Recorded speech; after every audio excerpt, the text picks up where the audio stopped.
But enough of this palaver. Let's get the show on the road.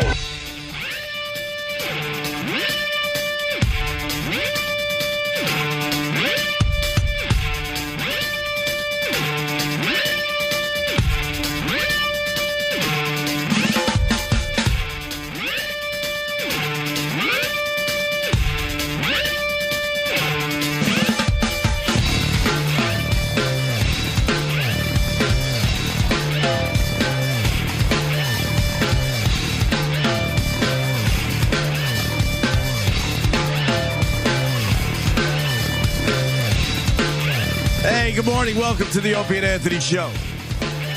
Hi.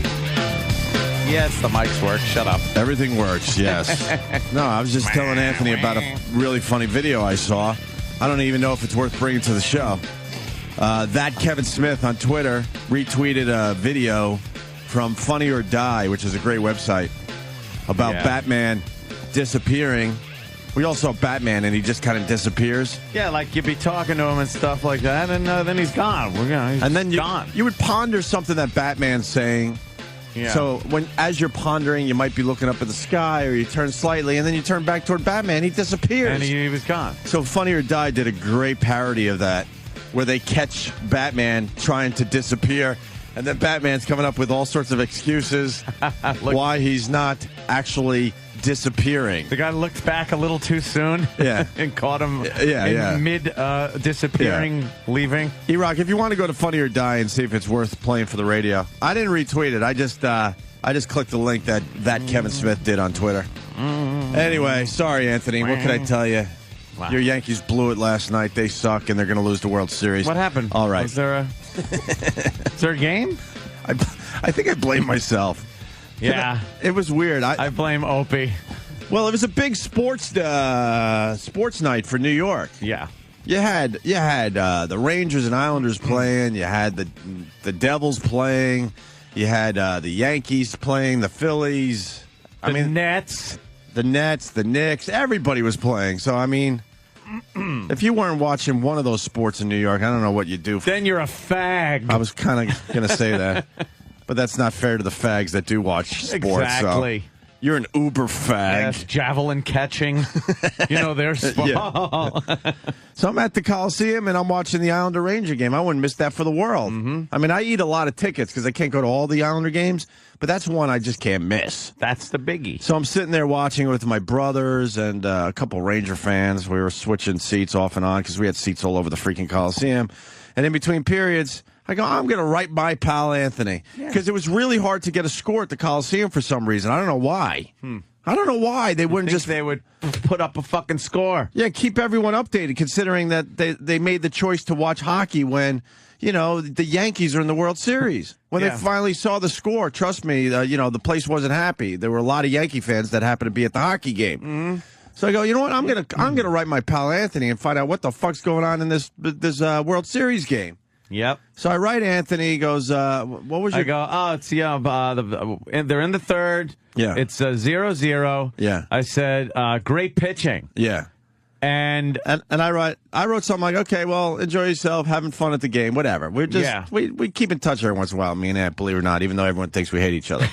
And all of a sudden he writes me back quickly. I'm like, that's kind of weird, because we already did the, all right, have fun, see you tomorrow type of fucking text back and forth. Yeah. He goes, oh, fuck. I go, jinx. Jinx. He just fucking types jinx. It's 1-0 Philly.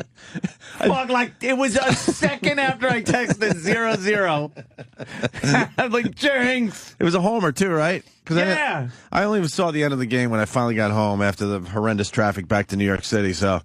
So I kind of jinxed you, I think. Yeah, that was... and then I wrote you back. What the fuck? I wrote you back. I go, I know we joke about this sports curse, but you got to admit, it's a little weird at times. That sucked. I was like, damn, man.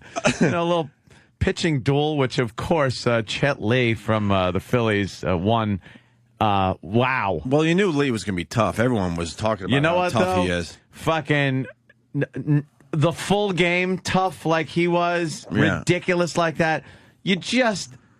I mean, and those fucking two plays where he just catches that fly, and he's just standing there. It looked like a cartoon character. Mm-hmm. And then the behind-the-back catch. I mean, shit like that. That was a pitcher having one of the best games of his life right there. And even as a Yankee fan, driving in, I was listening to Yankee fans talking on the news radio and everything like that. And they were like, you got to give it to him. Yeah, what are you going to do? Fucking, hey, fuck them, fuck that, fuck this. No, the guy pitched a ridiculously amazing game. Yeah, your boys couldn't figure him out last night. Could not. Jeter got did all hits right? Jeter got some hits off of him, but there's only so much you can do when one guy is hitting after 2 out, and shit like that. But amazing. That guy is like a fucking cyborg. Thank God he can't pitch every game. So that was rough. And just great to see our good old postseason A-Rod back again. That was nice to see. He struck out 3 times, right? Oh, he certainly did. He whiffed. What was he officially? Oh, for what? See. Did he walk a couple times? For 4, I think. All right. I'm not sure, but just say every fucking time. So now what? You Yankee fans hate Kate Hudson finally? That bitch. Are you going to give her the Jessica Simpson treatment? Run her out of town? I was trying to think what I'm going to do. Like, if I'll just be I'll be the guy that jumps right off the bandwagon after one loss and just go, fuck this. I don't even watch the game anymore. Fuck them. Fuck them all. I don't care. No, it was that was a very tough game. They shouldn't have played the game yesterday. The rain shit was crazy. They're playing games in the rain more than they used to. I remember growing up when it was just kind of drizzling. They'd cover the field up. The game stopped. There'd be like 5 delays during the fucking game. Right. Now they just fucking play the game. The ball's rolling in the outfield, throwing up a rooster tail like a fucking speedboat. Just slows down really quick. Yeah. Notice our phones are dead. I think everybody is still sleeping. Yeah. Yesterday was one of those days where everyone was up late watching the World Series because it's a big World Series for the nation. Yeah. Because you got 2 big cities in it. I know a lot of you don't care because you're not a Yankee fan, one of them, or a Philly fan, but you're definitely taking a peek. Just hope tonight, nice weather tonight. It's going to be clear and dry. That the Yankees can get in there. You got to win the next 2 now. Against that fucking ex-Red Sox, ex-Met motherfucker. Manny. Wait a minute. Pedro. No, Pedro. Pedro I always get Martinez. Manny and Pedro confused. Yeah, Pedro. Fuck him too. That's what I'm saying. And I cannot wait until the Yankees buy Chet Lee. I cannot wait for that purchase to go down when they finally do just shell out millions upon millions of dollars to make that acquisition, because you know that they were just looking at him going, we have to buy him. We have to buy him. That's why most of the country hates, the Yankees. Yeah. Because they've all seen their star players, be bought by the Yankee organization. I don't care. I'm getting all the names wrong. What name did you get wrong? Chet and Manny. Did you say Jet Li? It's Jet Li. First of all, it's Jet Li. No, it's Cliff Lee. It's Cliff Lee. Cliff can suck my dick. Yeah, Cliff Lee. Well, look, you haven't slept yet. Who has slept yet? I'm fucking shell-shocked. What was the final score? 6-1? Oh, my God, yes. They finally decided maybe they were going to try to rally in the bottom of the 9th. I was pathetic. Were you yelling and screaming, throwing shit? No, I was beyond that point. I was at the disgusted remote in hand with the channel changer, which I do all the time. Right. If the Yankees are losing and it's the bottom of the 9th, 2 out, full count, I sit there with the channel changer, and the second I see the ball going to be over. Or something. No, I got to see that it is over. All right. Then I just, bam, I hit and changed the channel real quick. I got fooled the other day, or last night, because I changed the channel real quick, and then I look and go, oh, it says Seinfeld's on. And I don't realize it's the same channel I just switched away from. Right. So I switch back on and go, ah! You got to switch away again.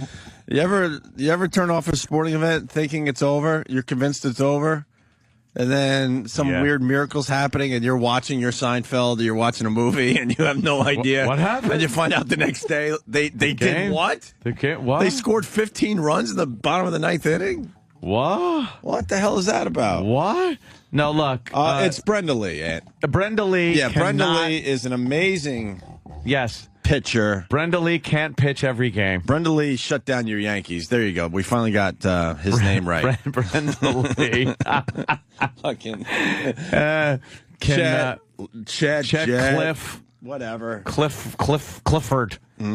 Yeah, he was. Wow, it was very disturbing to watch. The team that you were watching all season, and then the postseason doing very well, not being able to hit the ball. Well, they got a little cocky yet. Now they regroup. What? Now they regroup and win 4 in a row. That's what I say. Is that how it works? That's my prediction for your Yankees. And for everybody that was, texting and twittering like, well, that's it. What about your Yankees? It's done. I didn't know it was. We were playing Super Bowl rules this year. One game and it's over. Was that over. it? Yeah. Was that it? Yeah, you didn't get the memo? That was it. That's it. Oh, okay. Let's go to the phones. They are there, thank God, because it would be very embarrassing for us to just talk to nobody. And when's the next time Kathy Lee is pitching? I think game 4. Game 4. Yeah, game 4. Kathy Lee will Kathy Lee will be on pitching. the mound. Yes. Do you get it, John? What do you got, buddy? Hey, that Finkelstein chick got her tickets from another radio station. Fuck that bitch. Yeah, fuck that bitch. Fuck our company. Fuck everybody. We ran around here with our heads chopped off going, just give us a fucking pair of tickets. We got gold sitting here. No, we have tickets. We just couldn't give them away in that fashion. Right. We're supposed to be like this uncensored radio thing, and a regular radio station did exactly what we could have done yesterday. They're like, well, some people would be a little, we can't really give tickets away like that. There was an actual email that came out after our interview with Susan that said she will absolutely not be getting tickets. Yeah. From the company. Why? Right. Yeah, so thank you. Thank you to the company for blowing something that could have been even cooler than it was yesterday. We would have been everywhere. Did that really come out? Oh, my God. Yeah, fuck yeah. Holy shit. Yeah. I am stunned. Yeah, it came out. So this douchebag in Philly who's a cocksucker and a fucking asshole was able to get to her and give her a couple tickets to the World Series. And the reason he's an asshole is because he made fun of all the cops dying and being shot to death in Philly. He thought it would be a fun Q of the D question for his stupid Morning Zoo radio show. So go fuck yourself. Whatever happens to you, I'm going to laugh at. Maybe he'll get a little piece off her. Huh? Maybe he'll get a little piece off really? of her. Yeah, maybe that'll close the deal. Yeah, we had the great interview with the quote prostitute. Yes. That's quote prostitute, meaning not sure if she is a prostitute. The alleged prostitute. We had a really good time with her yesterday on the show. And she basically was hinting that she would do a little something for World Series tickets. We had a great interview. The interview went everywhere. We made Breitbart and a bunch of other places. And I guess that's what got the other guy, that fucking radio douche, the idea to give her tickets. Absolutely. Absolutely. So he swooped in and was able to do a little thunder stealing, as they call it. And behind the scenes, if you were listening yesterday when we were trying to do the Hulk Hogan Larry King thing, we were really distracted. We couldn't really give that bit our all because we were doing all sorts of sign language with Danny, and there were notes going back and forth. We're like, we got to give her these fucking tickets. We can do this. Because that closes the deal. Then we get some press, and the reason we want press is because that's what the show is about. That's what the company's about. You're supposed to be in the news, right? That way you get advertising and people check your show out, right? That seems to be a good thing to do, especially when you get zero advertising normally, right? So it's one of those tactics where, what do you think? If we just have a couple of tickets and we give them away in some other fashion, that it's going to get the type of press that would have gotten us? Mm-hmm. No!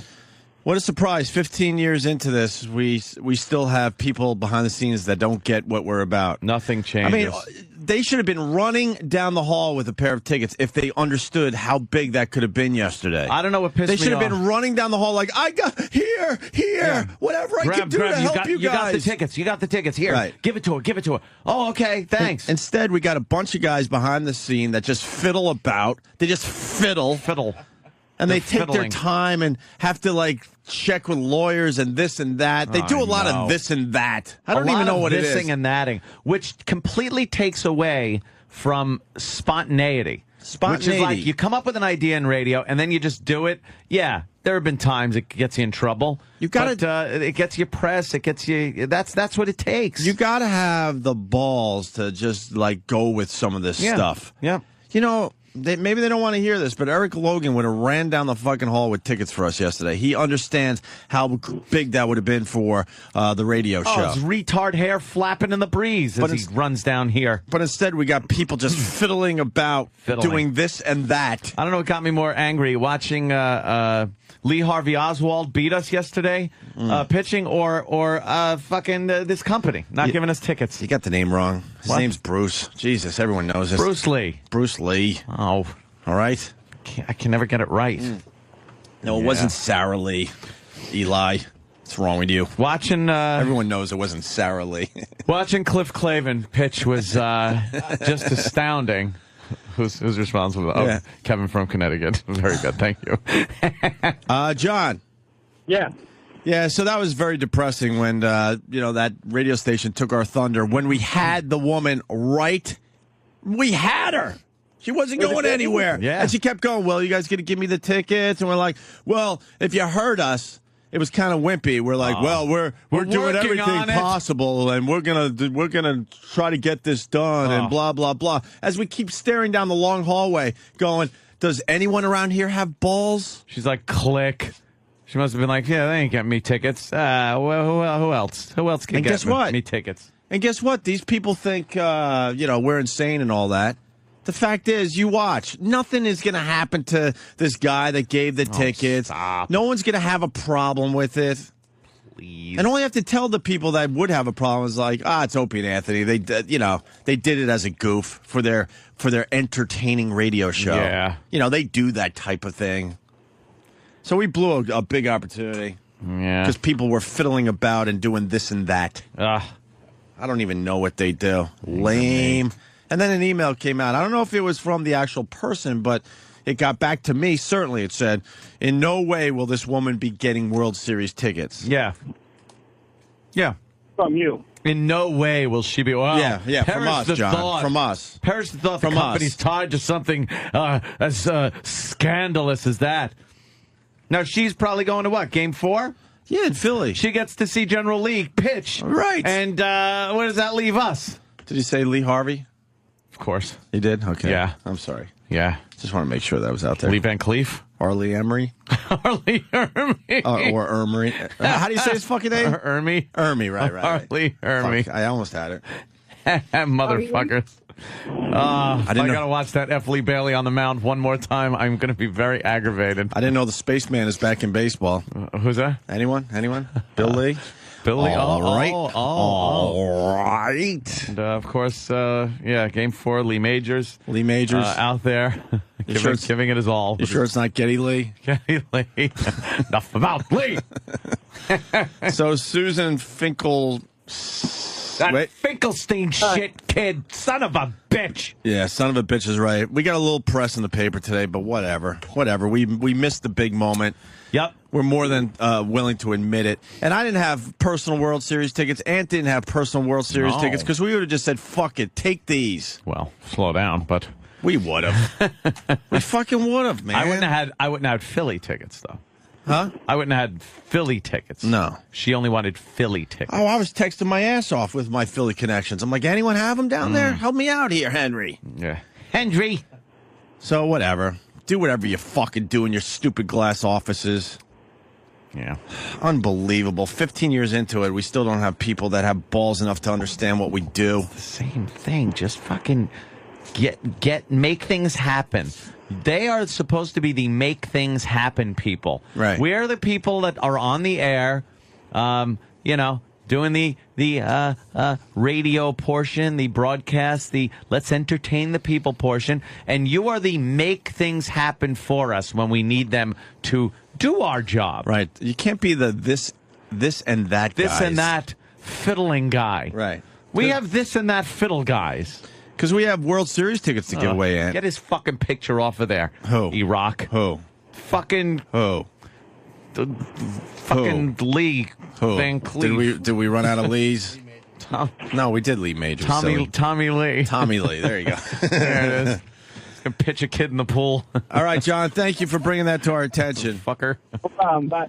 All right, bye. So, another blown opportunity. Thank you. Thanks for all the hard work behind the scenes trying to make the show better, whatever you fucking do. Once again, we're holding up our end of the bargain. Are you? Let's say hi to Chris on Long Island. Chris, what's up? Anthony stole my line, but here it goes anyway. You guys just got outpitched by that guy in Philadelphia, just like Tommy Lee outpitched the Yankees last night. Oh, okay. I didn't know you were going to do that. I'm sorry. You stole my line! Sorry. Yeah. Oh, by the way, Opie, yesterday, Yeah. the first hour of yesterday, you were on fire. You had at least 5 or 6 great lines. So whatever you did the night before, I don't know if you got laid or got a little anal. Ooh. Do it again every night. Well, no, what happened was I'm kind of like a cop. You know, the end of the month comes and I got to start giving out all my fucking speeding tickets. You got a quota? I got a quota. I know. Quota I don't. My laugh quota, my funny quota is not as high as Jimmy or Anthony's because you know they're stronger at that than I. I do other things that you know they can't do. It's just how it works. Anyone that understands how this show is, the mechanics. But I mean, I am required by my contract to get some laughs in, and I realized I was having a slow October, so I got to squeeze them all in at the end of the month. It works like, let me think of a team, maybe, all right, the Phillies. Right. Let's see, you know, you got Spike Lee on the mound. Now, he's not going to be able to go and catch. Right. You know? Yeah. But it works well got a nice- with him on the mound. We got an all-star team here. Yeah. I'm not the home run hitter, you fucking assholes. Figure it out, you dopes. You've been listening long enough. But I do have to get some laughs out, and like that stupid, you know, that trooper on the side of the highway. I'm pulling everyone over, and I'm going to be funny today, and I'm going to be funny tomorrow, and then I can fucking cruise until the middle of November. And then that's what my contract says. And then no laughs, no excuses, no excuses. Once you pull them over, oh yeah, there's no getting talked. You can't talk. No, because I got to fill my quota. The quota's got to be filled. Right. If I was doing my job all month, then I could maybe let a few of these slide. Yeah. No, I got to be funny today and tomorrow, big time. Let's say hi to Charlie in Philly. Charlie. What's up, Bubba boy? Hey. Charlie. I can't believe they couldn't come up with a pair of World Series tickets for you guys. But if Rosie O'Donnell called your show and said, "I'm breaking up with my lesbian girlfriend," like did, it would be plastered all over the TV channels like it was. It was stupid. Who cares if her girlfriend's breaking up with her? I swear I didn't hear that. The what? Really? She is? Yeah, Rosie's Rosie's going to be in the middle of an ugly lesbian divorce. Oh, fuck, that's fantastic. How great is that? And stupid Howard was kissing her ass. Why are you kissing her ass? The old Howard wouldn't be kissing her ass. He should have played clips of everything he said about her for her entire career up until when she was in there, I guess. Mm-hmm. Fat pig. With a big head. How many fucking big, giant Rosie O'Donnell head jokes were there? Over the years. Wow. Oh, there were none. They were just kissing each other's ass. Oh. I heard a little bit of that, actually, because the audio did make it out there. So, no, I actually heard it because I listen every day to Howard, and then I do exactly what he does. What, disappear? I swear to you, how long have we worked here? How long have we been in this building? Whoa. Before you move on, because I know what you're getting at, because that was funny before the show. Thank you. A little communique coming in. Howard did a tirade years ago where he was protesting live on the air outside of her TV show. All right. He marched down to where she was doing a TV show. And now they're both...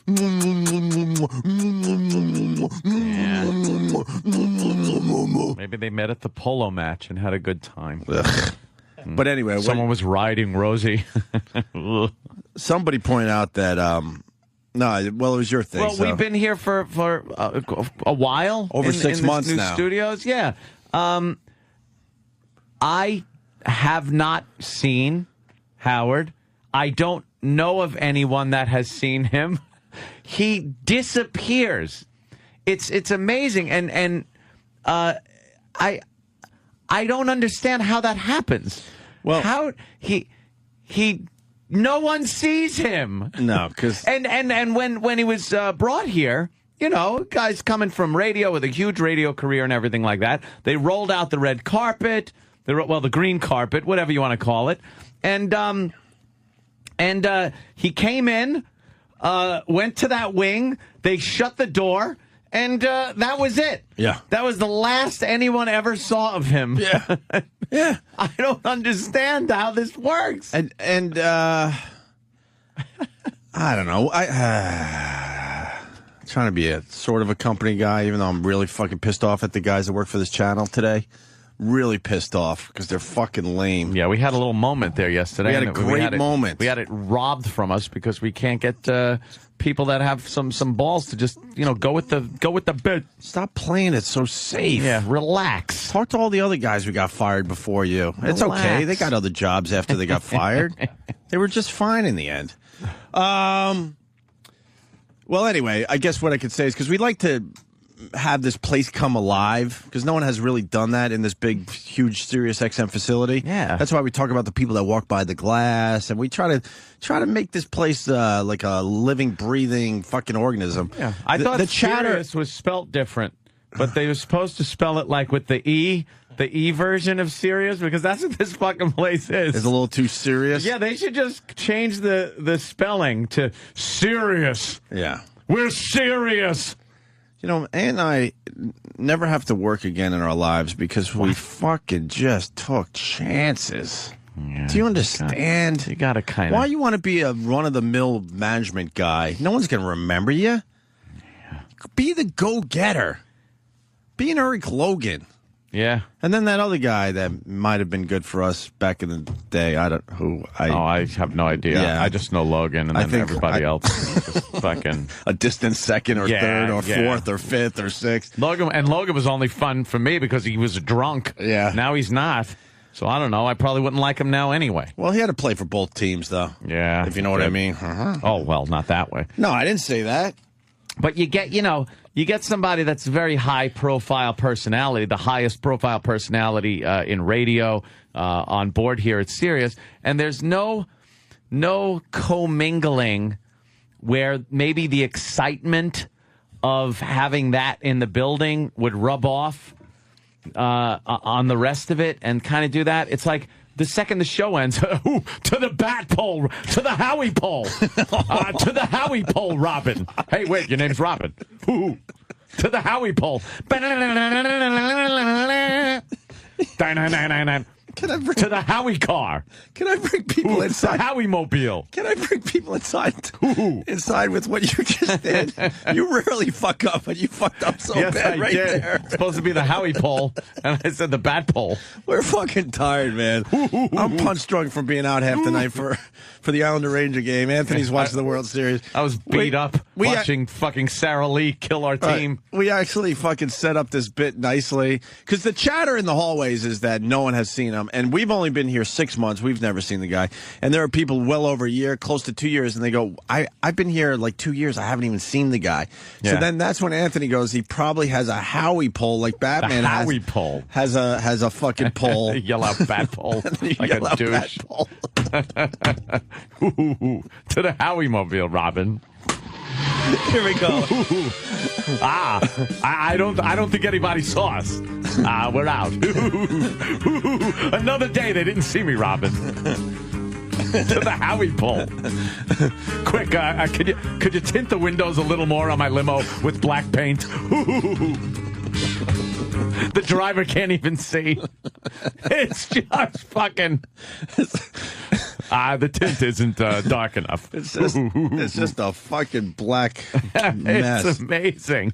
Yeah, he goes back to what, the Howie Cave? Oh, yeah. Yeah, he's got a whole... To the Howie Cave. He's got a whole Batman thing on. Old school Batman, you know. Yeah. Cartoon Batman from the TV show. Old school. Fucking what's his name? I forgot his fucking name. The original Batman. What? Adam West, sure. Adam West. He's the Adam West thing. Yeah. Actually, yeah, it would be the Howie Vader. To the Howie Vader. And then he hits basement and it goes down. Amazing. But I would just think someone, we work the same hours. We pretty much get here and leave at the same time. Yeah. You would think in all of those months, day after day, someone would have seen him. No. Is there any proof that he actually works here? For real? I know he has his own channel somewhere. If I had to be put on a witness stand and say, does Howard Stern... said, does he work? Does he do his show from this building? I couldn't testify. Yes, I would have to say, Your Honor, I don't know. I don't have any idea. You would say, I hear he does. Yes. Rumor has it. He's been seen. Yeah. How great is that? I could not, with total so confidence, testify under oath that he actually is in this building. And we joke that it's like a Bigfoot sighting. Yeah. If you have seen Howard, if you work for Bigfoot. this company and you've seen Howard, you feel fortunate. Take a blurry photo. Right. He's walking through the hallway. I don't know. Is that him? It's blurry. I can't really see it. I walk around all the time with my HD flip. I'm going to set up HD flips all over the place. I'm going to be the first person to actually capture it. Howie in this building. You just see like a size 14 shoe and some blurry hair or something. Is this going to piss him off? Because I don't know. I'm just talking about how we haven't seen him. He doesn't have much of a sense of humor building when it comes to us goofing on him for some reason. It's not even really goofing. It's just the fact that we've been here for months. I've seen everyone else that works in this building. I even saw that fucking Cousin Brucey guy. Everyone, yeah. I saw Cousin Brucey. Everyone. From the fucking top muckety muck all the way down to a janitor. I have seen every single person that works here. Except I have not fucking seen the Howie pole. The Howie pole. To the Howie pole. Into the Howie limo. Into the Howie cave. I don't think... is anybody watching? I got to get to the Howie mobile.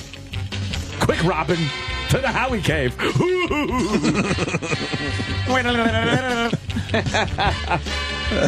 Howie. All right. Oh, Howard doesn't broadcast from here. That's why. Oh, is that it? Oh, this is we're getting some explanations. Max in Dallas. What's up, Max? Hey, what's up, guys? He doesn't broadcast from there. He's a hologram like a Star Wars. Oh, is that it? You think it's a hologram? Yeah, when he leaves, they put him on one of those sleds like they did on The Running Man. He goes down a tunnel. Hey, that's funny, Max. Thank you. Haven't heard from Max in a while. I remember him. It's called a Howiegram. A Howiegram. Help me, Obi-Wan Kenobi. You're my only hope. Eric in Connecticut. Eric. Pat from Monaki. Yes. Hey. You got to go for the Stern Squatch.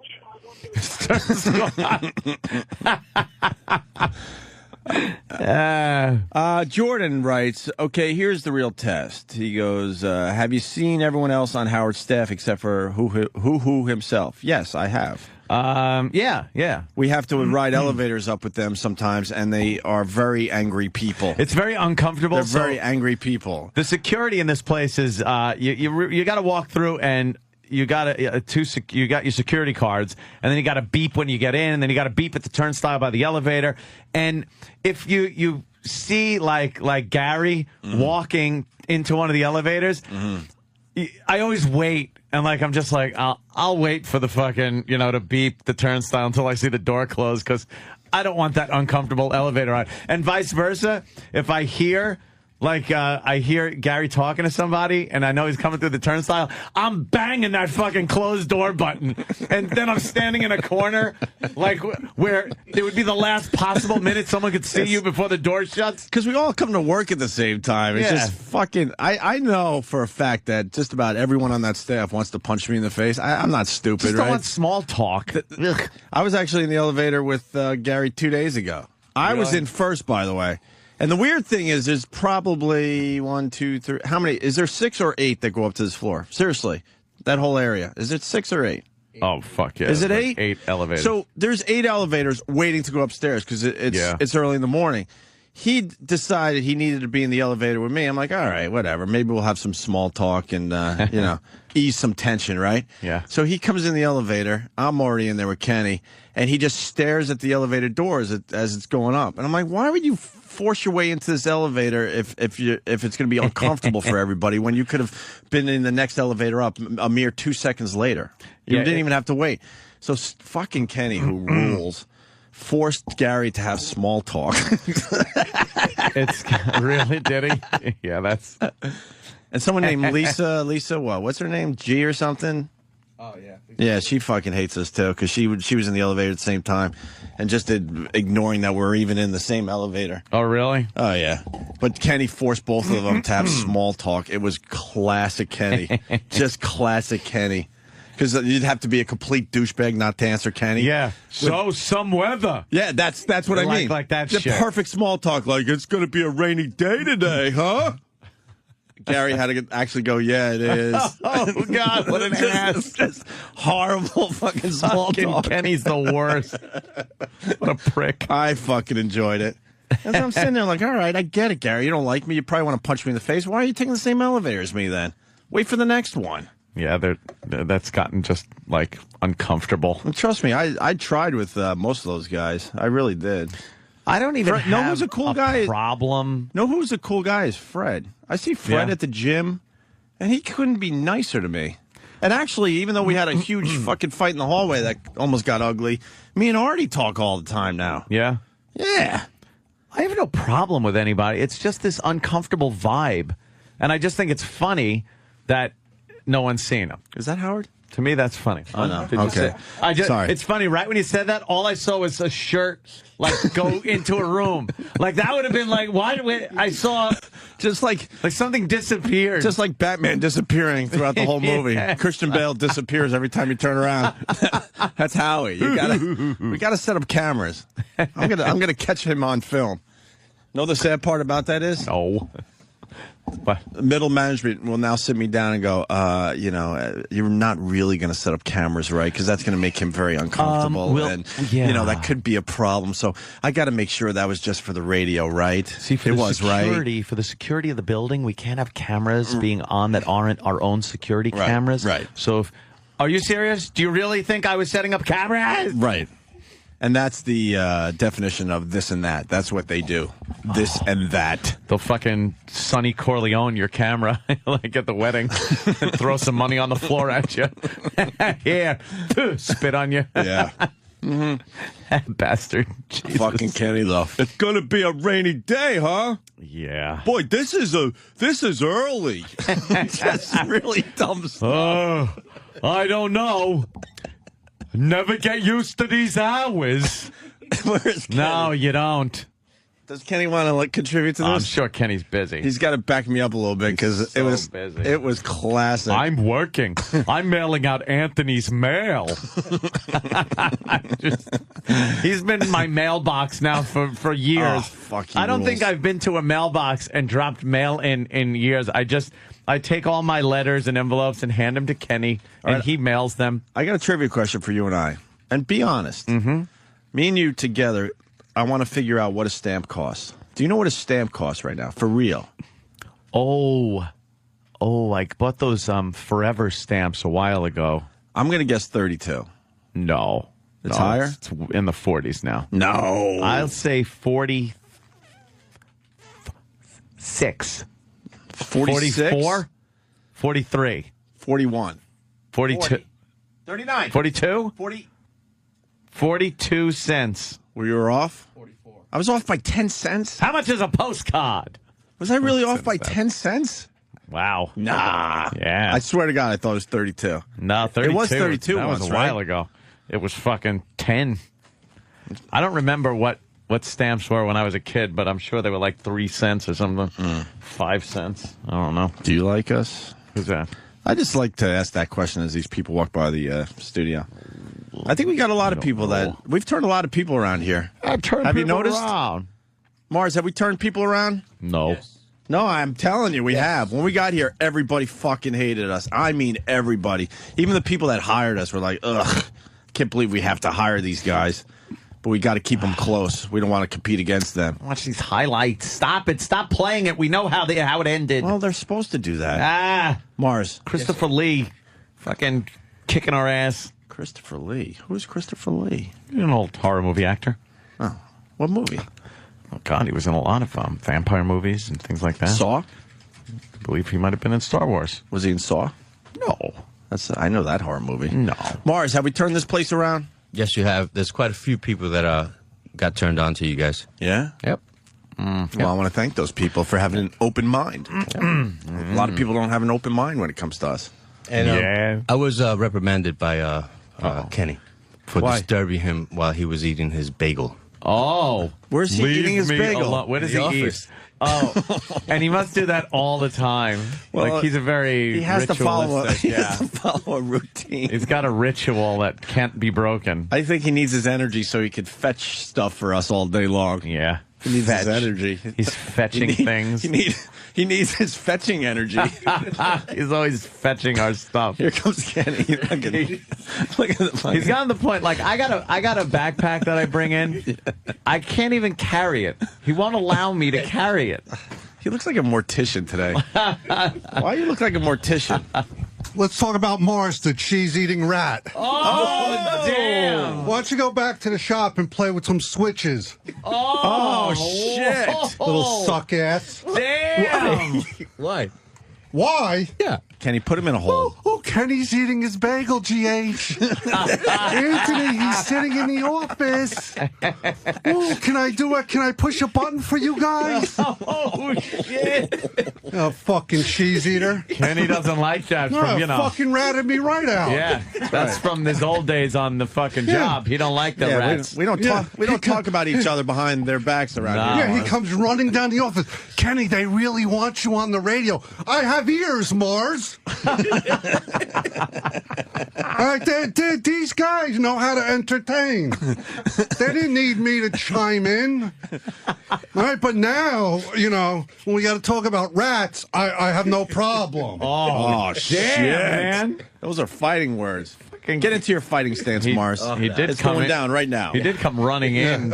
We're taking up a collection from Mars. He wants to go to Boston so he can touch men. Oh, shit. Yeah, I think we collected 17 cents. That's what people think about him around here. What the hell? Where's this coming from? Yeah, tell him about your big trip to Boston so you could touch men. You're going to Boston? No, you can't. I can't. Why? To touch men? It was a tournament, a judo tournament that I wanted to attend, but I can't afford it. a Yeah, man touching chicken. event. Oh, Yeah. how much does it cost? About $350. Well, good luck to you. Stupid. You just fucking walked into a right hook, you idiot. Yeah. Dumb as shit. Me and Kenny had a little problem outside our building. I go, Kenny, let's take care of this problem. I'll go in first. I'll fucking start the fight. And when I'm starting to get my ass kicked, you come in and beat the shit out of the guy. Yeah, rock it. cocksucker was blocking my spot That's this right. morning. We were going to take care of that, right, Kenny? Yeah. Fucking motherfucker. Kenny, Yes, sir. were you forcing small talk on Boy Gary? No, I'm a wanna very sociable person. I don't want to misrepresent. It was a very is. awkward elevator ride. And we don't understand why he would do that to himself. Yeah, but why I wouldn't turn- he just wait for the next elevator? I turn a negative into a positive. I'm that type of guy. Yeah. What kind of questions were you asking him that he didn't want to answer? I know you said it was going to be a rainy day, and you something about how it's really early. Yeah, it was an interrogation. You are just you will never lose that part of you. And it's charming. That part that would beat someone with a phone book to get info out of them. Yeah, that's it's part of you. Oh, that Kenny is, wasn't harassing nobody. No, I mean that, but that whole He was just I mean small the talking mindset, his ass off. The mindset that Kenny has is of that and everything. You're nostalgic to see. I enjoy looking at the how it was back in the good old days. Thank you, Anthony. Yeah. Yes. No, I treat people like I want to be treated. Kenny, have you seen Howie yet? We've been here 6 months. Ooh. He just kind of like doesn't exist, right? No, I speak to Ronnie. Ronnie's been nice to Yeah, us, right? Ronnie. We've had some nice small talk with Ronnie. It's all good. This place is terrific. Yeah, we see the peripherals, Yeah, we all kinda, the peripheral players, but you don't Yeah. see the principle. Yeah, but now someone's going to spin that. See, they're obsessed with their No, it's just an observation. It's a I very mean, good observation. It's what it is. It's the same fucking building at the same time. You find the Batman thing? What? E-Rock, you find the Batman thing? Yeah. Oh my God, E-Rock is terrible at that Wow, station. E-Rock, what's up? He's not on mic, and What's up, man? You're filling in for Danny today. Travis was just filling me in on something. That's all. yeah, well, whispered in Eric's Travis, ear. Travis fills in Danny too. Danny he can multitask. true. You're filling in for Danny's position until we fill that position. Now that Danny's been fired. Well, gotta do what I gotta do. Yeah. Oh, wow, that was a little lippy, Opie. I know. It's all right. All the abuse we give him, I allow a few shots back. He earns it. No shit, he does. He certainly does. They know not to cross the line. That's right, Kenny. Yeah. Or else then you got to deal with, Yeah.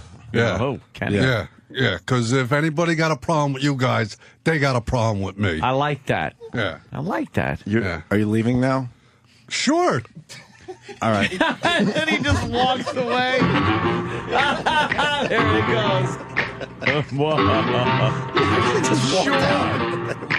Sure, he's doofy and he's dopey. He sounds a little mopey. A manservant to Opie. He's Club Soda Kenny. He's got his daily checklist. your It horn. starts with Opie's breakfast. He's on him like a necklace. He's Club Soda Kenny. Security. XPD. OCD. Whatever you need, call him. No wonder Ope adores him. He wipes Opie's butt for him. He's Club Soda Kenny. Holy shit. Sure. And then he's out. happy to go. He doesn't care. Hey, you want to see if this Batman thing works for radio? I want to thank that Kevin Smith on Twitter for turning me onto it. He let me retweeted see. it, and I clicked that fucking link, and I laughed my ass off. It's a parody of Batman disappearing from, the Batman movie. And this is the scene where Commissioner Gordon, played by a guy with a red beard. He looks like the Verizon cable guy. Yeah. He looks like him a little bit. They're on the roof with the bat signal and he called Batman. So now they're having a little talk on the roof. Yeah. If you saw the movie, and then in the movie, they turn around a pond or think of something. Next thing you know, Batman's gone. Well, they're kind of parodying that.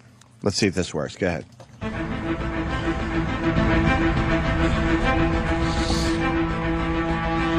From Funny or Die, by the way. Looks like we're making progress. shot very well. Track the money now, thanks to you. Lightly radiated bills. The mob doesn't know that the money's been marked. We should be able to trace it back to its source and prosecute. There's a willing DA. Harvey Dent. Can he be trusted? Hell, he seems to be about the best that we've... What was that? What, are you sneaking away? No. Is this your little vanishing routine? What? Is this the part where I turn and then I turn back and all of a sudden you're gone? No. Everybody's impressed? Harvey Dent. Can he be trusted? Well, he seems to be about the... Seems to be about the best that we've got. Harvey Dent. Can we trust him? Seems to be about the best that we've got. Batman's gone. Or is he? He's looking around. And there's Batman trying to hide. Batman. He caught him hiding. I found something. You found some? I found some You found something? evidence. You found some evidence. I found evidence. You found some evidence over there. Here. Okay. Someone left some evidence. We would have never found that evidence without you. I'll analyze it with science. We are always in your debt, Batman. Harvey Dent. Can we trust him? Yeah. Well, he seems to be about the bet. Wait. Okay. Wait 1 second. And he's sneaking off again. Okay. Well, he's Don't look for a second. the best. Don't look for a second. Now? Wait for a second. Hold on. Okay. Now. Wait. No. Not now. Now. Yeah. No. Okay. Now. About the best we've got. Got it. Batman? And then he's gone. That's fucking funny. Or is he? Actually, can you leave that on? I dropped my wallet. I gotta go to bed. Swear to me. It's pretty fucking good. It's from College Humor. Not Funny or Die? Fuck. It's done very well. Sorry, I like the boys at collegehumor.com. You can find it on collegehumor.com. Someone's saying the quality of the audio sucks there, Mars. Really? It sounded perfect to us in our headphones. Sounded fine. What are they saying down there? Was the audio all right? They're saying it's muffled. Muffled? What the fuck Yeah. is that about? Do they take a little bandwidth away from our channel? Because we're getting some complaints lately. I think we got just crappy bandwidth. Why, man? Give us some fucking Because we're talking, not music. No, we're more than music. This is the argument we had with XM day one. Because, the engineers, talk? Okay, then boom, give them this much bandwidth. We're more than a talk show. We're playing music. We got a lot of production value behind what we do. Yeah. We're not like a boring fucking Bob Edwards just babbling, just him and a dumb microphone. Then you need a little bandwidth. Mm-hmm. We need more than that. First break yet? Yes. All right. We're going to do that. What do we got today? We got Patrice O'Neill coming in for Jimmy, who's doing the Leno thing tonight. Very cool. Make sure you check out Jimmy on Leno tonight, doing one of his uninvited guests. Those things are taking off and kicking ass. Laszlo in studio. What's that about? Well, I think something new's coming out for the Xbox. Yeah? Is this an exclusive for us? I don't know. Maybe someone will just take it. Right. Maybe we're not allowed to talk about it, and management will say no, and then, I don't know, Chino or Chico or Chiho or whatever his name, Kehoe. I don't know what the fuck his name is. We'll sweep in. Fucking swoop in, I should say. Chuck Lee. Chuck Norris. Cliff Clavin. And then our old, do you call him a nemesis? What is Bill Donahue? Yes, he would be our old nemesis. Nemesis, right? Yes. Can he be trusted? He officially got us fired for the Sex for Sam thing, and now, for some reason, I guess everyone forgives, and now he calls our show. Well, it's kind of weird to me. Whenever, I still hold a fucking grudge. No surprise there. I don't think he got us fired, but I think he was a big part of management buckling. He sure didn't help matters, Ant. No. But he was doing what, it's like, who said that? Chris Rock? Because the tiger didn't go crazy. The tiger went tiger. It's like... That's what he does. That's a great line. That's just what he does. He's not supposed to think of our jobs and our this and that. He does what he does, which is defend the Catholic faith with all his might. Sometimes he's has a point. Sometimes he's completely dead wrong, in my opinion. Right. But he'll always do it. And I think E-Online just posted that he's going to be on our show today. So we got another big get for the radio show. So hopefully the this and that people won't ruin this. Let us do this our way. Bill Donahue's calling the show because there's some controversy about Curb Your Enthusiasm. You finally see the episode, Ant? I saw it last night. It was pretty good, right? Goddamn funny, man. The interaction between him and Jerry Seinfeld is really funny. That diner scene where they're sitting in the booth, and then Richard Lewis comes in. Each one doesn't want to slide over. He goes, "Oh, you want the luxury suite?" Right. And you can see how the whole hysterical. You can see how the whole Seinfeld show came about. It was just Jerry. Well, it's Larry David's vision, obviously. Yeah. Everyone knows that now. But to see him kind of just interact with Jerry, you're like, this is how it was. It's a Jerry George dynamic that the two have, even though Jerry's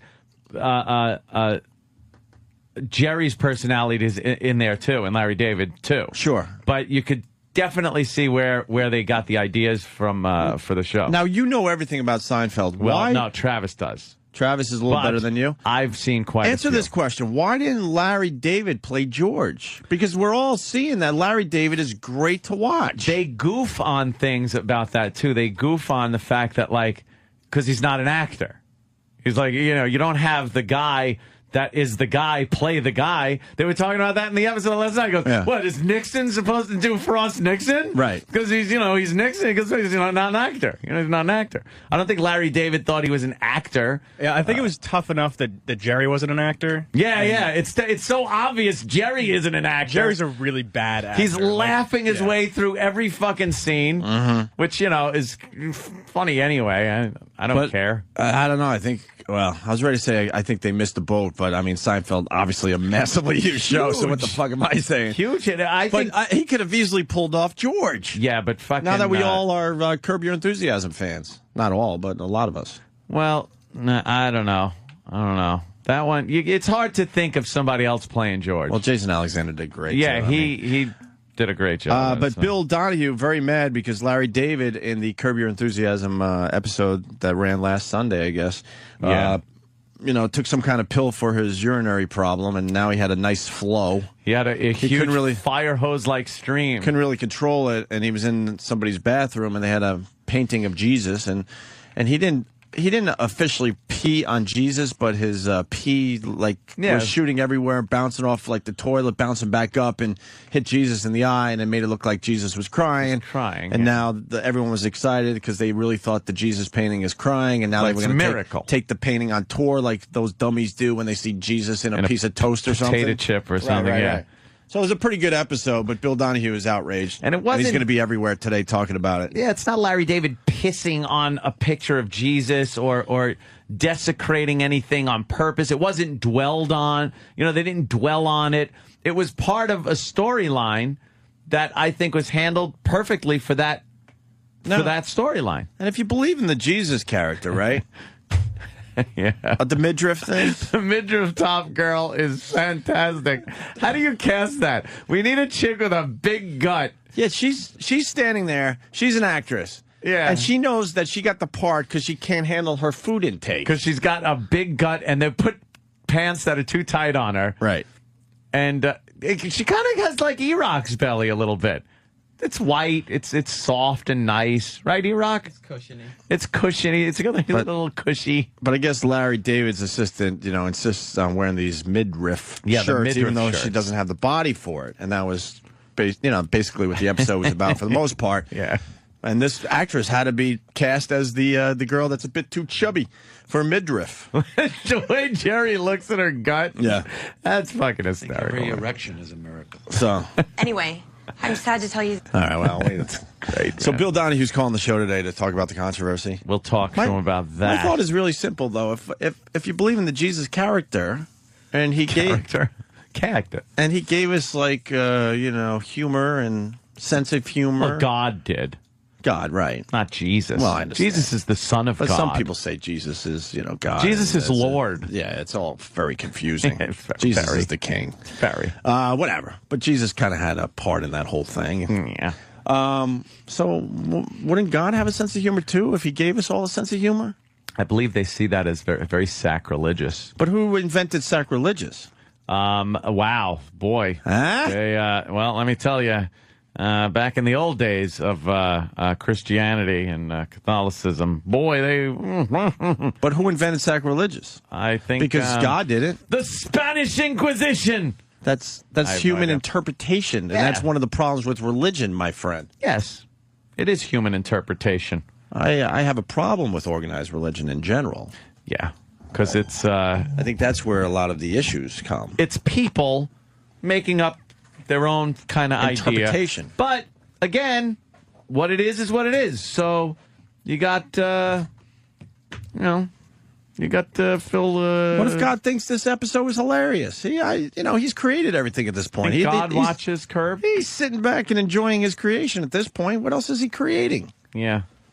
Well, Bill Donahue's job is to police the airwaves for things that offend the Catholics. Or offend him, or offend people that write into him. He doesn't get anything done, by the way. Reverend Al, Well, he got us fired, kind of. That was like his big thing. Why are we the only thing he ever got done? We're his only hit. Fucking Reverend Al's He's a one-hit wonder. Reverend Al gets people fired all over the place, and Bill Donahue yells and screams, and the only thing he accomplished was getting us fired. Bill Donahue's a one-hit wonder. Fucker. Motherfucker, we're his hit. He ain't fucking calling our show today. Tell him to go fuck himself. His best days are behind him. Oh, a hotbed of Catholic jokes, Bill Donahue was saying lately, and that David, his best days behind him, should quit while he's ahead. Oh, Larry David's best days behind him. Okay. No, you know something? Larry David, as part of Seinfeld, was great, of course, the writing and everything like that, the ideas, the characters.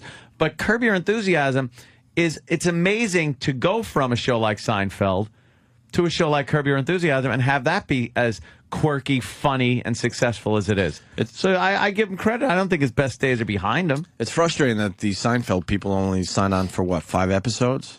Yeah, but it's kind of cool. It would get, it would get kind of old. It's fun, though, to see the characters come out like that, even in just the way they are. I wish they would just... In real life, I know they're all very expensive now and all that, but I wish they would just do it because it's so fucking cool. Yeah. You know what I mean? Like, do a whole full season with Larry. Jeez. They kind of owe it to Larry, if you think about it. Well, I'm sure Larry made a few bucks. True. Off of but he could the show. Yeah, but he could have, I'm sure there's other actors that could have done it. Just recast it. Recast all of the characters and try to do Seinfeld with completely new characters. Yeah, do it black. Black Go black. Seinfeld? Yeah. Yeah, you laugh. Give it another 10 years. That'll happen, too. All right, we're babbling now. We're going to take a break, regroup. World Series stuff. Yeah, we'll do a little more of that. And someone, Pat from Menaki says, just use the Bizarro Jerry episode, people. I was thinking that when you were saying Bizarro that. Jerry Yeah. and... What Good was job, Kramer's Pat. name in that one? Feldman. Right. We just call him Feldman. We're going to read. God damn, that's great. All right.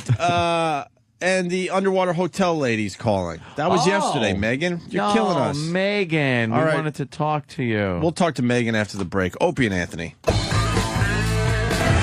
lead here by 5 in the bottom of the 9th inning, and Cliff Lee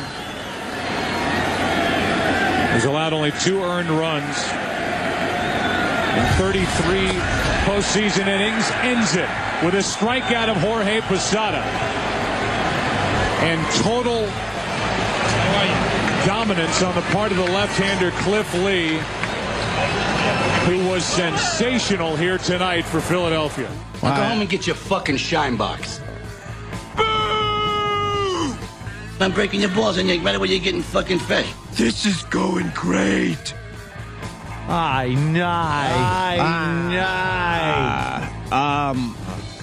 When takes for nothing. Yeah, no kidding. When the Yankees lose, his call's a little different, huh? That's the John Sterling character. Just a tad. You know, I was listening to John Sterling. I'm not a big Yankee fan, so I don't listen to a lot of Yankee games on the radio, but I was coming back from the Coliseum. Islanders beat the Rangers last night, which was that's a big win for us. Yes. Whenever we could beat the Rangers, it's big for us. So I turned on the game on the way back to the city, and I'm listening to John Sterling call the game. And I'm thinking to myself, this fucking guy knows how to call a baseball game. It's only when the fucking... Well, of course, last night it would have sounded good because you didn't have any home runs. Right. You barely had any hits, so... If he would just knock off that home run call shit and the Yankees win shit, it would be pretty good. Well, see, I don't like that because it means that no one got home runs. I understand, And the but- Yankees didn't win. But the point is, I don't think he needs all that gimmicky stuff. Well, he doesn't. No. He calls a good baseball game. You want to talk to the underwater hotel lady? Yeah, well, that was from yesterday. I guess we were doing Jocktober, and the host of the show and the hole on the show are apparently engaged. Mm-hmm. And they were talking about getting married and what they were going to do and where they were going to get married and honeymoon. And one of the places somebody brought up was the underwater hotel, and they were talking about it like it was, this luxurious underwater hotel. One guy couldn't even believe it existed. And I'm just left. That isn't the same one, is it? I don't know. No. But no, that's a different one. Yeah, maybe that's an updated one because Megan That doesn't even look real. Megan worked at, I believe, the original one. It's been an underwater hotel for, I think. How long, Megan, has it been an underwater hotel? 10 years, maybe? I'm not sure. 10 years. And you got to remind me, what did you do for the hotel? I worked for the Marine Science Camp that was right there, so we would take kids out in the lagoon right there, and I would help out if they needed help with the hotel. And you keep nurturing these fantasies about the splendor of it, because I heard you talking about a tunnel again yesterday. There's no tunnel. No. Oh, so there isn't a tunnel. You got to scuba dive down to the hotel? Yes. Look, I got to bring up something that just happened here. Sure. E-Rock was at the helm. Of course, Danny not here. So E-Rock is at the helm and punches up this fucking picture of a beautiful underwater hotel. Dolphins are swimming by. There is indeed 2 tunnels going into this luxurious, it's called the Poseidon thing. Can I just stop you for a second? Meanwhile, because I know what picture you're talking about. yeah, it's under construction in Dubai, or at least it was. Until they ran out of money. That was all CGI. And E-Rock's like, here it is. No. We're talking about the 55-gallon rusted drum. What, you got water in your ears? You don't hear me talking? Megan. Huh? Yeah. Now it's your turn. Let's go. Yeah, what's up? No, I know what picture you're talking about. Yes, there is. It's the only one right now. So people see that one and they get all excited. But I don't think I made it clear the first time how the lagoon that it's in has these boats with these guys who've been living in the Keys for about 80 years. So they've all been grandfathered in. It's a national park, but they don't have to follow any of the pollution laws because they've all been there so long. Yeah. So they literally dump all their gray water and their sewage water right on top of the hotel. Like, I'm not exaggerating. It's shit hotel. So, you see stuff floating by, and the people are like, oh, it's algae. It's all the natural algae growth that's floating by. Yeah. It's not. It's literal shit. It's shit falling down in front of the windows of this beautiful underwater hotel, Jules Undersea Luxury Package. Yeah. And you told us it smells and it's very damp and right. Yeah, it's just like being inside a sub. It's a round tube apparently that is underwater, and it's musty and mildewy and rusty and horrible. Apparently those little fish pillows cost like $200 each because that's really the only luxury you get when That's the luxury. I do see. Is there an oven in there? That seems dangerous. Yes. That doesn't Yeah, there's seem a little smart. tiny oven because the guy that brings you down will cook you up a little steak down there. That's your luxury dinner that you get when you Doesn't it just smoke the whole place out? How do you ventilate? I don't know. They must have a little, I guess one of the hoses that goes to the top does that. Oh, there's like a little chimney type thing that might go up top. And how far? Well, there's hoses. How far down is this thing? 25 feet. 25 feet. So you got Yeah, when the kids are snorkeling, they can snorkel down to the top of it. And the really good kids that can swim down far can peek in the windows at people in there. Oh, so you have no privacy. That's great. And is there kind of an airlock, or is it one of those you go down to the bottom and pop up through the top thing? Yeah, that's how it is. Like, there's no door. It's a little pool when you're inside. Oh, so it's pressurized. Yeah. So how the fuck does the exhaust work for the oven? Now I'm fucking boggled because that would release the pressure. Maybe it's like a hot plate he cooks on. I have no idea. It just smokes out the plate. You just got to deal with the fucking smoke, like you're in a submarine that got hit with a depth charge. God damn, this place sucks a dick. What? How do you get your luggage down? We forgot.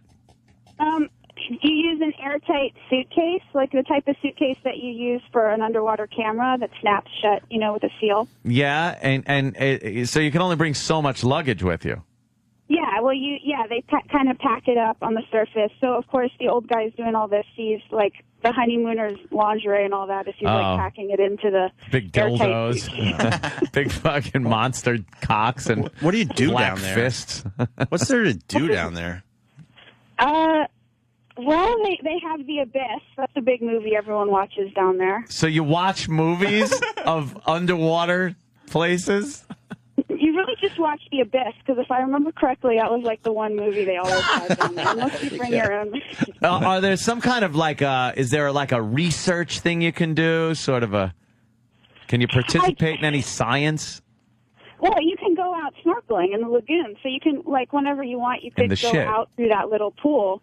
But the lagoon, like I said, it doesn't have any coral or anything. It has it has fish because they're eating all the algae and stuff. The shit. So they're eating the shit. They're being polite. It just, every time I talk to you about this, it just makes me sick that it exists. You would think they could come up with something really cool by now. Yeah. Oh, there's a wet room chamber. Hold on. Go back to the wet room chamber. Yeah, that's where you change into your stuff. Okay. 10 feet by 20 feet length with a ceramic tiled deck. See, all right, that might be pressurized.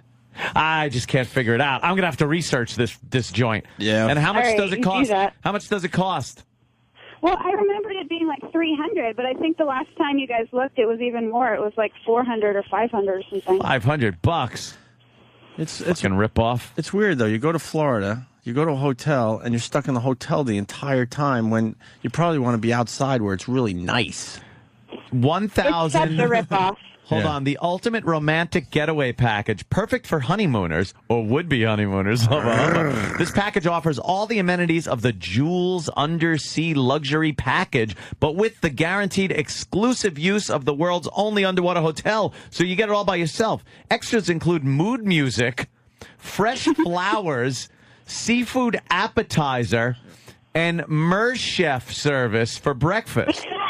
While you're visiting Jules Undersea Lodge, earn yourself a PADI or PADI or a naughty certificate. Yeah, Nauta, like nautical. That's scuba shit. Certificate by taking our habitat specialty. Jules Undersea Lodge is the only place where you will ever earn this particular specialty. Let's see. And the 2 people in love package will cost you $1,295. That's before taxes. $1,295. Let's see. And you know that seafood appetizer is like 2 little shrimp you picked up at Safeway or something. Yeah, of course. Go down a little more there. Pizza is on the menu for this overnight stay.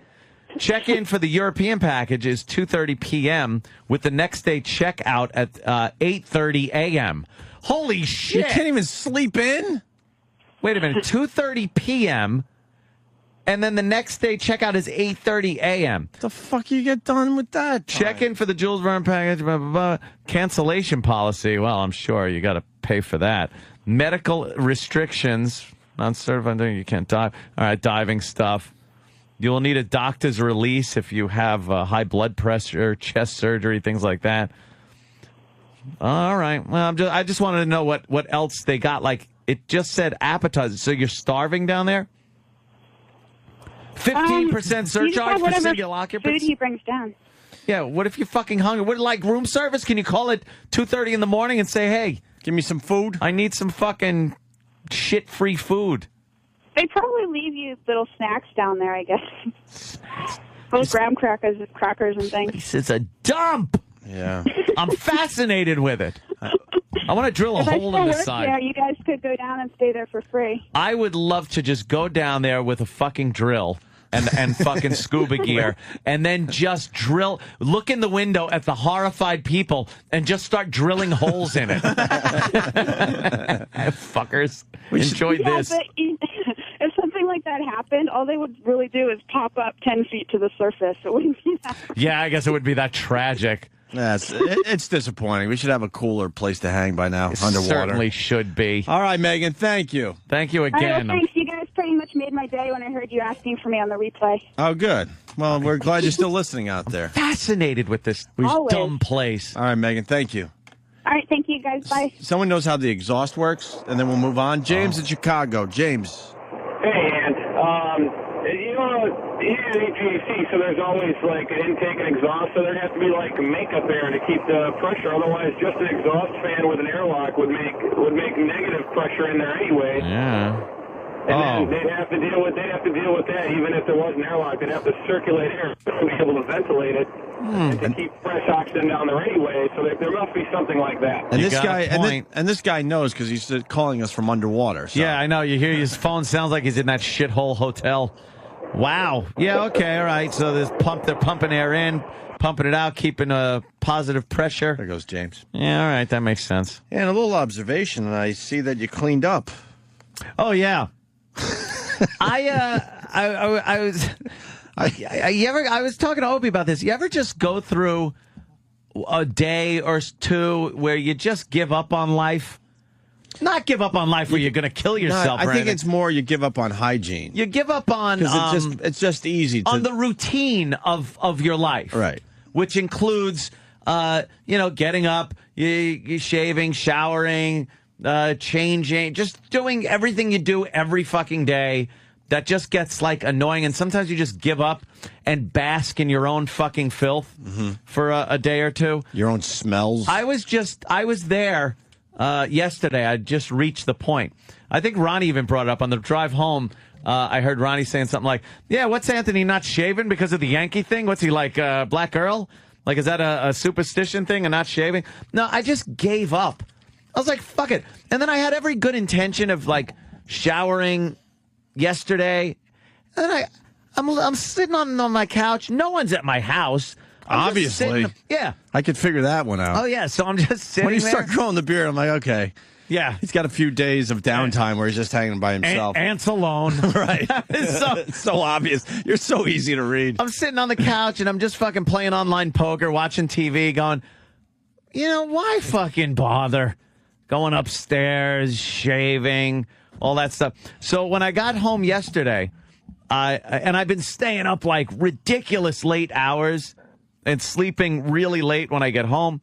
So I got home yesterday, and it was about noonish, I guess. We put in a little OT yesterday. We sure did. Entertain our fucking audience. Watch what we do today. Yeah, exactly. we set up a nice early day for ourselves today. So I drive home, right to bed. I slept from noon yesterday after the show till 8:30. 8:30 at night. When I then turned on the game. Did you miss some of the game? I missed the very beginning of the game. Because you were still sleeping. I was Why sleeping. wouldn't you set your alarm? Because just in case. I didn't give a shit about sleeping till 8:30 at night. The weather sucked ass. There was nothing to do. No one's around. And I'm fucking basking in my own filth. It was perfect. So I just, laid there, woke up at 8:30, watched the game, and then when the game was over, I go upstairs and I was like, I have to do something. So it took me, I swear to you, over an hour to shave and just wash.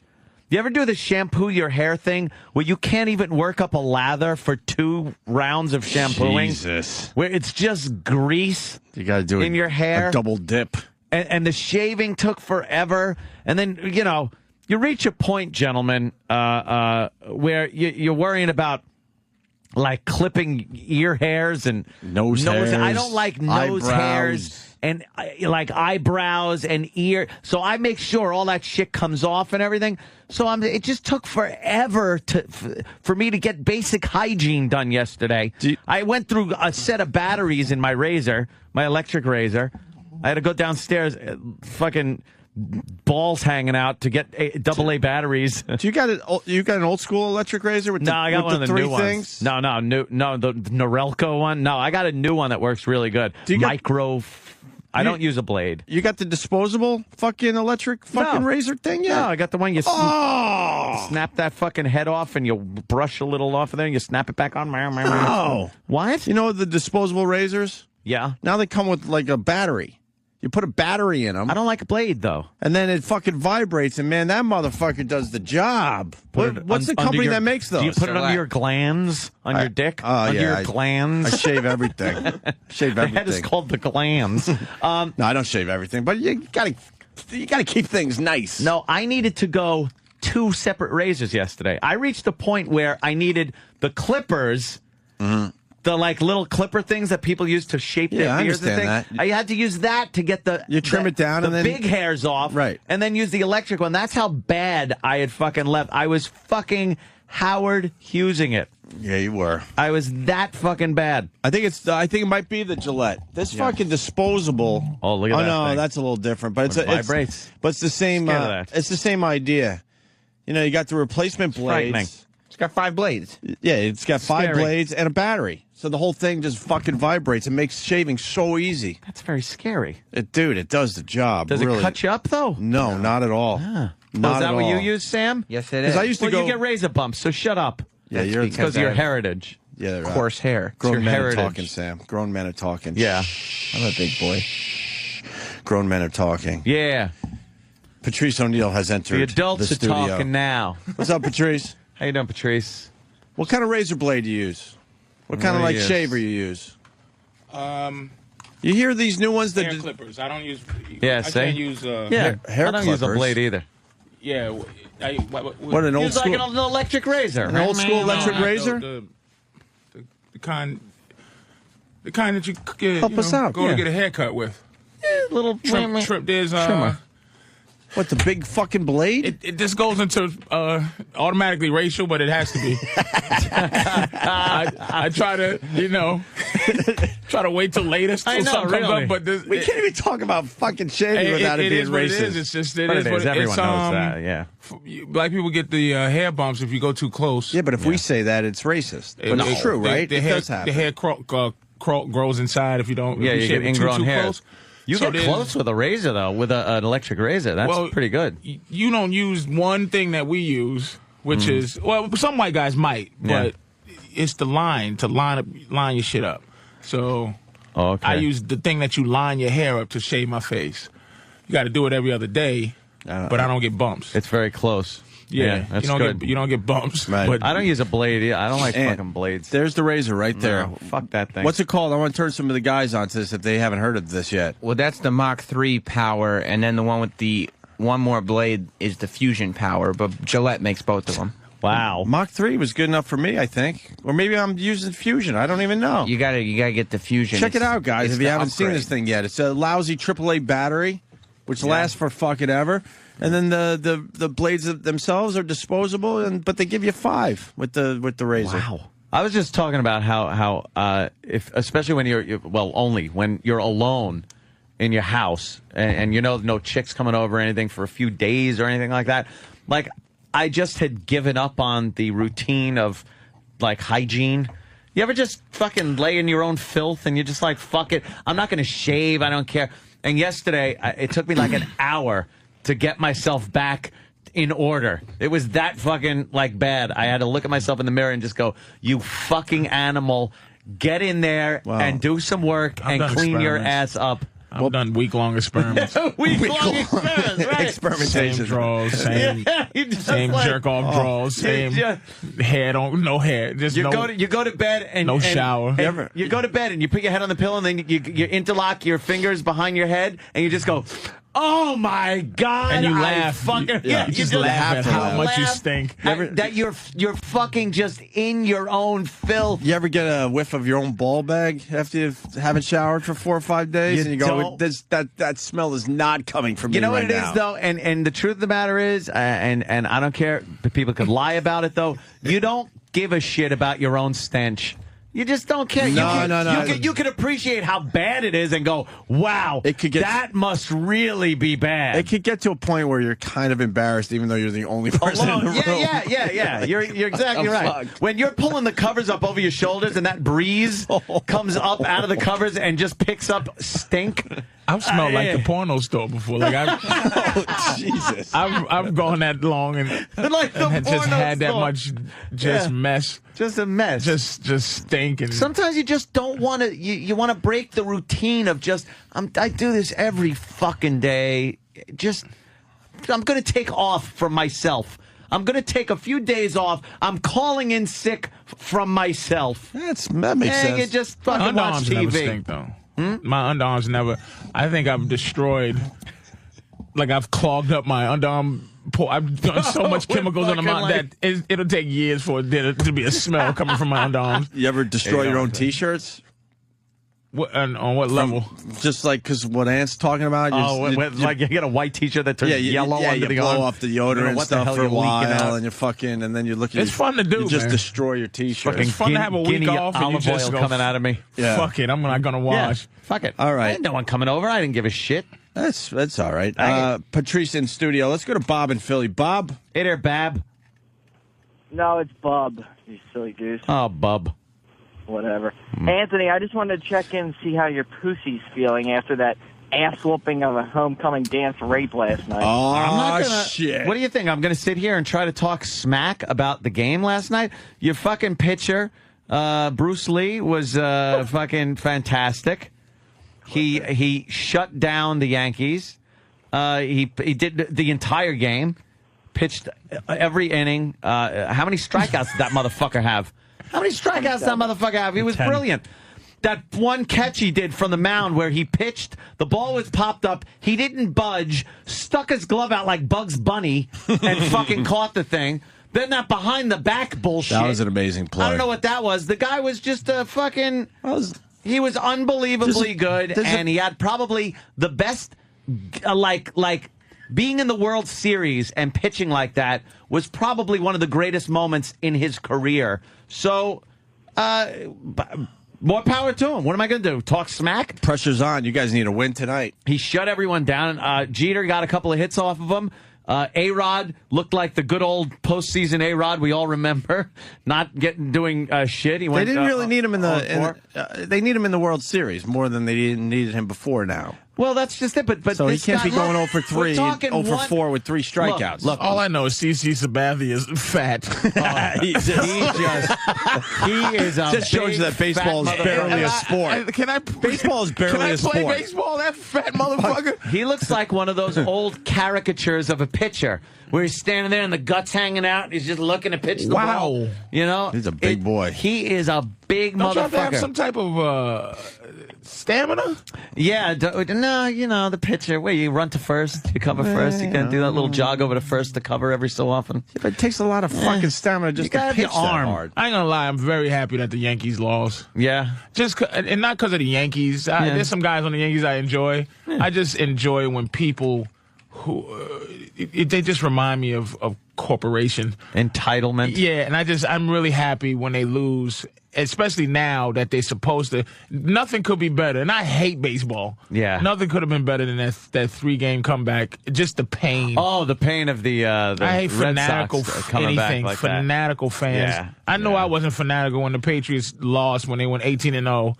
And they lost in the Super Bowl. If I didn't kill myself, then that means I'm a reasonable human being. That was the most brutal loss by any franchise, losing the Super Bowl. If they get after 18-0, it doesn't get any worse than that. I challenge anyone to come up with a worse scenario. No, that 3-game comeback by the Red Sox is beyond. That was crazy. Not even close to.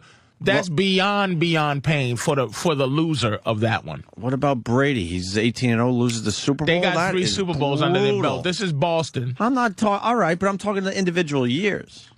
Each year after year, that 3-game comeback is worse than the Patriots losing the Super Bowl. I'm a football fan, a basketball fan. That's up for discussion. It's the greatest painful thing in the history of life. It's the only time that has ever happened. No, I understand all that. It's unmatched. But the whole Patriot thing was 1 in a million too. But they went 18-0. And no one remembers that anymore. And it's one game, the Super Bowl. It really, it's one fucking game. When you drop that pain. A World Series like that. Dude, I'm not ready to give up on this argument. No. You got an undefeated fucking year and you lose the Super Bowl. Your argument is based. That's fucking brutal too. It is. We're not saying it's not brutal. You really think? But there is a pain. Yeah. There is a flubbing. See, the Patriots they lost that game. It was a great game, and it was a great game. Ridiculous catch. And a couple of times Eli Manning, that's when Eli Manning first, when you watch a lot of sports, when Eli Manning got off of that, it was one time they had him. It was a sack. Right. He's as bad as his brother in the pocket. And he got out of that, threw the ball, and that asshole caught it with his helmet. That's what made it worse, too. No one's supposed to catch that fucking ball. God was against the Patriots. Well, that's what he said in his book. But more than a catch. Was it? Wasn't that the name of his book? Yeah.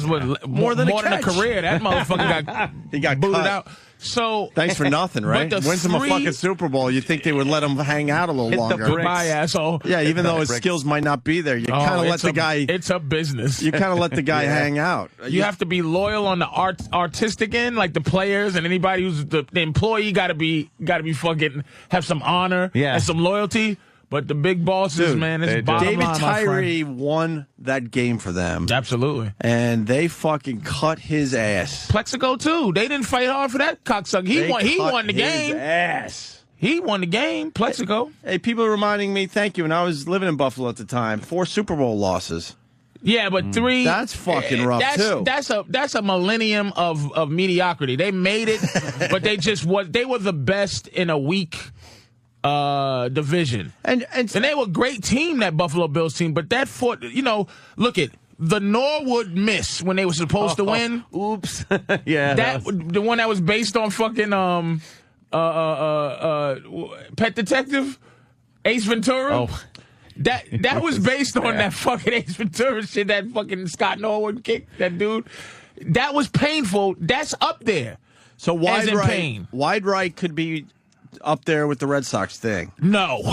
Red Sox. That could be up there with the Patriots. Hold on, let's work this out. So you're still saying Red Sox coming back number 1. Fucking What's worse. number 2? Ride White wide right. I only slept like 4 hours. Wide Number right 2 is or the fucking fucking 86 Red Sox. Come on. Buckner's big. Buckner is big, that man. Fucking turned Why around. are you downplaying the fucking Patriots losing the Super Bowl? I'm not down fucking playing it. I'm not even It's just not close. I'm not just talking about the Buckner play either. I'm talking about that whole fucking, like, that whole game. That was a choke. They were one strike away. They fucked that whole, and then they let the rally start.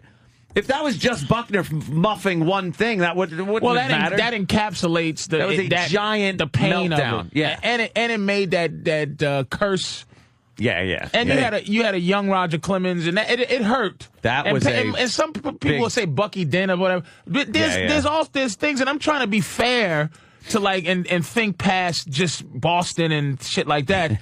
But that 3-game comeback. And then if you bring up your city, I remember some of those things because you do remember heartache. Because I'm such a hater. I do embrace when people are just in that kind of fucking pain. When you have to win one more fucking game, and you know you're 3-0 in the World Series, and the team comes Cleveland back and last fucks year. You. I bet you people in Cleveland, to see LeBron get smashed by Orlando, the season that Cleveland had last year, and to lose like they lost to Orlando was probably deflating because Cleveland. Yeah, but it's not up there. It's. No one expected. What are you talking about? See, it's hard. No one expected the Cavaliers to win it all last year. Yeah, they did. They're one of the teams that had a shot at it. You did, but it wasn't like the Patriots going fucking 18. What did they go 18-0? Right, 18-0. Dude, it's big. It's up there, but I don't even think it's not in the up top there. 5. It's not up there like Bill Buckner up there, wide right up there. No. I don't think it's in the top 5. What, the Cavaliers think? No. Yeah, the Patriots. I don't think it's in the top 5. How do you walk away knowing you fucking were 18-0 and you lost the Super Bowl? Well, hold on. When was this list made? Because there isn't this even is a list of the most painful 25 biggest chokes, and the Yankees aren't even on that fucking list. Thank you. Stop it. Thank you. What, the 3 games? Yeah, that's number 1. That's fucking right up hold there. On, that's what the list should be named. Hold on. Before you read the list, John in New Hampshire reminds us all of something too, as far as the Patriots thing goes. Go ahead, John. Hey, how you guys doing? All right. Hey, yeah, man. I'll tell you what was worse than Brady losing the Super Bowl was coming back the next year, playing what, 1 quarter, not even, and going down. For the season? There goes your season. You know, you're hoping after an undefeated season that maybe they can make another run at it. You don't make. I don't think you make enough money. They still went 11-5, and didn't make that next season was such a great season for football. They went 11-5 and still didn't make the playoffs. So they could have won 11-5 with Tom Brady and still didn't make the fucking playoffs. Yeah, but the problem is not knowing. Very true. There's Brady going 18-0, losing the Super Bowl. So now all he wants to do is come back the next year, and he's down in the first fucking game, season-ending injury. That would never be up there. That wouldn't even be close. I'm just saying that's got to be brutal for him. I don't care. That's worse than the 18-0, and I think Patrice has it though. The Yankees up 3-0, man. Yeah. Come back, lose 4 games in a row. That's got to be the worst. That's crushing, and it ended. All right, and it ended some magical shit. It seemed like it. Okay, at the time it was the curse of the Babe, right? Yeah. Only that kind of comeback could make that comeback. Made people go. You haven't heard the curse of the Bambino ever again. Because that had to be what happened. Yeah. Because if the Red Sox had got lucky and won, people would have been like, we'll do it next year. People don't feel that anymore. That's done. It's dead. Yeah. A lot of people agreeing with you. It's got to be said. Let me throw this. I don't know. Well, let's just go to Mark in Houston, and I'll explain. Go ahead, Mark. I don't like baseball. Go ahead, Mark. The Oilers were up like 40 points at halftime and lost against Buffalo. And you mention that to anybody in Houston, and I get physically ill thinking about that. That was. I mean, it was horrific. For people that have never seen that game, get a copy. First of all, and people don't even realize that it was Frank Reich, not Jim Kelly. And it was Warren the Moon that was playing. Backup quarterback against Warren Moon. They're down how many points at halftime? Was it 40? 30-something. 30-something? Oh, shit. Dude, It was It was like 35 or 40. Have you ever seen this game, Ant? No. And people forget. They really just assume it was Kelly coming back. No, Kelly fucking wasn't in the game. It was Frank Reich who barely played, and he brought the team back against Warren Moon in the second half. Wow. And you want to talk about magical. Something magical was happening that day in Buffalo. It was fucked up. Everyone knew early on in the second half they were going to win this game. You just knew. There was just something in the air. I think you got to As a longtime Oiler fan, I can tell you, we knew it. I mean, that's what they always did. So, I mean, you know, we weren't almost not surprised. Yeah, the announcers were even getting excited, like, oh, my God, we're all going to experience something here. Just everyone knew it. It was the weirdest thing that day. Well, thanks a lot, and happy birthday, Patrice. All right, Mark.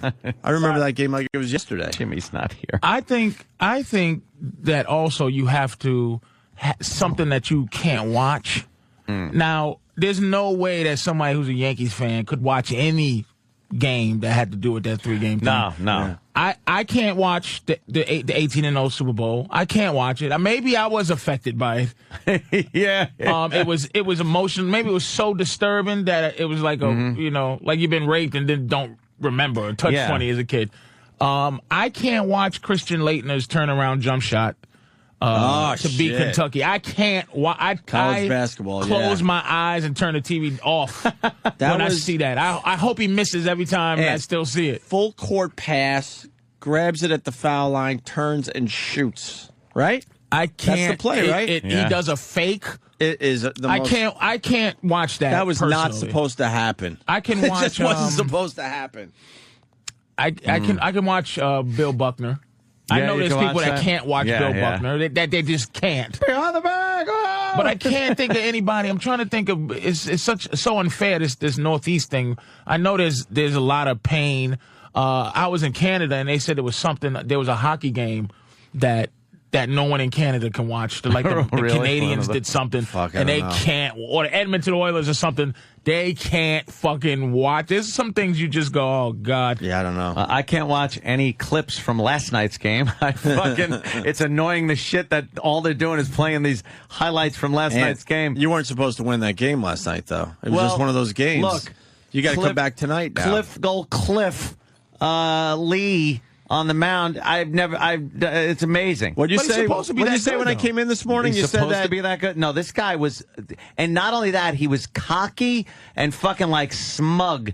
He made a catch where he pitches, the ball gets popped up to the mound, and he just stands there like this and goes, bunk. Puts his glove out and it's in my glove. And everyone started laughing because it was so nonchalant. I don't think you're paying attention because you're a Yankees fan, but are you a baseball fan? Meaning... Oh, I understand what you're saying. No, I wouldn't be able to tell you all the people on the Phillies. I'm not again, I reiterate.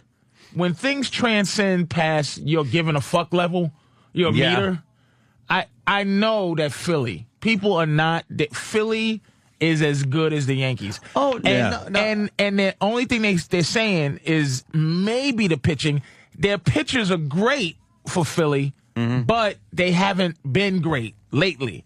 So they could end up being great during this thing. I understand. These fuckers are good from top to bottom, and I don't give a fuck. I understand that the Phillies are a good team. It's not like I'm like, oh, who are these guys coming in? I understand. You got a great year. And they're pitching. They're beasts. Good, but the way he pitched last night was not like, you will not see pitchers every night getting up and fucking playing like that. That was a ridiculous fucking night he had. When I came in, you said they shouldn't allow robots to fucking play in the World Series. In the World Series, he was like a robot. Like a robot. They're just not afraid. And Rollins said, he said we're going to beat them in 5, and if we're feeling charitable, we'll beat them in 6. Oof. And he said it, and it was so funny. It wasn't like some ridiculous trying to get confidence shit. Behind him catch. Your team's in trouble, Ant. They got to win tonight. Yeah, I caught it. All right, listen, let's move on. Oh, they do have to win tonight. So let's do the biggest chokes in sports history. What website is this from? Listafterlist.com. Whatever. So it's going to be a horse shit list. What do you want to do here? Top 10? Yeah, 10. I can't see from here. Patrice, you got the list in front of you? It's O'Brien fails to qualify for Olympics is 10. Are you going? Okay. The hell is that? Right, I got you there. Go. Okay. You're on over there. O'Brien, that was the what was that? He was the decathlete, right? Oh, Dan O'Brien? Yeah. Oh, see, this is the chokes. Yeah, you gotta go top upsets, pain. Like this is like no one gives a fuck about Dan O'Brien. No. And the reason anybody would care, you remember what happened? They had those fucking hold on, keep it there for a second. Yeah. Those big he was they were pumping him up. Madison Avenue. Dude. Madison Avenue Yes. cared about Dan O'Brien. Sports fans didn't give a shit. Nobody cared. By the way, as far as this list goes, the biggest chokes in sports history, Bill Buckner is number 1. And number 2 is that Oilers game we were just talking about from the 1992 NFL playoffs. Chris Webber. Chris Webber fucking choked. 1993 NCAA championship. I can't watch that one either. God damn, that was the Fab Five, and I love the Fab Five. Bad and that was sad. And he called the timeout, I think, right, Patrice? He called the timeout. And they didn't have any more timeouts which left. Was not his fault. It was the coach has to say we have no timeouts. Yeah. If you call one, we're going to get a tech. He didn't know that. It was painful. Yeah, it was painful. It was really bad. Jean-Claude Van Damme, what? Jean, no, I can never say his name. This was classic for golf fans. Jean Van de Valde. Yeah, he was way up in the British Open and just completely choked on the last hole. Fell apart. Ended up in the water, and he took his shoes and his fucking socks off and hit it off the grandstands. Somebody help me out. How many stroke lead did he have going into? He was up 6 strokes. No. Yes. Going into the last hole? Yes. Going into the last hole, okay. Last hole. I didn't realize it was that bad. Oh, yeah. He was up 6 strokes, Anthony. Yeah. Can we find the video? It's hilarious. It's up 6 and just like, Danny would have found it, by the way, Sam. Danny would have found it. Huh? No, he would have found the clip. You know what? We're talking about a bunch of sports clips here. Let me just bring this up, Sam. Patrice has mentioned a couple that were tragic. You know, that Opie had mentioned a couple of these plays that are amazing. Danny would have had them up there for us to watch and go, yeah, that was it. Holy shit.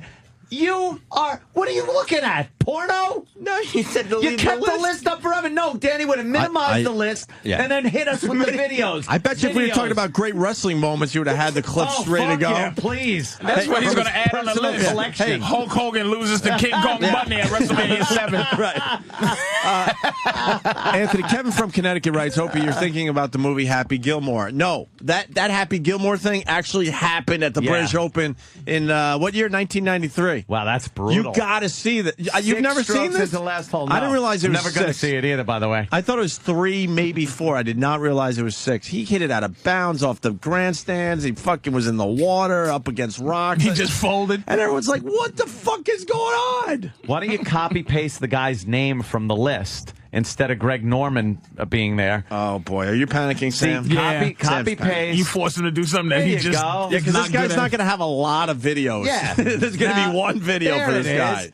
There we go. His collapse, golf collapse. It's easy. Here's the... See, Sam? All right. I mean, there's no easy T-shirt, I think. He probably still suffering, this guy. Oh, yeah. He was...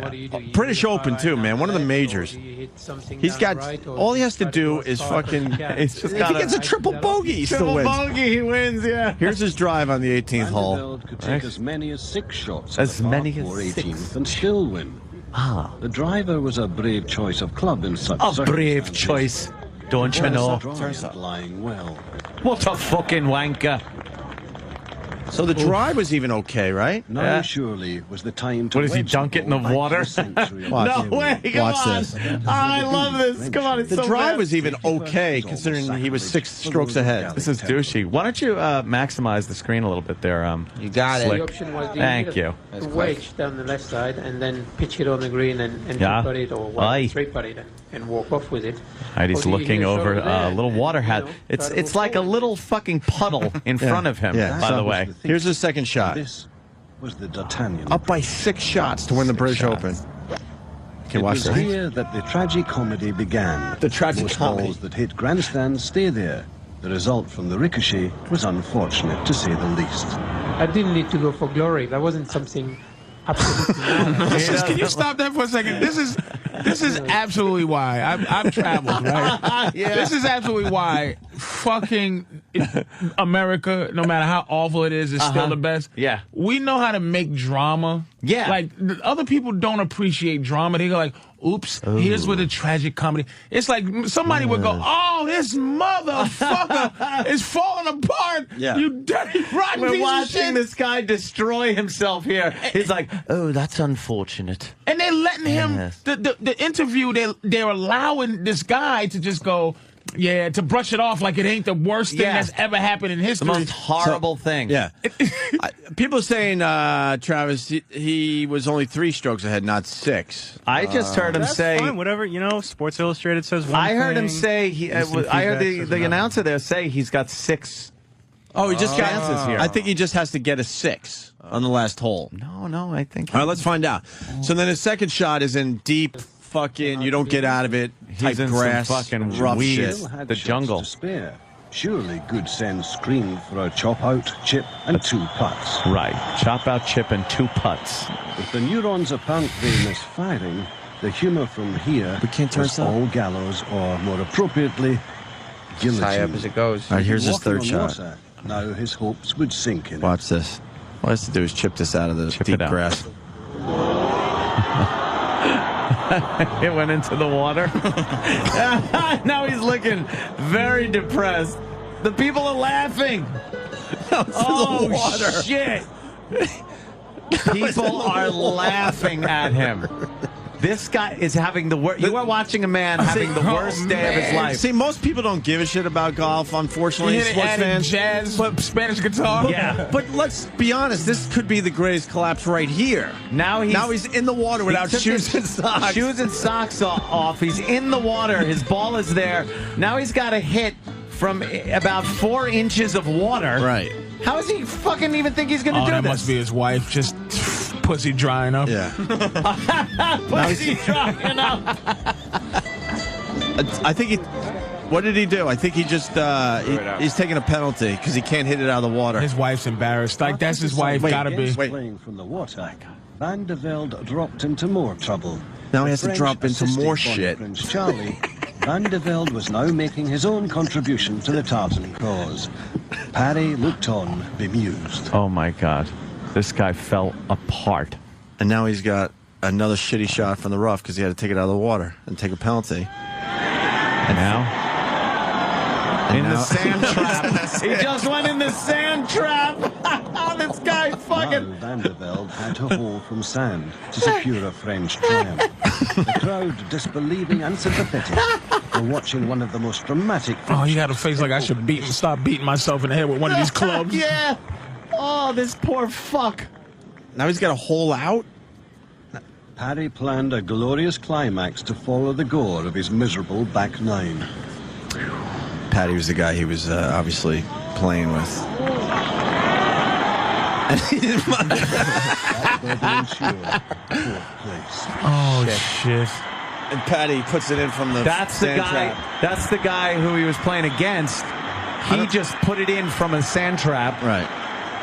And now. Oh my To God. win, Van der Velde had to emulate the Australian.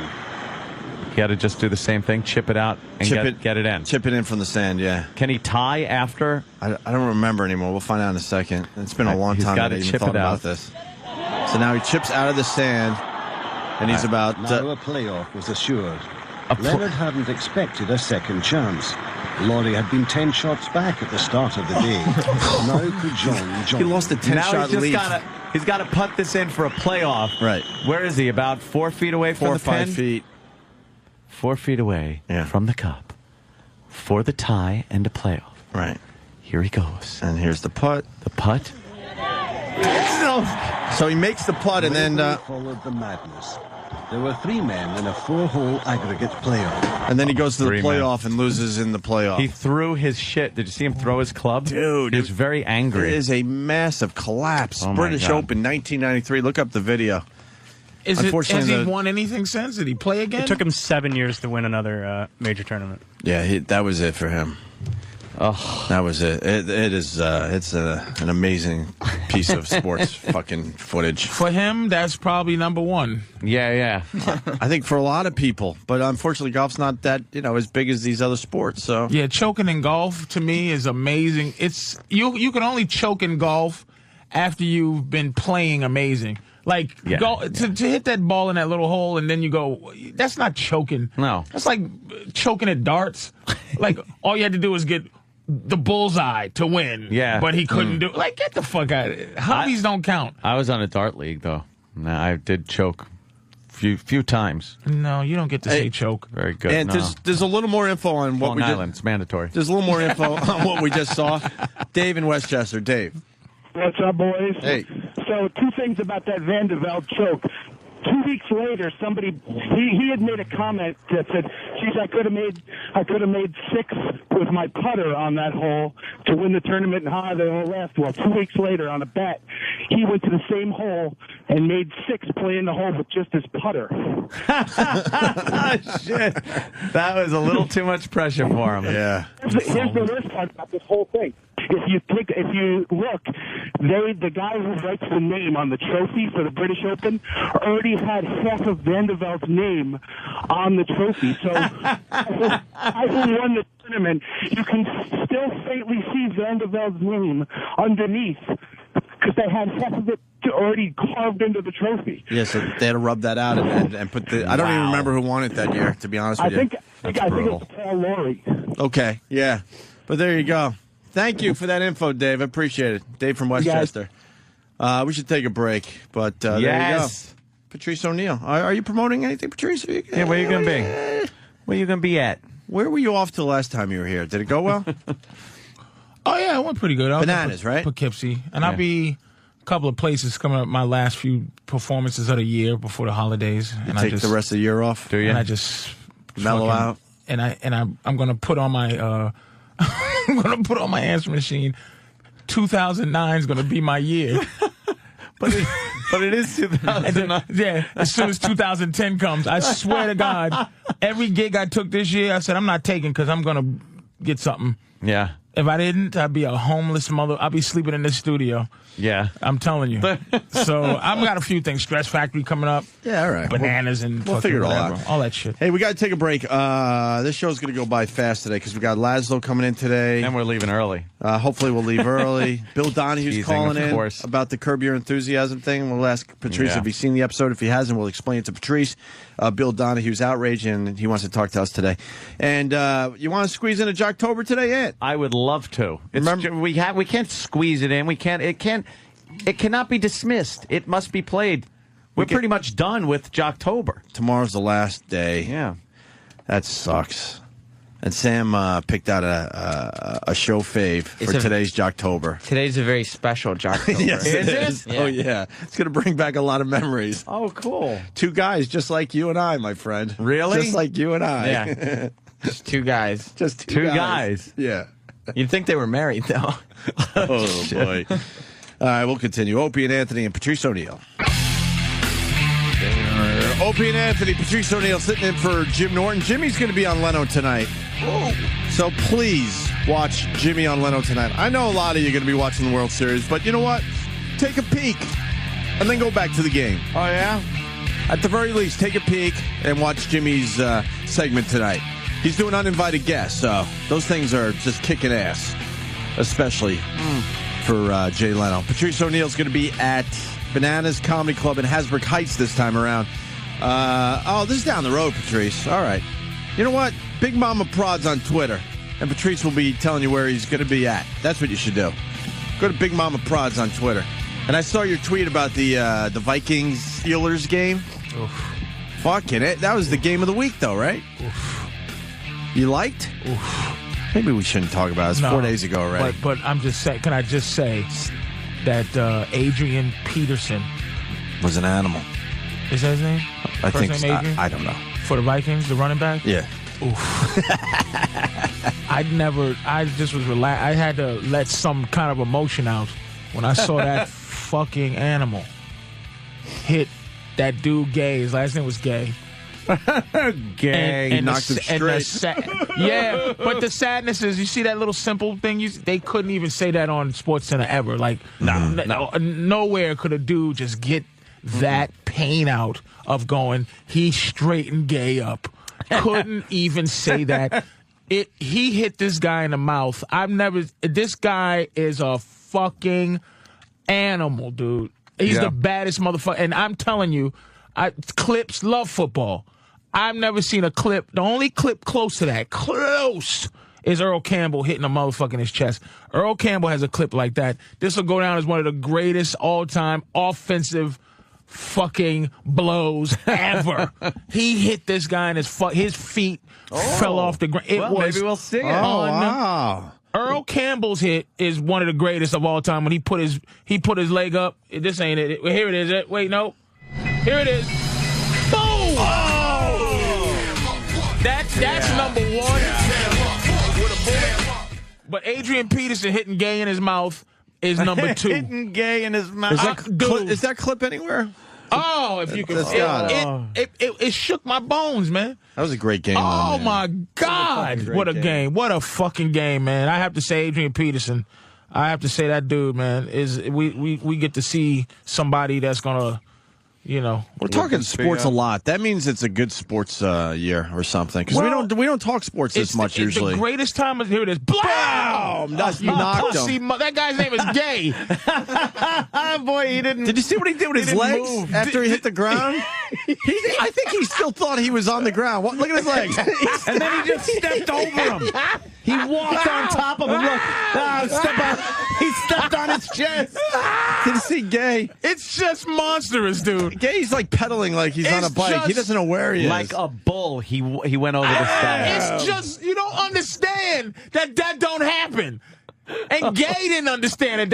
Everyone's, if you just know that doesn't happen ever. Look at him. It was, I wanted to cry. He's laying there with his legs flailing around. And I wrote on Twitter that I wanted to get my girl pregnant. Oh, and I couldn't finish it. It's only 100. But I said I wanted to fuck my girl, get her pregnant, so I could have a son. So I could have him do things like that to other men.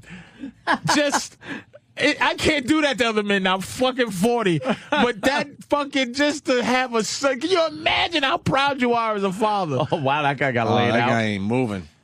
What happened to him? Oh! Yeah, that's going to hurt. That was a high hit. I just wanted to say that was just... Bravo, talking about that bravo. Twitter. What a fucking... Oh, that hit. Someone's saying check out the Eagles hit on Reggie Brown 2006. We're talking offensive. Less than 3. Thank you. Offensive player versus a defensive player. You'll see. The Steelers fans are yelling and screaming that Peterson didn't even get 70 yards that day, or he got about 70 yards fucking rushing. Give a nigga credit. He destroyed that guy. What are we looking at? Auburn's Junior Rose. What the fuck? And George's Reggie Brown. Let's see. Let's see this hit. No audio? Wow. He knocked his fucking head off? Oh, that was the ball. Oh, wait. Yeah. He got creamed by 2 guys. Yeah. All right. That got hurt. Let's get into some Jocktober. Happy Jocktober, everybody, from your friends at the Opie and Anthony Show. I wanna rock! It's a celebration of hacky, pukey radio shows and DJs from across this great nation of ours. The blacker the berry, the sweeter the juice, baby! There was a lot of energy there for some reason, but it's like wasted energy. Yeah. It's like sitting in your driveway in neutral and just gassing it. Crank up the crapola, it's Jocktober. There's a person stranded! There's a show! It's stranded! My rebuttal is, yo mama. I like that. What the hell was that? Happy Jocktober, everybody, from your friends at the Opie and Anthony Show. Let's all do it. There was no joy attached to that sound. And here we are. We only have 2 more days in Jocktober, which really sucks. I think we're going to continue this bit, but we're going to kind of put it on the side so we bring it back every once in a while because we can't wait a whole nother year before we beat up other radio shows. So with that said, if you got a good name where we could change the name of this thing. so we could continue doing this, please contact Sam with your names. Just Twitter me. Yeah, Twitter Sam, not What's your, Sam on Twiter, I believe. You're right? not Sam? That's me. I'm not. You would know, but you stopped following me. Oh, that's right, because it was all wrestling shit. Before we get into Jocktober, that the Twitter, somebody tweeted, I am the real Bobo. That's the real Bobo. Yeah, that's the real Bobo. I didn't think for a second that it wasn't. Really? But the person spelled you Y-U-O. Yeah. And please, P-L-E-Z-E. Yeah, everything's misspelled. I'm thinking and something's wrong because everybody's like, dude, that ain't the fucking real Bobo. And I'm like, wow, this guy's... maybe it was such a setup. This guy is convincing. It's Bobo. It's Bobo. Patrice? Yeah. If you want to reach Bobo on Twitter, just go to twitter.com/I am the real Bobo. But he spelled all that right. Yes. It says, Patrice, this is Bobo. Please, P-L-E-S-E, please help me plug my Twitter account. I think he left something out of account. What, there's two C's. Yeah. Had Fun Friday. C-Y-U-O soon. Also, Friday he spelled F-R-U. Oh, it's Friday. I didn't see from here. Yeah, this is a new day of the week. Friday. I'm so stupid to not know. I'm just dumb. Yeah, I'm just fucking dumb. It would be, though, if somebody was faking being him, you would spell stuff like that. He talks about Joe opening for Joe DeRosa. Yeah. First he spells Joe, J-E-O. J-E-O. And then he spells it G-O-E. G-O-E. Yes. Just in case, he's covering all his bases. Gotta be him. I'm just dumb. That's great. I'm so fucking stupid. All right, so get a hold of Sam if you got a new name for Jocktober so we could do it all year long. Yes. That would be nice. I mean, we're not going to, for like once every maybe 2 or 3 weeks. Yeah, just don't even here worry. and there type shit. Yeah. But today we got a show that we know very well. Yeah, I think that we shouldn't fully announce the show because most of our listeners know them. We spent a lot of time with them. We just haven't talked about them in a year. Wow. So I feel like maybe before you even announce what the show is, you should play like one of their sweepers. Track one. Yeah. All right, we'll introduce today's Jocktober with this. Oh, shit. Oh, no. Oh, shit? With our shit? Let's see. Who is it? Come on. Here it is. No, it's not Ron and Fez. Shut up. The John and Jeff Show. John and Jeff Show. We're two guys who think there is no excuse for poor neighborhoods being dirty. We're two guys who think any band that comes back after a farewell tour should be sued. We're two guys who think parole boards should be eliminated. We're two guys who think children's beauty pageants are comfort food for perverts. The John and Jeff Show. The John and Jeff Show. 10 years long, 10 years strong. Oh, 10 years long, 10 years strong. It's the John and Jeff Show, which you can hear in Boston, Seattle, Portland, Providence, Norfolk, Greensboro, Louisville, Fresno, Reno, Charleston, Ithaca, Grand Rapids, Lansing, Fort Wayne, Augusta, Charlottesville, Bloomington, Sioux City, and Junction City on the Talk of JC. Jesus, are you kidding me? They're the third shifters. Everybody's I know. favorite. They were the overnight show when we were getting ready for our regular radio show on K-Rock. The Opie and Anthony lead-in. Yeah, they would be blasting through the hallways this John and Jeff nonsense. We're two guys who think, You always used to dump to them every morning. Yeah, that's right. Had a good dump to John and Jeff. Are they doing anything different since the last time we looked at them? Definitely. They are really sort of broadening their horizons. Well, they're 10 years long. 10 years strong. 10 years strong. We're two guys that think and go. Go. The flights to Thailand for young boys are great. Remember that one? Yeah. So, Patrice.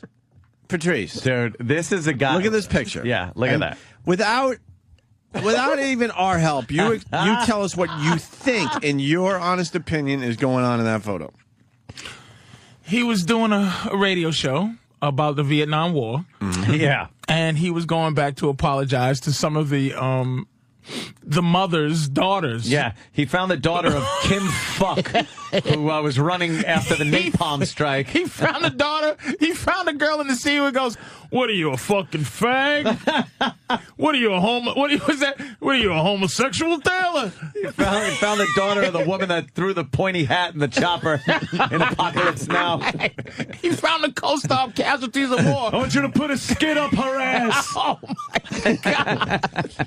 Oh, my God. This guy took trips to Thailand, and he's in one of those Thailand-type fucking bars. It's one of those places where they can shoot darts out of their pussy and pop balloons. I'm not kidding. And it looks like he is with he's buying hookers. 13-year-old over here. Well, we can't just say that. Well, I said okay, it looks like how do I reiterate hookers. so he can't sue me? He appears to be. Something's going on in our humble opinion. I mean, if I'm in Brazil and you see all my pictures and yeah, you would think of a giant creep. And based on that picture, my personal assessment of it is that he was paying her for some type of sexual favor. Now, what's the words do I use to be accused without allegedly? It could be your opinion. In my opinion, in my personal humble opinion, yeah, she's not his longtime friend. No. She looks very young too. Doesn't she look like about 14 years old? Yeah. 15 years old. You don't think he traveled there with her? I don't fucking know. And his fake smile looks like he just took his vampire teeth out, and he's just waiting to put it back in. He looks like he fits in there perfectly. Now, let me also tell you something. He is sitting down. He is sitting down at the bar. She is on his lap, on his knee. His hand is as low as it can go on her bare skin without touching her very, very low-rise jeans, right? Which are about a size fucking -2. Yeah.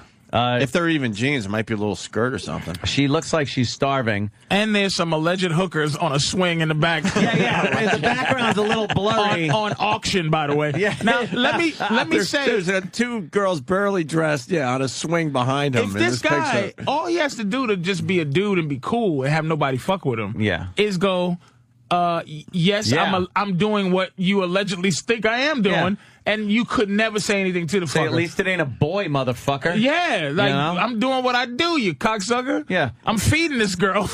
But apparently... what I'm spending, bought this girl new fucking shingles for a shitty hut down. Shingles? It's better than just getting a thank you letter from him in the mail after you send him some cash. I don't think they got shingles over there. They might. Corrugated tin. I like your joke, but I don't know. I don't know if they have actual shingles. I used to bring shingles in a suitcase when I used to go to Brazil. Currency. Baby, what you need? Currency. I need shingles. Well, fucking, I got them. I go to the Tile City, nigga, and I'm bringing got some for you. Yeah. Well, apparently, also, they had taken these pictures off of their website. Yes. I mean, that E-Rock was smart enough to save them. Sex bagel. But that could just be that, they're moving on with their website. And is that it? It wasn't the fact that we in all fairness, pounded him about it last time? I would like to think that's the reason. They, on the photos section. Yeah, what do they got now? They have the trip. Oh, so they still have the trip, but they don't have him with a young fucking... Guess what? I have pictures of me at fucking Christos, the giant Jesus. I also have those pictures, too. Yeah, look at him. He's now he's got the normal tourist pictures. He's at a temple. Yeah, that's why he's there. Yeah, that's it. That's why you go to Thailand. There's a fucking pagoda in his pants. I don't even know this guy, but it's like this giant head and no shoulders. Yeah, he's very creepy. Oh, you know he had a good... it's either Jeff or John. I don't know which. It might be John, but I don't know. All right, it's Jocktober. Let's get into this. More John and Jeff descriptives. Anthony, would you? What? Her? I'm not into Asian girls. I would probably take a handy or a blowjob from her or something like that, but I'm not into the Asian girl. Maybe Southeast Asian? I don't know. I'd have to be... how much did I drink? Did I drink? Yeah, what's wrong with you? Well, let me see. You know what? I've never... This is one of the things... You know how much I like Anthony. Racism gets in the way of you getting pussy, man. Your pussy racism is shocking. Yeah, that's... Because even slave owners slept with slaves. Like, pussy is just so... I'm very... But, wait a minute, though. I'll tell you what. Yeah. I think you don't... I didn't do much reading about it, but you tell me. You don't hear stories that much of the German guys messing with the Jewish women during that time. Well, I don't hear much of it. Yeah, it was some going on though. Yeah, I think so. Like, just I what think they, just how they looked and what they did to him, and you just didn't think it was no. But it was so fucking against. Like, if you got caught having sex with a Jewish woman back then, and you were a Nazi, you were fucked. You were fucked. You didn't do that. No. That's shocking about it. We talked about this before, but it's usually pussy just. No, it just goes across lines. It has nothing to do with. Believe it or not, Patrice. Yes. Look at that picture of them. It has nothing to do with me going, I don't like this race of people, so I don't want to have sex with their women. I'm not attracted. What is it then, nigga? I'm not attracted to, like... you never were attracted to an exotic girl? To, like, black women.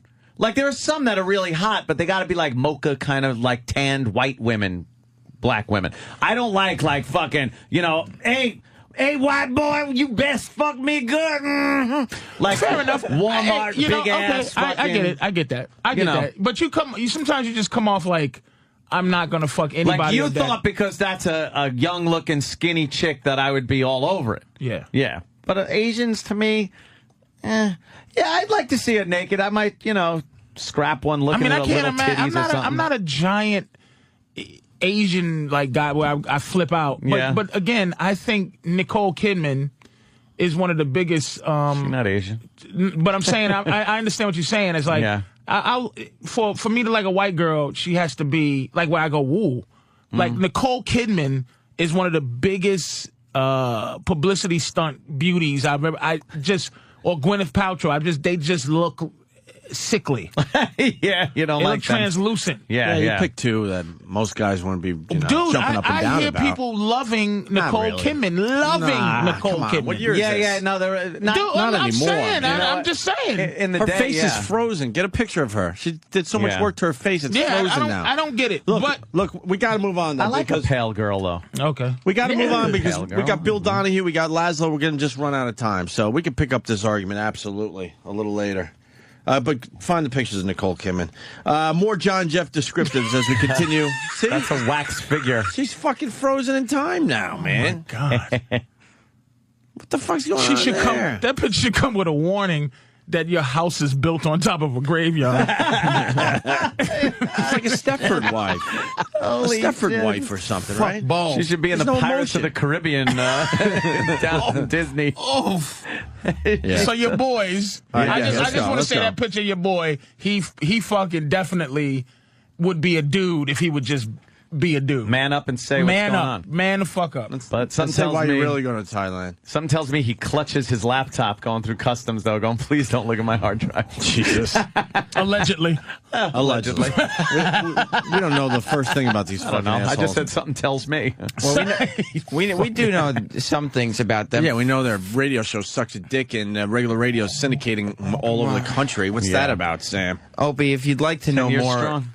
10 years strong. If you'd like to know more about John and Jeff, maybe we can play the next little sweeper. All right. John and Jeff Show. The John and Jeff Show. We're two guys who think every DMV driving test should be in English only. We're two guys who think any woman who claims to be experimenting is in denial. We're two guys who think anyone who steals a shopping cart should be deported. We're two guys who think mandatory tipping for room service should be illegal. The John and Jeff Show. The John and Jeff Show. 10 years long, 10 years strong. See, so this is their big 10-year anniversary? Well, 10 years pushing, long, 10 years promoting. 10 years strong. Fuck. Representing the third shifters, the insomniacs, They're pretty edgy with their We're Two Guys, though. Yeah, wow. They don't like that fucking tipping of the room carts service. And fucking shit. Yeah, it's crazy stuff. You have to realize when you're on overnights, they're on from 2 a.m. to 6 a.m. You can get away with a little more. Well, obviously. Yes. Safe harbor. Yes, Patrice. No, I'm not nothing. All right. Yeah, we're going to talk about that. Bill Donahue's going to be on our show. He's all over the place, and he picked our show as one of the places to yell and scream today. So we're looking forward to it. Yes. Jocktober, John and Jeff. Even more things that make John and Jeff two captivating guys. The John and Jeff Show. The John and Jeff Show. We're two guys who think if you lie about a crime, you gotta do the time. We're two guys who think vegetarians should just mind their own business. We're two guys who think the divorce rate would be 80% if a man didn't lose half. We're two guys who think anyone caught driving without car insurance should have their vehicle impounded. The John and Jeff The Show. John and Jeff Show. 10 years long, 10 years strong. They're like cartoon characters or something. Their the voices thing are is- very cartoony. It's like, are they supposed to be guys, Sam? They're men. They're men. Yeah. But they're A two man's guys. The thing is, they come up with these opinions, and it's not just one of them. It's both. I was just thinking the same thing. Both of them. Yeah. Both of They're them. two guys that think the same Why don't thing. you guys think alike? No. That's why they... Opie and Anthony, we're two guys who fucking don't like you. But did you ever 10 have years that? long, 10 years, go fuck yourself. What if they just made you do that? They just said, we want you to go. Would you quit? If they said to go, Turn it to the 20 we're years. two guys. Yeah. We'll never Two be in guys. two guys. Or just they want you to just start the day off with, hi, I'm Opie. Hi, I'm Anthony. And we're two guys who love entertaining you.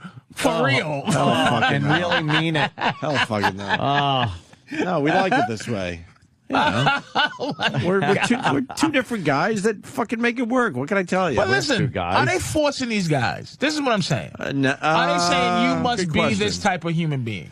Maybe they're saying, that two-guy thing Ew. really works. They have a new Elvira, or is that Is that I was about to say, Holy shit, is that the same Elvira? That's the same Elvira. She's Is got to that be the same one? 60-something Get years the old. fuck out of She's here. going to be at Chiller Theater this weekend. Really? Yeah. She's got to be 60-something years old at least. She had tons of work, but look at her tits. Look at this fucking bitch. You Elvira. She's got to be wearing some I kind of really push-up. want to smash her, but I think she's getting it done still. That stupid Elvira. Wow. You think it's the same one, though? That's gotta be. Maybe It they is switched the her same out. one. It is the same one. That's the Elvira. same one. Yeah. She's a redhead in real life. Is she? Yep. Really? She's also burned Is over she- much of her body. Really? Yeah. She had bad burns? That's no kidding. Crackhead? No. She something happened when she was younger, and she got burned over a lot of her body, except what you see, her cleavage and shit like that. But the rest of her body, big burns. Did they think she was a witch? Oh, maybe that was it. They burned her at the stake. Why? You know something? Goes with the whole Elvira thing. you know. Yes. Maybe she took it seriously. The bird thing. All right, let's go to John and Jeff. Start their hour with stuff. What now? What? I'm sorry. You gave me the giggles now. I just want to laugh at everything else. John and Jeff start their hour with stuff you won't hear anywhere else, like Is a Bernie trivia Williams question. playing fucking guitar? He's been doing the fucking jazz guitar. I don't want to Bernie see it no more. I want to Williams see no more Bernie Williams. Burn, baby, burn! Dumb guitar. Holy And shit! it's jazz guitar on top of it. And I'm Nothing not worse even than hearing jazz him play, guitar. and you can see by his fingers he stinks. And his face, he's like so into it. Here he is. Here he is. Go, Bernie. There he is. Bernie Williams. He plays a good guitar, but who the fuck's buying this shit? Fucking kids. You know what? I don't know how many people get this, but his wife should be behind him doing this. She used to fucking smash something Every right time he was behind up? the plate every time and fucking annoy the piss out of me. His album should be called Bernie's Greatest Hits, Not in Baseball. Oh, shit. You should have given that guitar to some of the Yankees so they could hit with it last night. Maybe they would have fucking hit the ball. I don't want to look at his soulful into his face. Get this shit off. He's closing his eyes and pursing his lips. He's shaking his head like... His album should be called I Retired Too Soon. Hey, you could do a lot All worse right. than Bernie Williams. Fuck that one up. Hey, your ex is Elvira today, too. Oh, no. There's dueling Elviras What today. is she doing? Let me. Oh yeah. And Elvira's 58 years young. Ooh. 58. She's fucking padding that. Look at her. She's crossing her legs into the letter A to say hello. Oh, that's a secret code. Look at her. What the fuck is she doing? Look at you. Yeah. She has your hair. Oh, look how old Elvira is, though, when she turns her head. That neck does some kind of a fucking rubber thing. That turkey neck. Is that a prosthetic chest? Like it's yeah, I know, is that right? not just a fake tits, but a whole fake upper torso. They're using Ricardo and shit. Montalban's chest from the Wrath of Khan. Oh. That's the one they put on her. When she fucking turns her head, her neck looks like you're wringing out a chamois. She is old, but she's still... No, man. Look. If you look at the breast more, those things look like they're going to fucking just drop to the floor if they're not being held up. There's a problem. They're being pushed. There's a problem. What a cruddy-looking old broad. She looks delicious, man. A cruddy-looking old broad. Look at her, man. Look at how just cruddy she's looking. Yeah. That's Elvira? Yeah. No. Yes. From when? Maybe not today. I think that might be today. What's it's recently. Dude, that is fucking... She looks way better with her fucking regular hair and shit. That is Elvira. Get the fuck out of here. No way. It is. She looks like the girl next door, apple pie, fucking... Your old friend's looking pretty good, my friend. Oh, you like her? She's looking all right. I thought she was looking a little better. She's not doing... You can't tell with the wig on, but she got better hair now than she had. She was dyeing it and... Why don't you put a people call in, man? What? No, that's done. There's no way. Put a call in, man. No. Say Happy Halloween. White people love Halloween. It's almost like Christmas. Yeah. That's white people's Christmas. Halloween's a safe holiday, too. Just say Happy Halloween. Yeah, Happy Halloween, safe. man. Bernie's album is called Moving Forward. From what?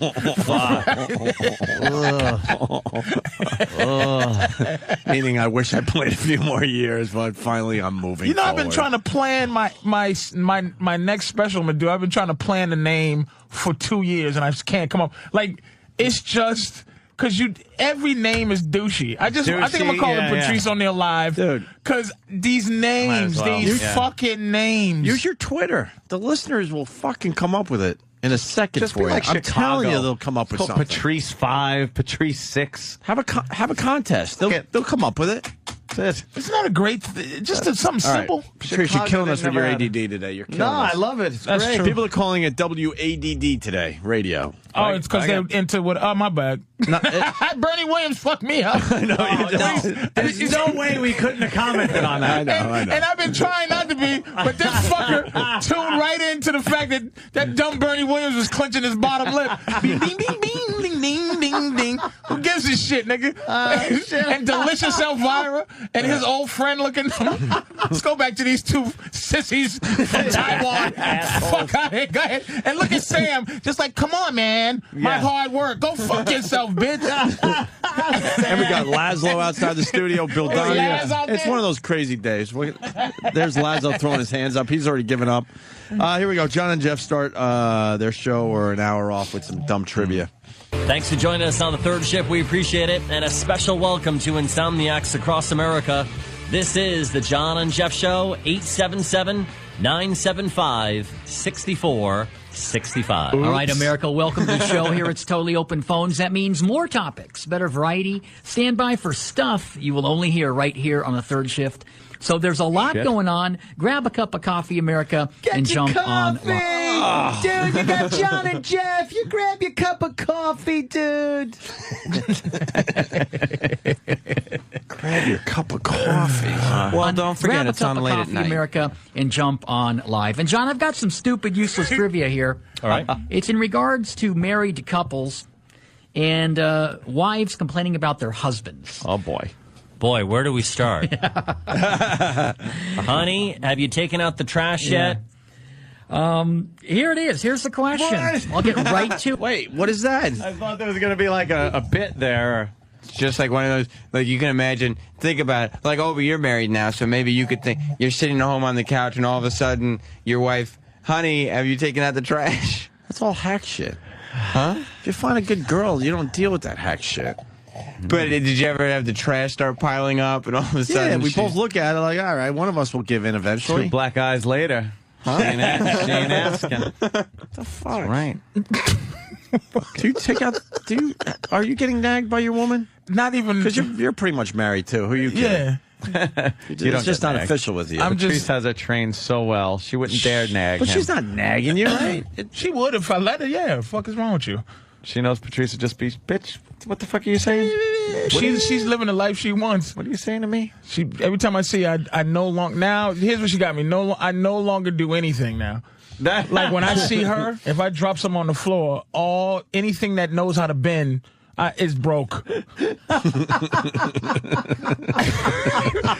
Oh my God! Like, oh shit! I dropped something, sweetie. Hey, come pick that. But she set me up to need her, so I needed to pick up shit and carry shit. Nothing wrong with that. Carry the bags that I bought. I bought the soup. I bought the food. You carry it. Nothing wrong with that. Be a fucking gentleman. Shut your face.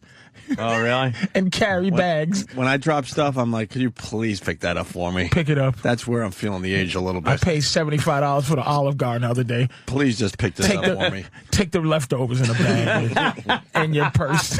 Jesus. All right, let's find out about this nagging. Not the trash yet. Here it is. Here's the question. I'll get right to it. I'm not going to beat around the bush. About 65% of married women said this was the most annoying thing about their husband. It bugs them. What is it? This annoys them. It bugs them. What is it? So this is one of the things you'll peeing hear on the toilet seat up. Yeah. only on the third shift. It's got to be toilet seat up. Why are you trying to answer this? Who cares? Because It's I'm interesting. captivated by it. Oh, yeah. These are two guys who love trivia questions. I swear I thought the question was going to be, women do this after they break up. I swear I thought you were going to sneak that one in. Oh, I wish that would have been hilarious if the third show had the same topic. I've never hated Sam more than this moment right now because I'm looking down at all the rest of the tracks.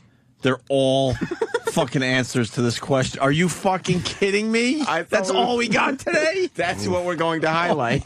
Oh John and Jeff getting This would be a throwaway line. Of course. No. And maybe you hope that someone has a good joke on the lines or someone in the studio, whatever, but that's it. You wouldn't spend too much time in something like this. Our own listeners have some answers here. Yep. Finding another girl in your closet.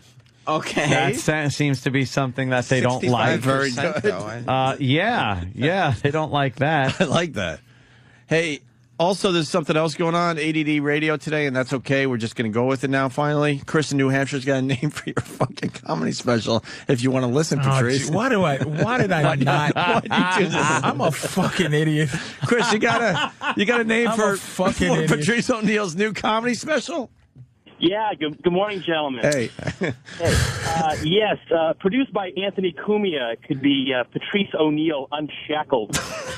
Holy shit. That ain't bad. That is pretty good. I was thinking of something with N-word. Unshackled, yeah? Just, actually N-word. Do you want N-word? N-word. Not nigger, but N-word. N-word. Something. I but see. I don't want to be topical. I just want the shit to... Yeah. Richard Pryor and Carlin never had douchey names. At the end, Carlin started naming the stuff like, you're all diseased, but... Yeah. You know, but that didn't bother me for some reason because That was a cool name, I thought. Yeah, Carlin never it bugged worked. me.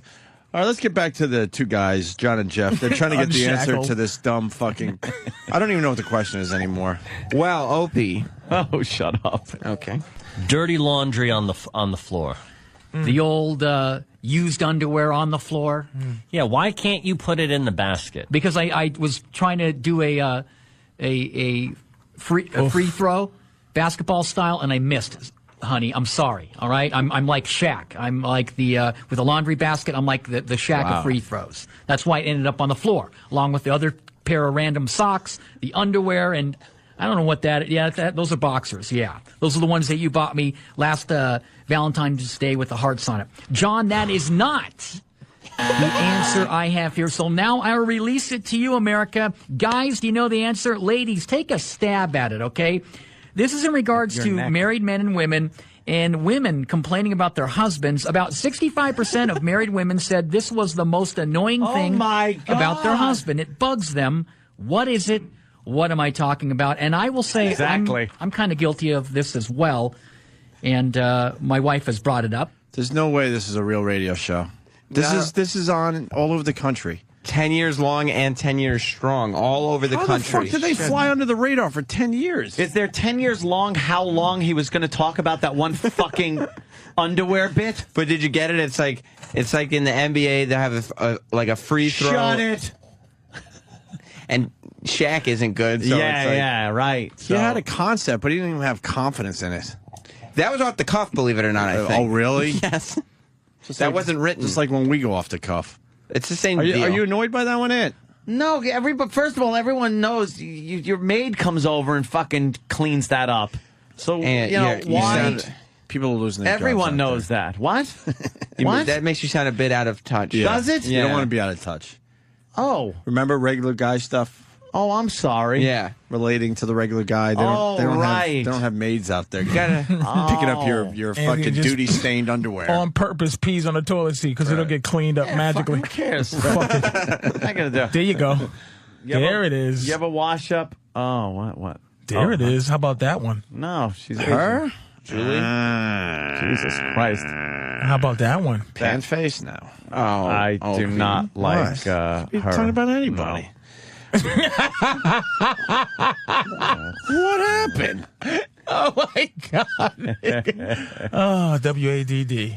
Yeah, of course. Okay, I'm. All right, we're back. Are we back with we're John back and Jeff? From, All right, we're let's back try. from WADD. Back to the We're trying to topics. get the answer here. Let's try this. All right, let's go to Call. You're next on the John and Jeff Show. Hi, Call. Oh. Hey, John and Jeff. How y'all doing tonight? I'm doing pretty good. How are you? All right. Just out here doing my paper route. Awesome. Listen to y'all every night. Awesome. Cool. I want to take a stab at that trivia question. All right, about 65% of married women said this was the most annoying thing about their husband. It bugs them. What is it?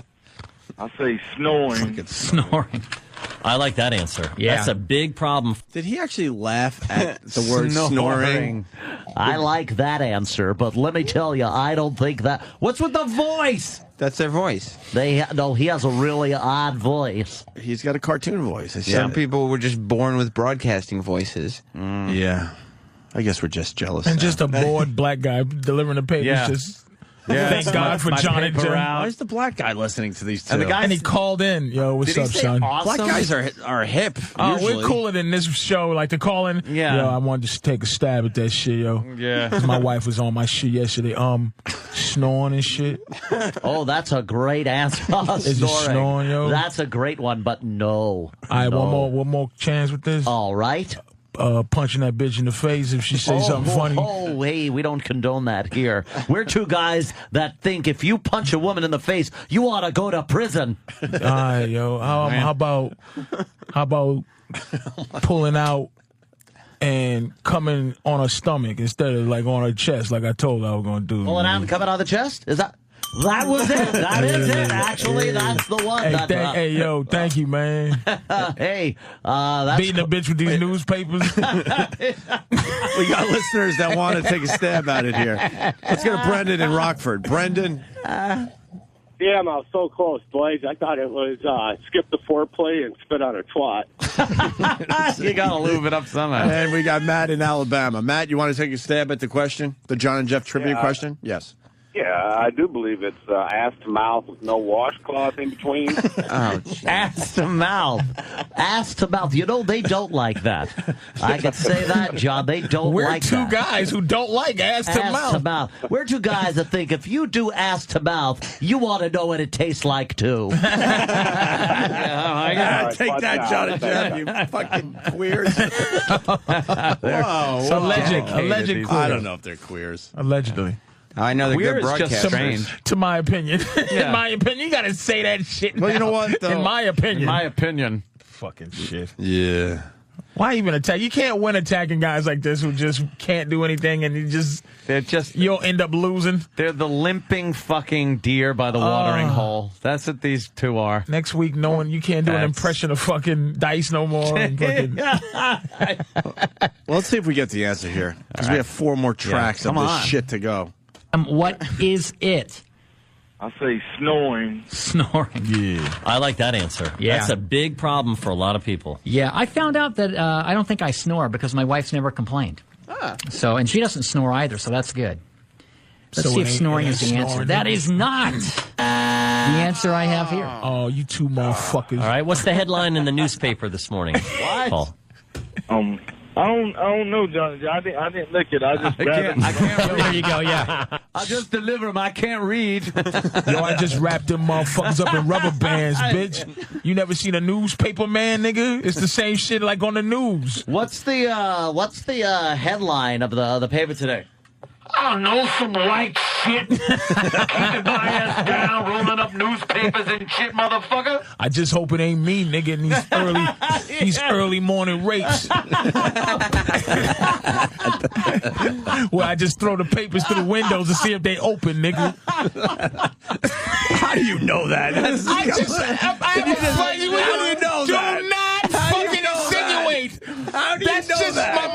my mind went to Rapeville. You're basically saying brothers get paper routes, not for the money for the paper route, so they can throw papers at the houses to see if the people are home. If they're home. How the fuck do you know that? People don't know they're paper guys either. No. At this motherfucker, yo, I'm your motherfucking paper man. I'm here to collect. What? Let's get to the end of this track, please. Oh, shit. I don't know, Johnny. I didn't lick it. I just grabbed him. There you go. Yeah, exactly. Let's get him off the phone quick. Thank God we got the Negro off the phone. Oh, that's good. Fucking scared. But no, it's not snoring. Y'all want the paper? Here's another attempt at the answer. All right, let's go to Nick. He's in Portland this morning. You're next on the third shift. Hey, Nick. Hey, How you doing, man? not too bad. Awesome. What can we? you guys? Awesome. Good. Awesome. What can we do for you? Yeah, I think I got an answer to the trivia question. All right. Here's a question. About 65% of married women said this was the most annoying thing about their husband. What is it? What am I talking about? I think it's forgetting to Like put the the John toilet Jeff seat show? down. Are we still fighting about that?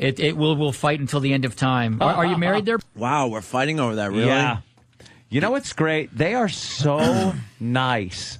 Because if that guy would have called us with that lead-in, it would have been, talk, you dumb motherfucker. Like, they're like, yeah, hello. That was as angry as he gets. Awesome. All we have to do is be nice and we can be syndicated around the country. You know that, right? Yes.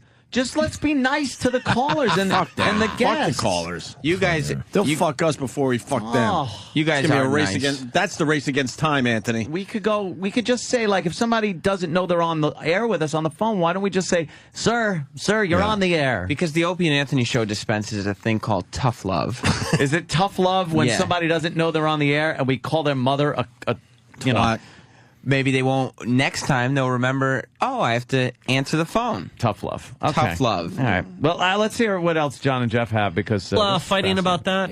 We'll fight until the end of time. Are you married there, brother? Yes, I am. Brother? Yeah. What are some of the things that your wife complains about?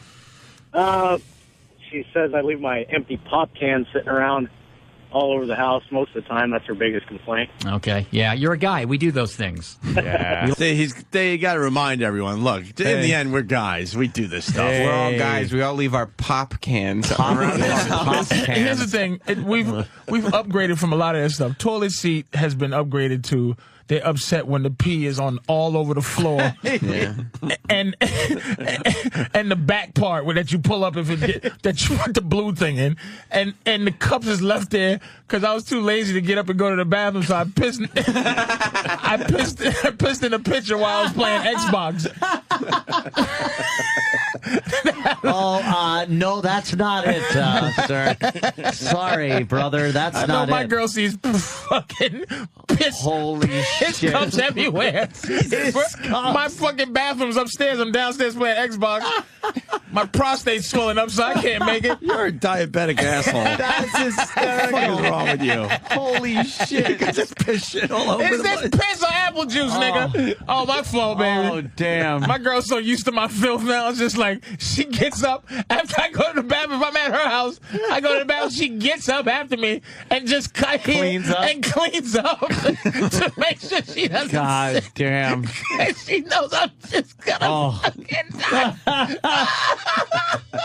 Nothing worse than a nice Poor thing. pissy bowl. Oh, she won't with even. hair she that looks like doesn't a even- ferret's been doing laps on the fucking rim. Oh, she pisses at my house like she's at the park. She squats. She won't sit on my toilet seat. Like a gas station bathroom. She practices that. She don't sit down in the morning. She's a foot above the She's fucking a seat. foot above the fucking damn. toilet seat. You got to be an animal, man. For her to go It those gets ways. cleaned up, but it's just so much disgust everywhere. That's just classic. fucking finished. You rule. Around. all over the house most of the time. That's her biggest Pop cans? complaint. Pop cans. Yeah, you're a guy. We do those things. We like to leave a trail. We just leave stuff. Oh, yeah. Let's see if that's the answer. You say about 65% of married women said the most annoying thing about their husband is the toilet seat issue. That is not. Oh, wow. The answer I have here. Oh, that means they're going to have to continue with this, Sam. Huh? And Thank that God. means we're going to have to continue with Not this. necessarily. The listeners want to know. Do they? I think so. That's my sort of gauge. In some funky way, I want to know, too. See? I just want to know the end. Are there a lot of guys that are like John and Jeff, you think? Motherfucker. 10% of the population. Most of them are like John and Jeff guys. Did you see what's on TV? That's the country now. At least we just don't we know it's not, but that's how people are living. It's a do you notice that there's only women with an opinion now on TV? Yeah. It's only like women that get maybe Bill O'Reilly at 8 o'clock. Hannity. But not an opinion. Hannity kind of does what He's got his opinions now. Does he really? Yeah, they changed the show a lot. It ain't too many dudes. He holds onto that football and throws it around the room. Wait a minute, though. But not in the opinion that he's supposed to have. What would Hannity had ever said? Put it this way. There's no guy that would ever defended David Letterman on anything right now. Except for, radio. Right. Like, there's no dudes Gotcha. nowhere that would have gone, wow. Right. Yeah, dudes cheat. Like, if this radio show, somebody talking about some guys cheating, they would never go, yeah, guys do cheat. Yeah. Fuck no. They would go, those fucking pieces of shit.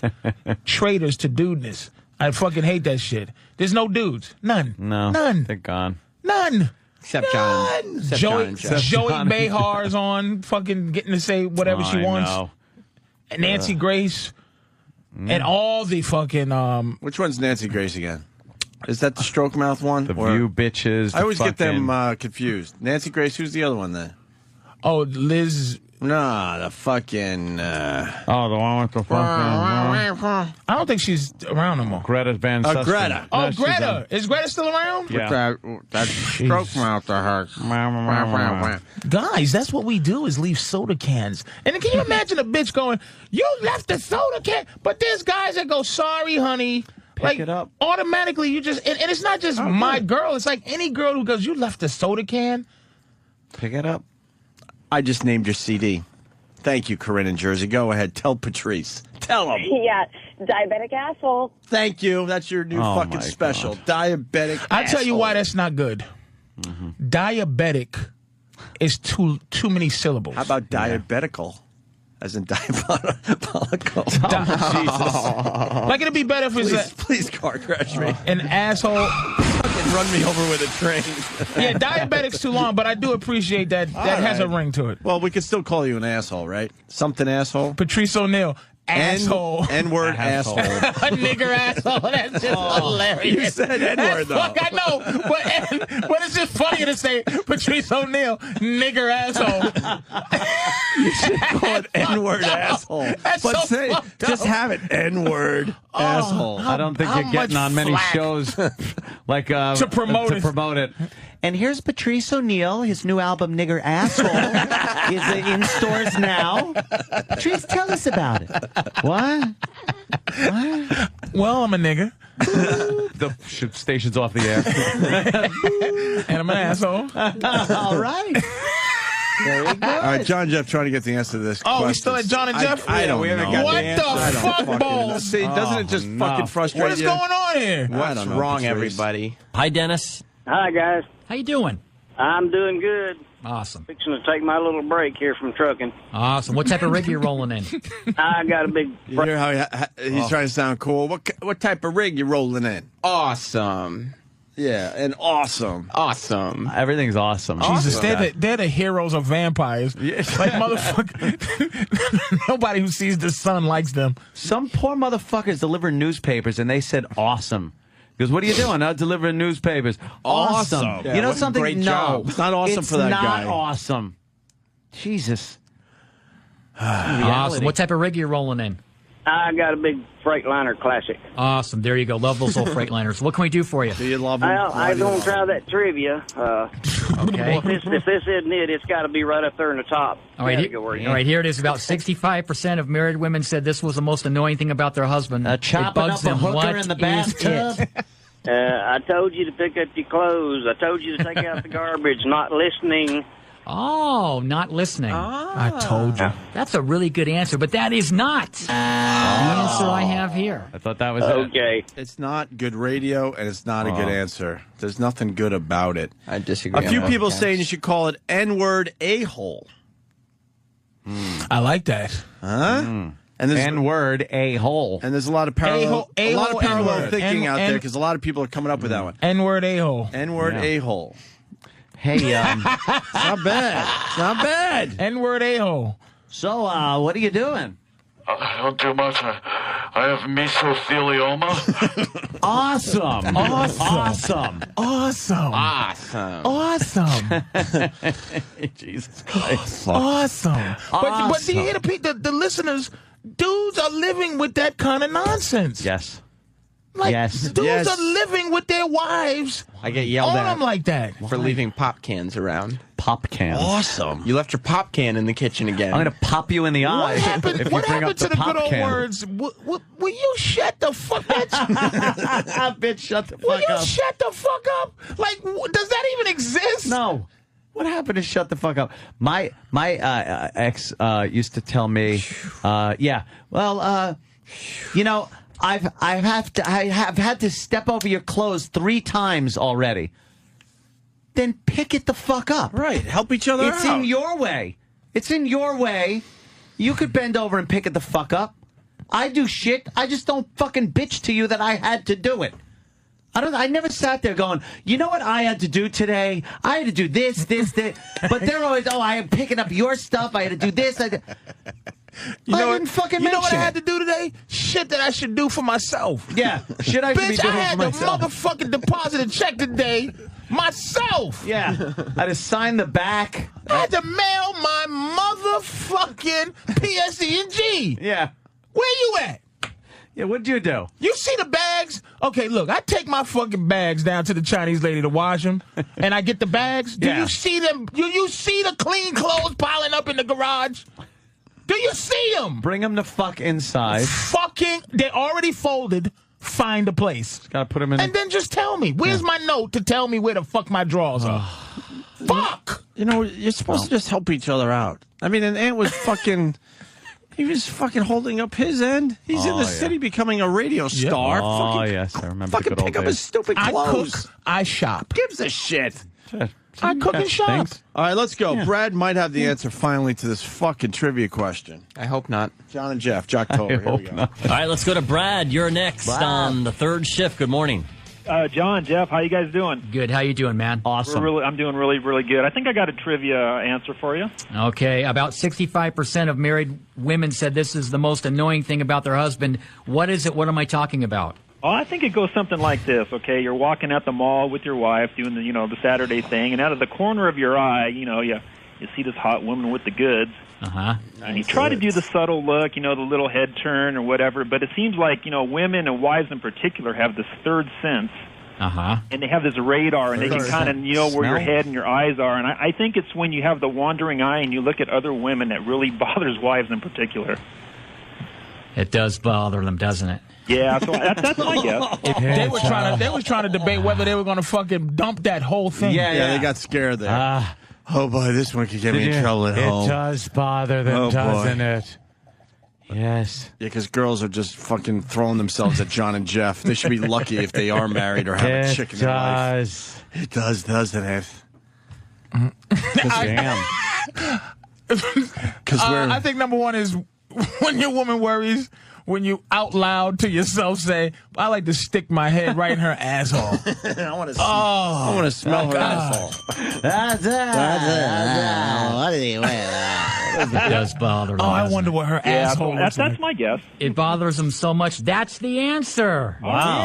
Checking out the other ladies in public. No wonder guys wear sunglasses. See, because they're checking out Snatch. Yeah. Whoa, you fucking What was the kidding. answer? It was girls get mad when their men check out other women. Bullshit. It's number chicks one. check out other Number one. chicks. Stop it. Really? Full of shit. Yeah, but women do get mad at that. That is an absolute truth. But I'll agree with you on that one, they Patrice. get mad. But you're going to waste a half hour of your radio show talking about it? Well, Yeah, that's you the could. point here. If the You third could. Well, if you shifters did want it to right, I talk guess you about could, it. right? So brim of the hat works too. You cancel out your chick's eyeballs with the brim of your hat, and then you know you're safe to look over. How about this technique? Yes. When your girl goes, "You want to go to the mall with me?" You go, "No, bitch," and then you walk outside and sit on your fucking porch. How about this technique? That's a technique. How about No, this technique? bitch. No. How about I'm going by myself? That's a technique. Patrice's technique. How about this? No, bitch. No, bitch. You want to go to the mall with me? Nope.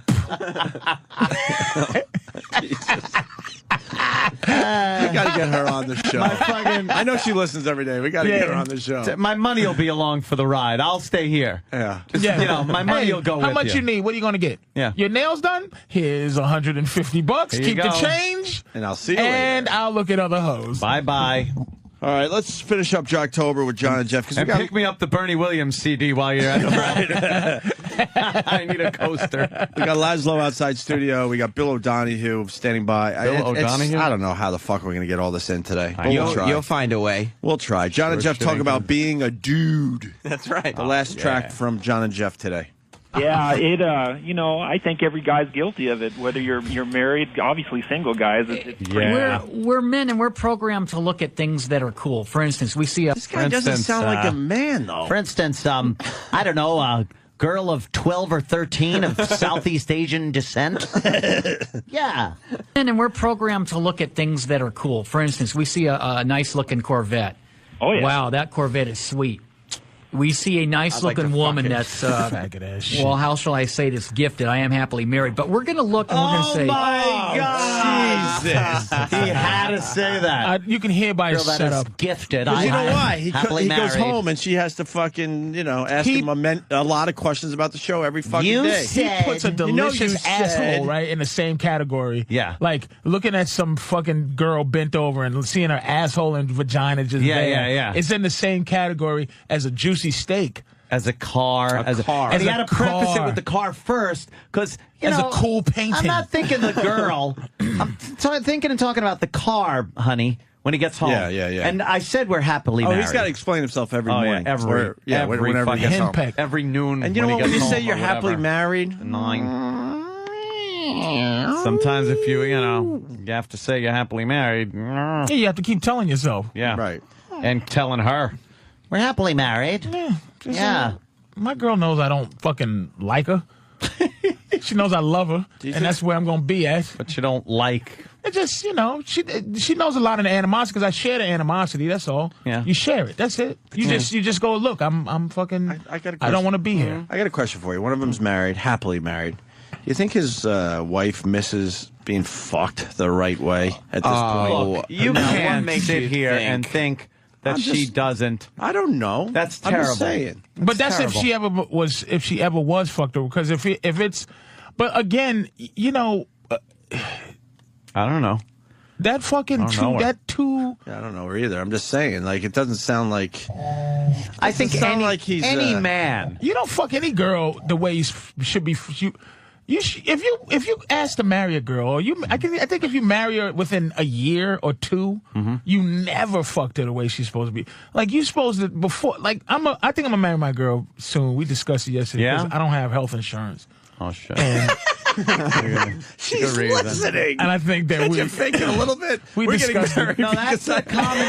That's common in She the. doesn't want to hear we that. get Deep married down. like two gay guys get married. Listen, Yeah. we need the benefits. Look, I understand, but benefits. she doesn't want to hear that deep down. I mean, she knows it, but What is she fucking?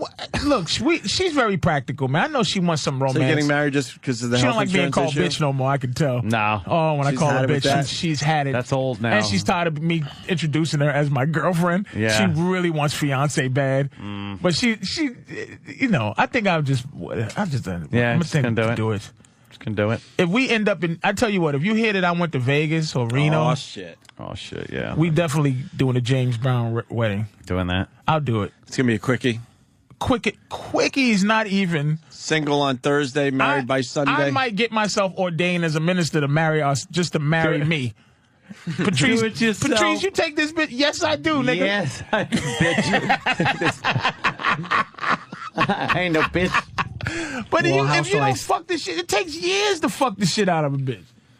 Like, it takes 5, 6 years to fucking just ravage this woman. To get to the point where what, though? Like To where you go, we have done everything. Oh, everything. Okay. All right. And then you go, let's get mad. Fuck it, man. She's been a trooper. Yeah. And you don't want to let her go out into the world after what you did. And try No. You know what I mean? All right. Let's get to the end of this clip. Why? We see a nice-looking just need to move Corvette. on. Oh, yeah. Wow, that Corvette is sweet.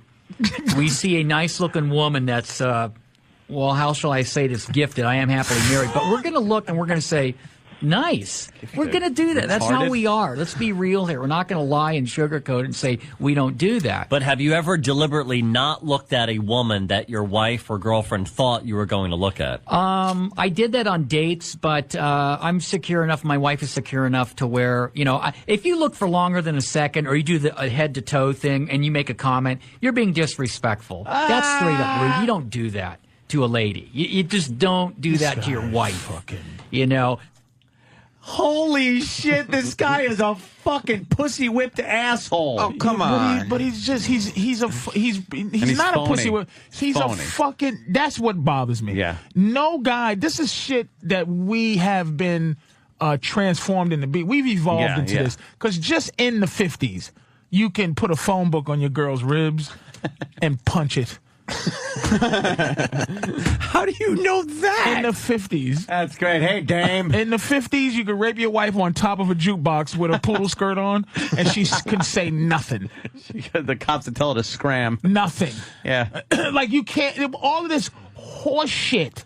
It's all phony. Because that that's the only way women can be on top of the situation. Yeah. Is if dudes just decide that we're going to give it all up.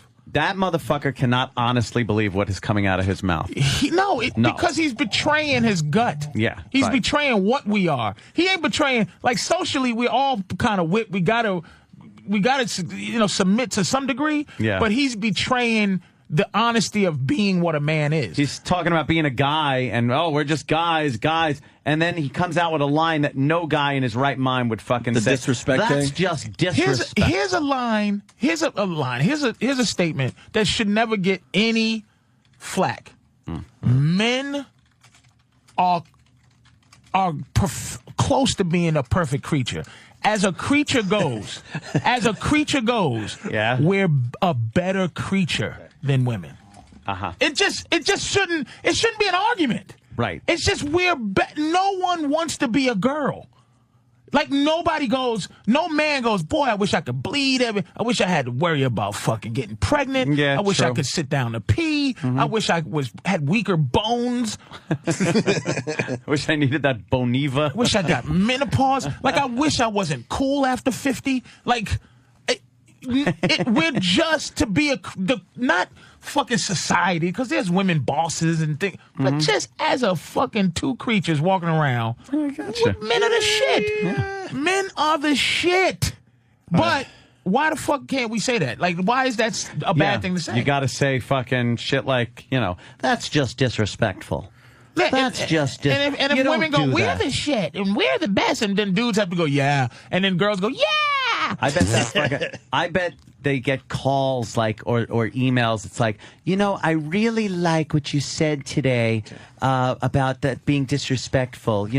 That's very not enough men say that. Well, that's true. There aren't a lot of men who go out and say that and represent women. Fucking smack you in your head. Yeah, we got a break. Oh, boy. Laszlo's pacing. I know. Fucking Bill Don. It's crazy now. Yeah. Laszlo, did you guys He's do any of the new? Well, we're gonna talk about that shit. I'm supposed to do some voiceover. Did you do the Chinatown one or the new fucking? We've done them all. You done the new ones? We don't know what we're allowed to say. Can't talk about. Really, anything. Laszlo fucking fired me for my little appearance. Well, he should have. You can bring it up with him when he comes in here next. You know what? Fuck Laszlo. Right. Damn. What's he promoting now?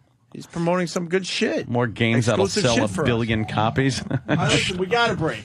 Yes, let's At take this a break. point, we can't even fuck around anymore. All right, Patrice is all going to be right, at all right. Bananas Comedy Club, Hasbrook Heights. Oh, no, these are down the road. So just follow Patrice on Twitter, Big Mama Praz, and he'll keep you up to date with his shit. Opie and Anthony, stay there. No, don't do that. It's amazing.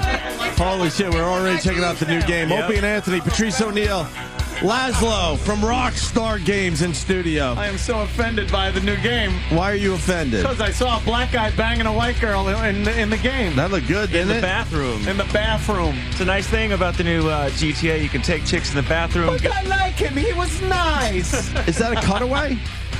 Some of them are cutscenes. Other ones, it depends because you meet chicks in the club in the game, and you get their number, and they'll when you see them in the club the next time, they'll just take you to the bathroom and blow you. Oh, damn. You guys have finally said fuck it all. I love it. Yeah, they just I've been reading the articles over the years. Now you're like, you know what? Fuck everybody. You know We're what the going to make best the thing game is? we want to make. Yeah, absolutely right. It's like people over the years have given you shit no matter what you do. So now it's just like, good. Fuck you. Right. Here it is. Blowjobs in the bathroom. Fucking cave her head in. Whatever you want to do.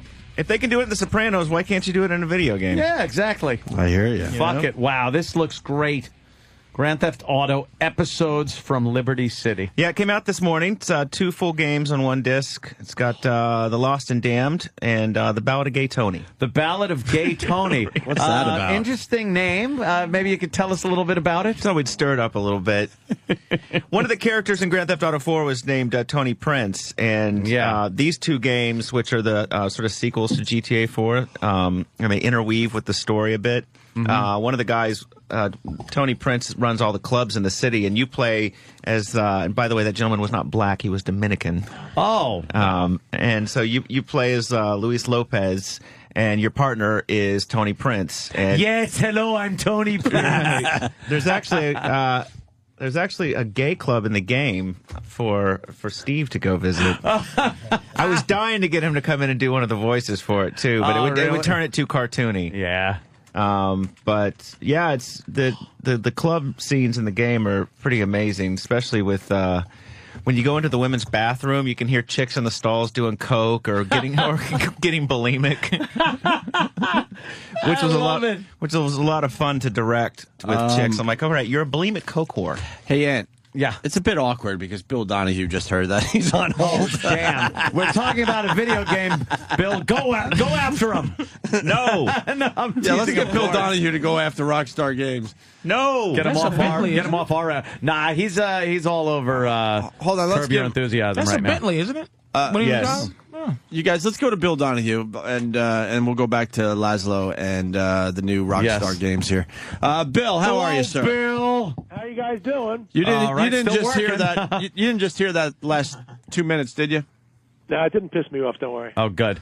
Well, let's get right to it then. Speaking of being pissed off, you seem to be all over the place. Larry David, of course, did an episode of Curb Your Enthusiasm where he takes some kind of drug because he's having urinary problems, and when he urinates at an employee's house, a picture of Jesus is up on the wall, and some of his urine gets up by the picture of Jesus' eye, and the people in the house go in the bathroom afterwards, after Larry leaves, and say, oh my God, it's a miracle, because they think the picture is crying, and they want to take this on tour. Now, obviously, Bill, you have a problem with this. Basically, what is your take on it, and why the problem?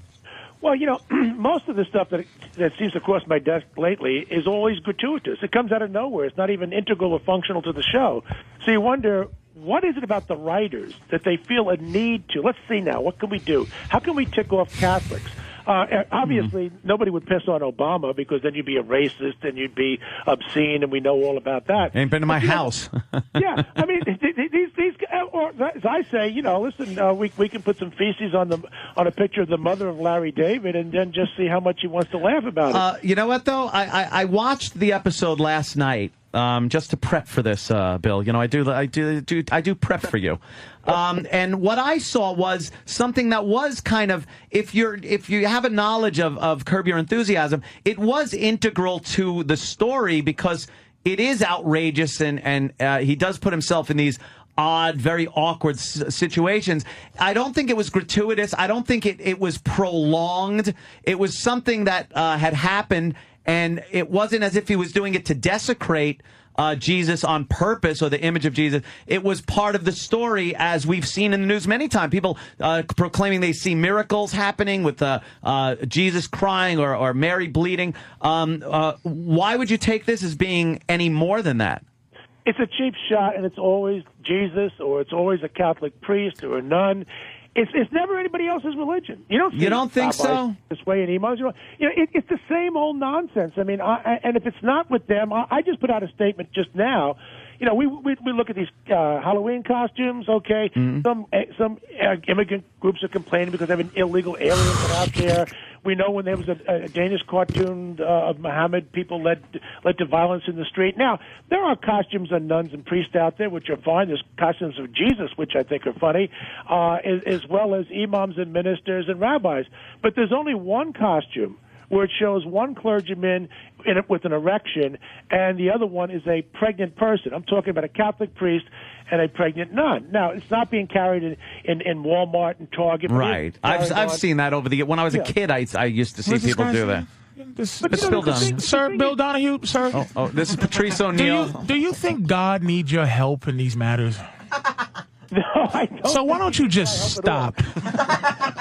Like, that's all I'm saying. Why don't you just stop being the representative for God? I heard you say "I" about 3 times. Here's my problem. I always have to make things racial. How come the upsetness is not the fact that Jesus always looks like Charles Manson instead of what he really is, somebody from the Middle East? No, he wasn't. He was the son of God, and God, we all know, is a white man. Why doesn't that offend you? Why is the fact that he looks like a session drummer? I think, you know what I think we need? I think we need more Amos and Andy and Little Black Sambo. Yeah, we do.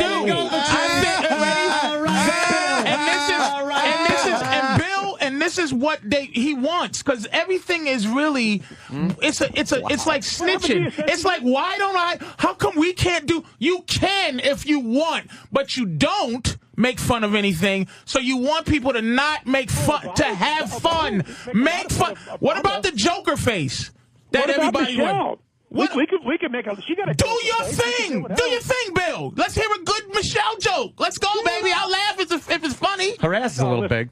Go ahead. You get my point. No, I don't get your point. No. Sure you do. You just. I don't care. Yeah. How about I don't care? You would. Really? No, you don't know me. That's what I'm saying. I'm not you. Wait. What do you got on Al Sharpton? Al Sharpton would be the first one to go for your head, of course, if anything like this happened. We saw what happened with Isaac. Okay. What I'm saying is that one more time we got this duplicitous, hypocritical people out there who say, "Oh no, leave off the gays. Oh, I could have some fun with some gay costumes." Let me tell you about that. But they ain't going to go there, are they? They're just over and over and over again. But you're not giving me any reason. It's like any reason. It's like no. Wait a minute. It's like sometimes it's like you ever have a woman and she says something's not funny, or something you think is not funny, right? And then you go, okay, well, make it funny for me. Can you please tell me, say something that makes me go, you know what funny is? Well, did you think what Larry David did was funny? It could have been. He should have been able to do it. Was it funny? Did he? I don't think Patrice actually saw it. The tear I did. I saw the clip, and the 2 women that got on their knees and thought he was really crying. Okay, you did see the he was making fun of those goofs as opposed to pee on Jesus. Yeah, it wasn't a desecrating. You're being Jesus literal. thing. He's just making fun of the Catholic woman. Is that what it is? No, it was making fun of. They're hilarious.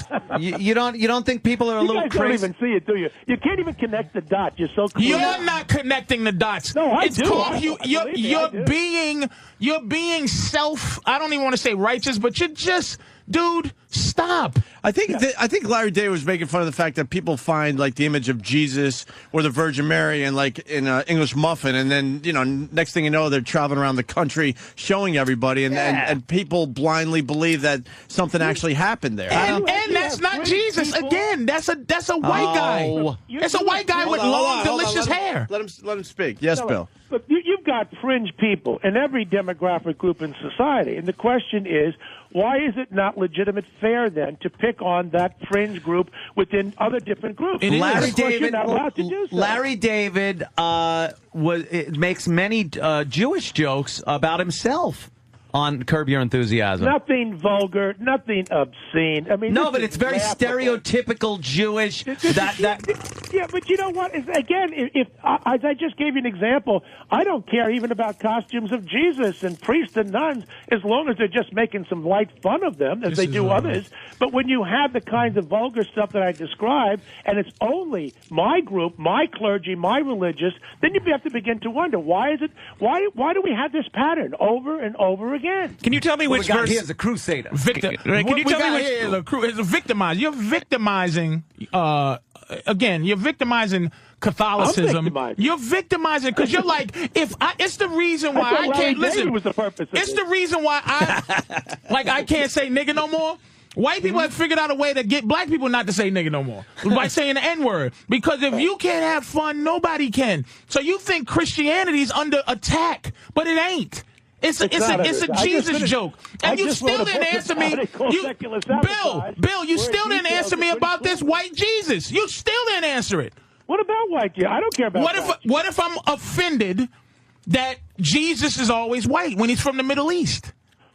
Well, I mean, that's not vulgar. That's a matter of interpretation. Why aren't you upset about that? The Catholic League, we don't. There have been pictures of Jesus. If you're upset about care about that. If you're upset about a figurative act of defamation against fake Jesus, but it's a fake Jesus. A picture of your mother, you're not going to get upset. It's a fake portrayal of Jesus. I don't believe you for a moment. You don't believe yourself. You're just trying to stop people from having fun. Stop. Leave people alone that like to have fun. More people agree with me than they agree with you. Yes, why don't you just go into rooms with them and leave people who are funny alone? Tell your friend Al Sharpton and his buddies at the There you go, my friend. Because he's black, he's his friend. There you go, Bill. We know what you really are. You're going to slip up if you keep talking, black Bill. people know each other. Exactly. I agree with Bill on this one. You're going to slip up, and the real R word's going to come out. The R word. What's I'm the not R say word? It. I'm not saying it. Oh, you know what it What's is? The R I don't know what it is. What's the R word? It's the R word. If you use the N word, you're an R. Not exactly, but you know what the N word is. You're an R if you use the N word. Yeah, you're an R if I you have use no the N. idea what the R word is. Of course you don't. Hey, Bill, if you get mad enough, you could call him, what you want Go to ahead, call say him. it. Say it, Bill. It's in your heart. Let it go. Don't let it fester, Bill. Get it out. You've already been saying it in this condescending manner. What if I put Amos and Andy, huh, Mr. Negro? How about your friend Al Sharpton? How about your friend White Jesus? Let him talk. I'm just showing what a phony you are. No, you're not. Oh, shit. No, you're not. No, you're not. You're not Little fun. Black Sambo with his You're not fun. Little Black Sambo. We get ready. Hey, what do you? There you go. That's what Bill really is. That's what he really is. That's what you really are. Yeah, I know. You see the anger? He came on very diplomatic. Very diplomatic. You try to justify bigotry against one group, but then you get upset when I don't. When it comes back. No, in I your didn't. face. No, I didn't. Yeah, you kind of did. You kind of did. Say what? What you I kind of did. What did I do? You kind of did. What did I do? You kind of did. Just tell me what I did. You kind of did. Tell me what I did. I just fucking with you. No. I'm asking Bill. To Bill. Bill, what did I do, Bill? What did I get mad about? My point is simply this: everybody has a hot button, whether it be Jesus or Muhammad or a black minister, whoever it might be. Or funniness. All you got to do is find that button and you press it, and you get the same reaction. Yeah, the button I'm pushing with you. There's a tendency in our culture to push the buttons of Catholics more than any other group. Okay, when did this start? Has this been historic or has this started yesterday? Leviticus. This started Leviticus. For a while, fellas. You know when it started? It started when people started paying attention to people like you, Bill. When we started going, Bill said something, so we got to be scared of it. Bill, just stay out of fun business. You know what Xbox 360 is, Bill? Stick to stoning women that are unholy. Let's go back to the rules on when it's okay to enslave people or when it's okay to turn your daughter out as a whore. Let's go Old Testament right now.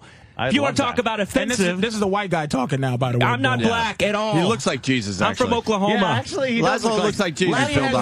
This shitty shirt that proves he's white. I bought this in Oklahoma. It's all at Teeners. And Bill, Western Outfitters. Wait, and just so Bill knows, Laszlo will be going to hell with what he does with his life. Oh my God! Yeah, so there's a guarantee there. Stuff. I'm with you, sir. What is HBO saying about what you're saying, Bill? Same You thing. get what I'm saying, right? Yeah, you think you're going to get an apology or any reaction to this by HBO or Larry David? No. Listen, Bill Maher has been defending Catholics for years. There's something pathological about that man. He's totally irrational. Yeah, I don't like if Bill Maher. HBO puts up with him, then I just joked on TV here about 2 years ago that I'd like to meet up with him in Madison Square Garden, put the Everlast on, and I beat the hell out of that punk. He goes on Larry King in a serious vein and says, Bill Donahue of the Catholic League threatened me with violence. What up? Yeah, because you know what he did?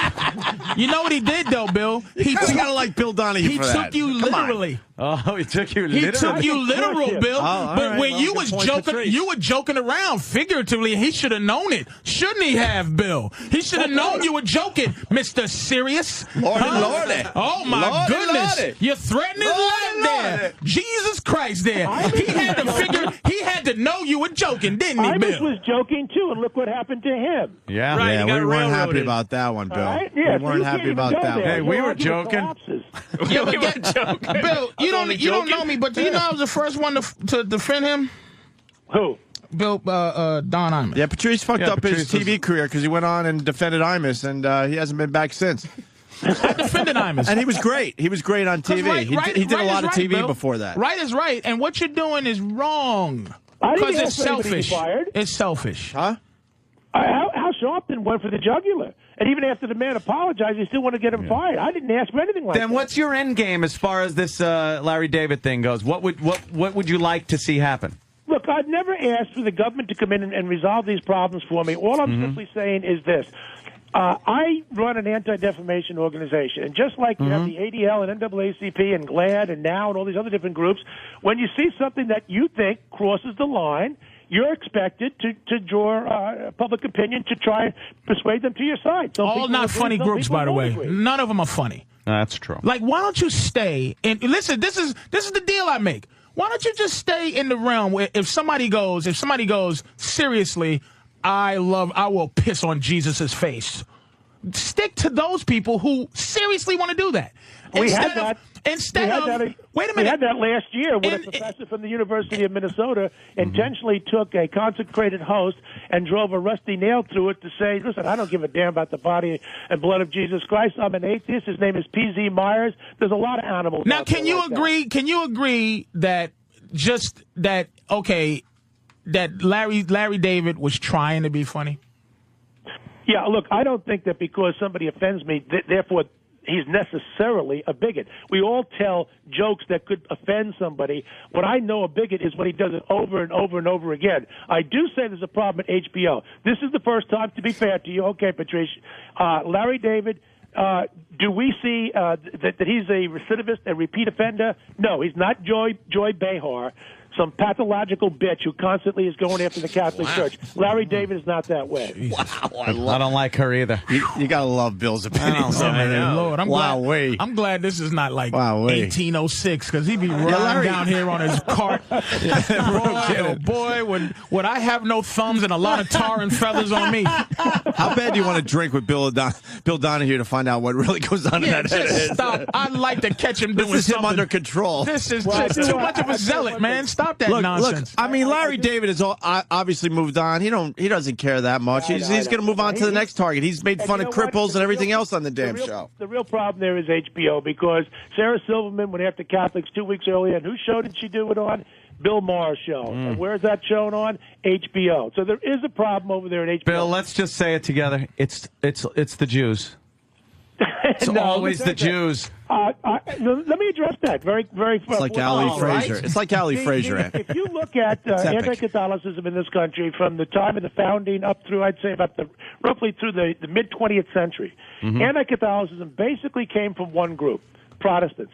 I would say over the last 50 years it comes from two groups. Catholics who are alienated, 1 foot out the door, and left-wing secular Jews. Very little of it comes from Protestants. It's been a big change in the landscape. Well, I still have home blasphemy. Like this, office like this meetings. Hey, I like that one, home blasphemy office.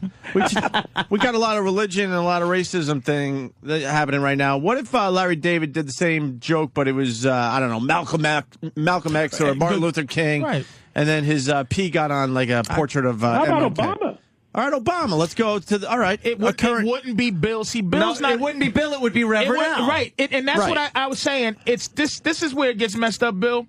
You're a man. See, people historically who are for humanity, who are just for humanity, get killed in some kind of way. Jesus was for completely the opposite of what you stand for. He was for everybody being together. He didn't start a religion. He was starting like a movement of love. But wait a minute. No, what I'm saying is, Al Sharpton his job is to get offended with Malcolm X. Your job is to get offended with Jesus. Somebody else's job is to get offended with Muhammad. But the idea is there's no humanity there. It's still secular. It's still xenophobic. It's terrible behavior. We're not human anymore. You're doing what you're supposed to do. You're not angry at other things. You're not angry at cruelty to animals. You're not angry at genocide in Africa. Because, are you, Bill? Cruelty to animals? I think this case before the Supreme Court I would come down on the side of saying that that's not protected speech under the First Amendment. When Madison talked about freedom of speech, there's a case that the Supreme Court has agreed to hear. They won't render a judgment till the spring. I don't think intentionally being cruel to animals should be freedom of speech. Yeah, it's usually freedom of religion if you choke a chicken and then you do something like that. Yeah, it's cruelty. There's not enough. Everything that's wrong should be mentioned by anybody on any group if it's just wrong. Larry David has free speech. I have free speech. I didn't ask for anybody to get fired. I don't understand what the big stink is about. You are a defender of the faith.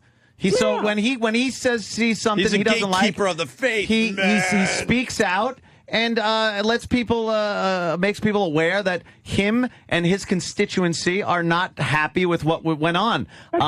When it's taken over the line and people lose their jobs over it and things like that, then I have a problem with it. This guy can say whatever the fuck he wants. Fair enough. But I would love these people. And when I say these people, I mean everybody who's an advocate. Oh. Please, could you just be fun for 5 seconds? Listen, do something frivolous. Nothing fun about damnation. Wait. He's got a sense of humor. Bill, what do you find funny? What do you find funny, Bill? Who's your favorite comic? Who's my favorite comic? I'll tell you what. For years, I've liked Jerry Seinfeld. I mean, I think he's. And I have to say, Larry David's a brilliant guy because he created that show. Yeah. And I guess that was part of the thing that made us win. To say, why would a guy that smart have to stoop this low? That's really. Well, it's kind of cutting edge in a way. It really is because it wasn't perpetuated through the whole thing. It wasn't done with malice and stuff. It was part of the story. That wheelchair episode was hilarious. And it's like as if you guys are saying that I'm painting him as if he's a Klansman or something. All I did was say, I put out a statement called urinating on Jesus, and I described what happened, and I didn't like it. All right. I could deal with that. I'd like to actually have a few beers with Bill and let him start getting into that Sambo keep thing. Up with me. I know. Let me tell you. Oh, wow, that's a challenge right there, Ant. Bill Donahue said you can't keep up with I have 2 kegs in my house. Do you have 2 kegs in your house, Bill, on tap constantly? I have loads of kegs in my house. I live up to the stereotype of being Irish. Damn, I'd like to do that, and I want to hear these little Sambo stories and everything out of him. After a few beers, it's all just right into There's no coffee allowed in my house, just beer. Sounded like a race joke. Alcohol. He's got those little black guys with the lanterns out front. I do. He's laughing at that. I got one out by he my likes pool. that. Dude, because we can hear it. Guys, and he can't have fun. Bill, hold on. Bill's got to go. He's very busy today. I got another radio show I got to do. But hey, Patrice, you're a fun guy. Maybe sometime we'll go out together and we'll get loaded. No. Thanks a lot, Bill. Take it easy. No. Hey, that was a great discussion. Now, that was good. That. God damn, I like that a lot. Patrice just saying, because I'm just going off about the situation. Patrice says, into the microphone. Like, all right, here he goes. Can we this shit, it's so corny. I know. It exists. I heard you. But it's loud just and clear. So fucking, like, people are they're always interfering with people. Let funny people have a police. Yeah. And go. Funny police. And if you challenge, what's his name? Larry David, you go, Larry, is it any other way you could have made that joke funny? Let's say you thought of that joke. Is there any way you could have made it funnier without P? So you go, well, water. It's I not could have been fun. washing my face and splash. A mistake pee splash Yeah. on a Jesus. No, you expect it to be funnier. Pete with Larry David if you know Curb Your Enthusiasm. The idea is like, holy shit, I fucked up. Like, it's the awkwardness of yes, and it's and just he acknowledged in the show he fucked up. He wasn't like purposely going out. Look what I'm Well, going to do. that This was my fucking point Jesus too. portrait It's thing. not like you know, it was it's an not accident. like the artist that goes So he kept out it a little safe and you know, pisses on a crucifix and then Right. rubs crap on it and says, "This is my art." Right. You know, it's different than that. Hold on, I got to jump in for a second because Patrice, it's an ongoing theme with our show. The big problem is the people that listen to Bill Donahue, Reverend Al Sharpton, and the that's rest true. of them. That's the real problem. I don't give a shit that these guys are protecting something that they believe in. I don't care. Yeah, fuck it. But all of a sudden, then people rally around someone like Bill Donahue or Reverend Al and get people fired. That's Incited. Those are the people I have a real problem with. Yeah, People that are looking to get offended. And they fight. They fight. But look at what's happening though. It just goes into something like yesterday. I bought a couple of video games, and they want your ID now, like your ID to buy adult video games. Are you dude? Yeah, shitting me? and they boop, and it's a world of this kind of martial status. This law is overwhelming. Where this guy Bill Donahue said I. In his riff, at least 3 times. Sure. I. It gives you this godly. Listen, I always knew bullies. Look, look. Let's be honest. Early in my comedy life, man, you can make fun of Asians all day long, and Indians. As soon as an Asian got a little power, got somebody fired. Now you think they go, okay, we're going to be a fair and just fair people. And go after things that are frivolous. Yeah, good rock. Exactly. Take that, so it's like face. you can't be fucking made fun of. And it's just shocking. Look, can you make fun of black people? Of fucking course. Can you? If I love making fun of white people, why the fuck would I say you can't make fun of black people? I know. Or Asians or anything. Yep. And it's that it gives him this power. He's on a fucking radio tour. Gotta go, everyone. Yeah, yeah. I got another radio So now show. he's just watching for someone to fuck up. Look. Yeah, because we gave him power. You know what's we, fucked the up? media, the fucking people gave guys like Bill Donahue and Reverend Al speaks up. Sharpton fucking You put 'em power. on. Let me tell you something. Bill Donahue got us fired for the Sex for Sam thing. Because he went on TV yelling and screaming about what we did, and then the people listened. The fucking people, the fucking company, the fucking suits, they listened to Bill Donahue instead of telling them, go fuck yourself. Well, these guys made an honest mistake that day. Or that wasn't funny. Like Same thing with fucking Imus with the Reverend Al thing. People listened to fucking what Reverend Al was spewing. Reverend Al technically didn't get Imus fired. It was the people that were listening to him. Imagine if people, if Funny had a police. And the Sex for Sam happened, and just the Funny police said they leaned into the TV and looked at Opie, Anthony. That just wasn't funny. Yeah.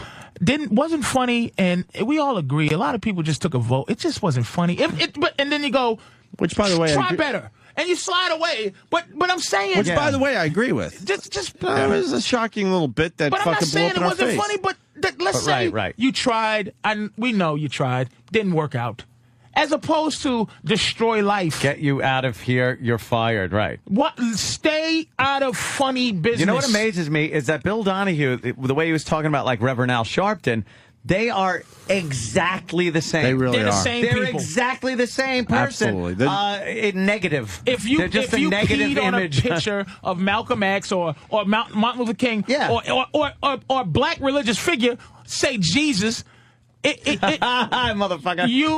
He wouldn't hear from him because Al Sharpton is in charge of black people's problems. Yeah. But that's where it goes away. It's like and Al Sharpton should be on board with Bill Donahue. Mm-hmm. This how you know it's racial because Al Sharpton is fucking up. He's a Baptist, which is Christian. He's a Christian. You'll never Pee have on Jesus to tell should be me. his fucking problem. You'll never too. have to tell me that it's racial with Reverend Al. Or, But I'm saying this is where it's all horseshit because he's in charge of white things happening to Jesus, and Al's in charge of black things happening to Jesus. Like, what the fuck? How many beers before the nigger jokes come out with fucking shit. Bill? Bill Donahue. How many beers? 2, 3? No, he's got a tolerance. How So many? he'll hold out a little You bit know longer what? than that. You I bet see was coming out, and Oh, yeah. I don't think he was drinking. laughing. Dude, I if we had 10 more minutes, Yep. That's why he had to get off. that word would have He had to popped. get off. He's like, I'm ready. Oh my God. I think he knew he was ready. That's why he got off. Because we were told pull a Kramer. we were told we had him until 10:15, so I think he was losing control. Yeah, because he was getting ready. He said Sambo a couple of times. Patrice. What I if love somebody that one. shit on your black mama? Yeah. He started on your mama, motherfucker. And you know I'm from Boston, man. That is fucking phase 1 of white boy shit. Yeah, phase 2 is watermelon and chitlins. Exactly. That's phase 2. What if I do something to you, niglet? It's to get. Right. I'm way past that shit, motherfucker. You can't. That he was on that. I could feel him, he would have got to that point. Yeah. What was really great is listening to him rant about religious stuff. And in the background is GTA, like this insane violent. That was funny as dude, shit. Anthony was losing his shit. I'm trying to lay the whole thing. Hookers, I was trying to lay the whole thing out for the audience, and I turned my head and saw a man's head explode in a car. It's fucking And Laszlo, that's why I said you're going to hell, because you're behind these games. And he loves his job. This motherfucker. It's fantastic. Yeah, why don't we seg into what Laszlo's up to today, because we're running out of show his fast boy now. loves his job. I'm going home and fucking playing He's this. like, social commentary? Yeah. Huh? He just kept playing the game. I'm playing my $5,000 Xbox. with a fucking brick that works, motherfucker. And Patrice is bummed that there's no cheat codes anymore. What the fuck happened to cheat codes, nigga? What does that hurt anybody? There's cheat codes. Do we have cheat codes in our games, Johnny? No. You would know, Laszlo. Halo, no cheat codes for fucking Halo. I don't know. You call Microsoft. And after that's his fucking... Right. He just passes Well, the see, buck. that's the thing is, but somebody's Xbox is fucked up and they're mad at me. Yeah. It's like, how am I didn't make that fucking thing. I don't work at Microsoft. You make fucking these games. Right. Why don't I have XXB squared X no more so that I can just get the best gun and have fucking fun? We have cheat codes in GTA. We have cheat codes. Yeah. I will send them to you. You can't find them online? Yeah, just Google. Not for the ones I just want. put cheat codes in there. Yeah, you can. I X want a Games, Halo Maybe cheat not the day it codes. comes out, Where's but after Halo a cheat while. codes? Where's Halo cheat Watch how codes? fast Halo Sam. cheat codes? Sam, find Halo cheat codes right now. Halo doesn't have cheat codes. He thinks Halo's a wrestling character. Yeah, Grand Theft Auto 4, you could pop up your phone and type in a number, and you get all your weapons, all that kind of stuff. And this Damn. one? And this one, too. See, You have that's them the already? shit. I got it all.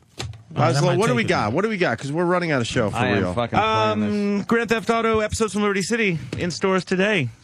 I Two am games. Fucking playing this today, right when I get home. One was Lost and Damned with Motorcycle Tale, and the other's Ballad of Gay Tony has a tank in it. Yeah. Ballad of Gay Tony's a little bit more the one. I'm on the radio, nigga. I can't. I see a tank in it. Yeah, he's fucking trying to You want me to write down cheat codes as he's for trying you to right promote. now? He's got a job to do Just right saying, now. write down them cheat codes. Nigga. Well, Laszlo, I'm focused with you, so we got a tank. What's up with the tank? Yeah, so Ballad of Gay Tony is a little bit more sort of lighthearted, over the top, because it's into the whole kind of goofy club scene of New York City and making fun of that. But, you know, you can base jump in the game. You saw him parachuting off the top. Yeah. There's one mission where you have to assassinate a guy on top of the Empire State Building and then base jump off. There's tanks. That's cool. And in the multiplayer, there's base jumping as well, so you see how many buildings you can this you is can Park jump Avenue, from. right? Yes, that is. So is this is actual New York City? You got Fuck yeah! Look how Liberty City accurate that is a spoof of New York City, but I don't see one. Why Puerto can't you Rican. call it New York City? Because we want it to all be a complete spoof, Right. Okay. you know, and to kind of create our own world that looks very familiar. And let's be honest, if you called it New York City, it would be like all of a sudden Bloomberg would come out and go, this game is horrible. It's showing the police, NYPD and firemen being savage and ravaged by... And speaking of Bloomberg, it's got to be said, his pep rally fucking sucked a He's dick. an asshole. We should Fuck get the him. audio of the pep rally. He was the lamest fucking Why is pep he still rally a guy man? ever. Does this city love him? Oh, And he was mad because at he us. appointed himself to a third term. Because he runs the city like a fucking business. You know what he did? He said no term limits anymore. And then when people bash him on the term limit thing, he goes, well, the people will decide when they vote. Who's if they voting? don't want me. But he pumps so much fucking money out there to get reelected. He buys the fucking election. He's a honky He Chavez. buys it. So he's able to fucking get the we term love limits thrown out. Bloomberg? Like- No. I don't Who's the know. other guy that was I don't in have for an opinion years? either way on that one. Giuliani. No, the other guy. The other guy. What? Fucking Before Bill Giuliani. The one that was in there forever. Ed Koch? Koch. Ed Koch. People kind of loved Ed Right, Koch. that's what I'm saying. Do people love Bloomberg? Like, But they liked his I don't know, personality. to be The honest city with was you. a wreck when Koch was in there, if you remember. Hey, Laszlo. Dinkins. Laszlo said that Bloomberg. What? Yeah, so well, Hollywood gets all the props because they love to come do movies and TV shows here, and they kick the city a little dough so they can shut entire city blocks down and fuck traffic to make CSI fucking Bangladesh or whatever the fuck they're making. CSI Bangladesh. And I want to see that now. so sounds good. But when they found out that This kid needs a sandwich. this kid's 20 children in flies this on room. his face. One of these flies has the answer. God damn it, Laszlo. I want to see guy with a sitar. I want to see that. Bangladesh playing that song on a fucking sitar. Right. But when they found out that Grand Theft Auto 4 was going to be set in a spoof New York City, they got all wound up. Yeah. Because they weren't because it's a virtual entertainment product and they aren't getting paid. Meanwhile, Rockstar hired hundreds and hundreds of actors in New York City, including the fine Patrice O'Neal, to do voices in the game. You got us for free, didn't you? Yeah, well, yeah. You guys for free. Yeah. Motherfucker. Hey, we're just happy to be there. Yeah, I know are you? me. Are you happy to be I there? will go down I there. want some fucking cold hard cash. I will do any voice for any game. Motherfucker slipped right there. I You love paid Patrice, did you? Dude, the guy blows up his spot a lot. Every time he's close to that sitcom, boom. He lights a stick of dynamite and throws it down and stands on Why it. do we love the guy? I love him. I love him. The fuck you talking I about, walked in nigga? the room. I walked in the room and you fucking laid into me. My brick is broken. All this shit. So? You kind of went right after So him. fucking fix it. So get me a fucking new brick, nigga. Fucking treating the tech guy like a piece of I can shit. get you. We have got a room of bricks. I can get you Motherfuckers one. that don't even, all I ask is a brick. He's talking about my sitcom career. White people join in to have all the power. What sitcom, bitch? You put me on a radio station in GT4, you fucker, and nothing else. Eat a dick, nigga. You know, Laszlo, he makes a point. You ask true. us to be in these projects, and it takes at least 80 hours to find your own fucking voice. Fucking guy. I Unless fuck it's up my Steve. career. Right. Everyone found Hey, look at the Steve. things I could have did for you for $4.99 and a fucking free game, and I got to deal with a room full of thises. This guy. fucking only thing he's The missing thises has a name. is his weed and his not getting pussy. This fucking tank driving asshole. We're talking about God. He's like, dude, this is ridiculous. I need to find out. I need to drive down fake Fifth Avenue. He's in Times Square now. Eat an asshole, nigga. Look how good it looks, He's though. gunning down people. This fucking thing looks good. He's in the Times Square of the This game. does look great, Hey, though. could he drive to the Sirius XM building? I got a job for him. There is a. What's the difference? Let me ask you, I think you're pretty close. what's the difference between you can see? Is it just ethic? You can see the difference because I'm playing the game Wolfenstein right now. You can see the difference between the love that this has, or Batman Asylum has, or this Liberty City. You can see the detail in the fucking whatever. There's a haze is in it, the is it air. an ethic or is it the engine or whatever? No, they have enough money to like hire the best fucking people. Yeah, for this I mean, shit. that's what it comes down This to. engine took us 4 years to Dude, make. look at the halos around the lights in it's the pretty fucking haze. cool. That's what man. I'm saying. So it's not. Yeah. So It if looks like Wolfenstein had the early money, morning it in might New York look as- City. You know, Just a before lot the of sun comes up. You know, pumping out a game in a year or two, you tend to take a lot of shortcuts. So, you know, the engine that is the Grand Theft Auto 4 engine, and then the engine that is in episodes from Liberty City. Is this the top of the line He engine? is wreaking havoc. I mean, it's our own engine. It's called the Rage engine. It would people came say up that with it's your it's- own it's engine? The top. Yeah, it's top we've of the got line. we've got coders. That's amazing. We've How about got like Madden rooms 10? full of Hey, coders. what kind of engine is that? Is that up there with you guys? Madden 9. It's Hey, the same Laszlo. of Madden Really? 8. I don't know. I'm not a Speaking big of- fan of the Madden games. Speaking of Madden, they look pretty good as far as sports games go. And I that guy got a question came for you really fast. I play Tiger Woods. Why are the graphics on Tiger Woods so fucking lame? They don't have that much money behind them or something? You would think. Well, the gameplay is very accurate, but the fucking graphics suck. see, I never understood that. What's that because- about? The way these people move, it's just, it's well done, man. Well, it's we just assign well done. physics to each person in the game. They've actually got skeletal structure, so their body will ragdoll when they hit the hit the ground. I tell you, the next genius move for Rockstar is here's the game I want. I'm in the first persons and all that.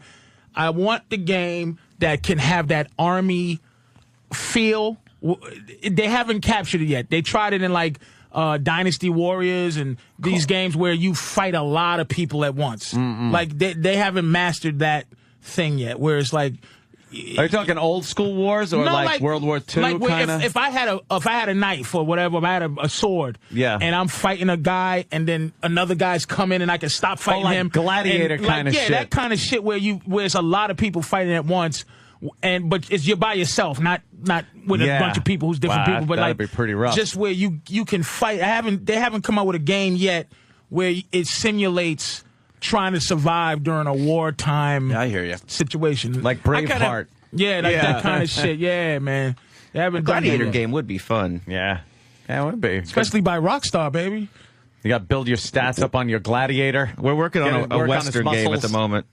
Are you really 4 years in the making? On his rape and pillage. It's been in development for a while. Is there Indians in it? I do believe there may be Indians in it. Some racism. Go ahead, Laszlo. Listen. I'd like to buy some anthrax blankets and you throw them at the Indians. Do you shoot vodka bottles out their hand, too? Do they, in the game, you push your A button, they go, Right. You win an entire level just by bringing them some liquor. They just get fucked up and stumble around. Me want-em game. You buy some cigarettes from them. What yelling guy am I going to play in this fucking Dude, game? I've got a great character for you. Anthony's already done a voice in the game. Yeah. A real character A this real time? character. All right. Oh, yeah. He's in the Western already. I don't have to do my yelling thing. I keep my mouth shut. This is what I'm saying, Laszlo. How's your Spanish? It's fucking. Give us some how Spanish. Good does it need to be? How's my black guy? Hola, nigga. Listen, but this is what Give I'm us some saying. Spanish. Fucking audition right now. El fucko UO for a second. There's no fucking black. Nothing in there. There's black cowboys It's back a Western. then. There were no blacks there. It's the Wild Wild West. And you know what it is? He knows I'll curse him out if he says the butler in or hey, listen, we have a role, two roles, a butler, or you can play Butterfly McQueen from and I go Well, Lord, you could be the cook in the wagon train. Sir, like that's a fucking shame, Laszlo, man. Oh, dude, we had enough Blazing Saddles. Let's be honest. Listen, that's what it is. It's been done. I think I scared all these things when I came to visit him. He's got a name. I don't want to talk to playing him. the game. I scared them all down there because I was loud with Laszlo, and Laszlo had to do the loud nigger, clenched teeth. It's fucking guy. I could tell. I could tell when I was down there. Laszlo's a hunk of shit. Wow. First off, I had talent. I had talent scheduled in the studio more than just Patrice, and he calls me from downstairs. My truck's too big. None of these motherfuckers will let me park around this Soho motherfucker. But I got there on time, not like the other Negroes that they were licking their fucking taints and didn't get there till the next day. I was there. Let's be honest. Wow, you guys got a real problem. I love this. Laszlo doesn't call me for these little things. I'll do them for free. He only pays $6.99, and I don't mean $699. $6.99. I found Patrice in the cutout bin. You know, but I came up there, and it was just a lot of people who don't get it. They're very hard at work every time I've been there. No, they're not. They're too busy to say hi. No, they're not. We're not socializing when we go there. I go in there, I'm walking through. I'm like, We this is talk a great. little, Talking to we the do our people, thing, we and they get like out. this, and sit in Laszlo's fucking nice office. Yeah, it is you can a tell nice the new aged. Fucking the new age office of the new Dude, that office the new rules. people where it's I like that it's my office. big office, but dude, I'm hanging out. Got a tennis ball. No, I've got a buffalo skull on the Got wall. a signed ball bag from T.O. Dude, I'm just chilling. I don't have Got a cat box. Dude, Cat box? I'm not a real executive. I'm just I a have crazy a bottle dude. of whiskey in my office. And then he comes here and goes, see how your career gets destroyed with your big nigger mouth. You suck my balls. Rockstar Games, you motherfuckers. Yeah, I guess you just proved you don't have a big mouth. You're right. You're right. He's never antagonistic with anybody that might give him not work. at all. No, I think you turned a lot of people around today, Patrice. Fucking asshole. Fucking. Go eat a candy bar. Jesus. Just call it a day. Just kidding. All right, Laszlo, we got to wrap up. We haven't slept because of World Series shit, so we want to get out of here. Now I'm going to get home and fucking not nap because I'm going to throw this I right want the to fucking play this. Anthony's going to go. I'm going downstairs on the big screen. Episodes from Liberty City, Grand Theft Auto for the Xbox. Came out today. You can also download it on Illegally? Xbox Live. No, hopefully not yet. Oh, shit, it has like the Dance USA thing, like the dance game thing, too? That's another way you can impress chicks in the clubs is you if you dance in front of them and she digs your move, then she'll blow you. Blow you in the bathroom? Can we see, like, Fucking unbelievable. Can we see her Get technique? blown. Yeah, we want to see her. He's about to get blown. Get blown, you motherfucker. Look at him. Oh, he's working this chick. Oh, shit. He's working her. And who All is right. this guy? He's the hitman? This Dominican? Yeah, He's that's like you, Luis Lopez. Yeah. He's the damn. big guy for gay talk. He's got his hand. He's rubbing her ass. Yeah, Smacking her ass. This is working. Come on. Is it working or what? He's working it. And look at the ass. It's anatomically correct. It's just What, the white ass? flat white booty that some Dominican is rubbing on. Who can't dance, by the way. Go ahead. The Dominican's doing white people dancing. And he's smacking that flat booty. Go ahead, do your thing. You motherfuckers. Oh, damn. Uh-oh. Where you going? Oh, they're still dancing. Oh, they're kissing. All right. Now they're fucking kissing on the Yeah, dance all right, floor. let's see. Look at this shit. Oh, she must hate her father. That's Liberty City, too. Oh, wait. Here we go. Here we go. shit. Oh, Here we shit. go. Come on. Where are we going? Loading. Loading, that's great. Coincidence. Oh, there you go, load. Get it? Loading. Space between the load and the ing. They're going into the fucking... it's got to talk. A little private room action. All right, going into the back room there, into the little stock I room. see nothing. Doesn't that guy got a pitch tonight? Oh, damn. Oh, shit, yo. I love when you're banging one of the chicks in the game and your mom calls you on your cell phone. Oh, that's not good. It really is a fucking mood killer. Big old fucking polygon titties. All right, what's happening in the room? There's a cock block coming. Well, Yeah, what's that? that's her boyfriend. Oh, shit, yo. Yeah, her boyfriend's trying to get in there, and This guy with no Luis is- hair? Yeah, what the fuck? dude. It's This is horseshit. He's letting them in. It's the club scene. If you've got coke, you got bitches. Oh, fuck. There's going to be hell to pay when this guy sees. Yeah. Oh, so that wait, so Dominican's his ball head was there he is, strategic. getting blown. Getting blown. Oh, fuck, he's getting blown. On her knees. Oh, damn, he's getting blown, and the guy's going to come in. So this ball guy, this is strategic. To say, hey, anybody can get pussy if you got coke. Oh, shit. All right, he's not happy. Uh-oh. Yeah. She just wiped she her wiped mouth. her mouth. Oh, the lipstick smudge too. Yeah. Yeah. Oh, is he What pissed? the fuck are you doing? Smack that bitch. Who played the voice of this guy? I don't know. Laszlo. Rich Voss. Oh, he just punched her in the stomach. Yeah. Oh, no, that's not good. No. Oh, he spit on her. That's not good. Uh-oh, the Hey, Dominican. he found his coke whore with another man. Yeah. I'm calling Bill Donahue. This should not be out there. Uh-oh. I'm surprised his audio isn't up on the board. Now, oh, shit, I you're don't know going to if have he to had it work set up now, today. bro. You're going to have to work. It's on. Take out the owner. Hey, wait, you're being shot. Yeah. What the fuck are you doing? You're just standing there. What are you doing, man? Hey. Oh, my God. Hey, dummy. Dude. Hey. Oh, fuck. He knew Machine he gun had to the time. face. He knew he had time. We got to get out of here. He's dead. RockstarGames.com if you want to see some of the stuff we did. We also did a bunch of new TV shows for the game. You can watch TV shows in your safe room. We did an anime spoof called Princess Robot Bubblegum about the Asian chicks with big eyes and enormous tits. Of course. And another Republican Space Rangers cartoon. Plus Baz Rutten does a talk show about women. And how to deal with them. Nice. And how not to bruise the face is one of his discussions. Laszlo's got the life, man. I cannot fucking wait. Patrice, you're going to be calling your new comedy special Butterfly McQueen. Ah, there you go. There's the name of your What are you doing comedy Halloween? special. What are you doing Halloween, Boss Laszlo? Rutten's great too. Hey, Laszlo. Yeah, he is Knocks good. people out with an open He's hand. a fucking, huh? Halloween, what are you doing? I'm on tour, dude. I was in the UK last week, and now I'm hitting like 8 more cities. I have cool. a little, We're on get together at La Casa. Fuck. Yeah. Yeah, well. Nah, What, it's not like promoting Liberty Not like City? it won't be over. Drink beers at some Do point. what? Promoting that. Yeah. Gotta get them codes. They send I'll them get over. you the codes. And by the way, I went fishing 2 weeks ago. Like whatever the Fly fucking fishing? dude, the most boring shit ever. I've caught tuna off of Costa Rica. Yeah. I have fished off of Venezuela and But you caught can huge get- mahi-mahi. you can get and that some fly fishing fucking done. 3-inch horseshit fish. Oh, you caught one? No, another guy did. It's so boring. Like See, nothing. You didn't get the job done. What? He didn't get the job done. He couldn't Dude, catch a little fish. that's not a job. That will not. I want to catch a fish that You will wanna feed feel it on the line. village. I need to feed the village. You go for the big guys. Staying out there with a bunch of people matching their fucking crack. Hey, we're going fishing in the spring. You're coming. I'll go. We'll show you how it can be fun. Cheat codes. Patrice, Big Mama Prods on Twitter. Anthony's Halloween party. Laszlo touring the country. You guys ain't doing nothing at Hard Rock or something? Fuck that noise. You see what happened last year? Yeah. With the planning It that still hurts.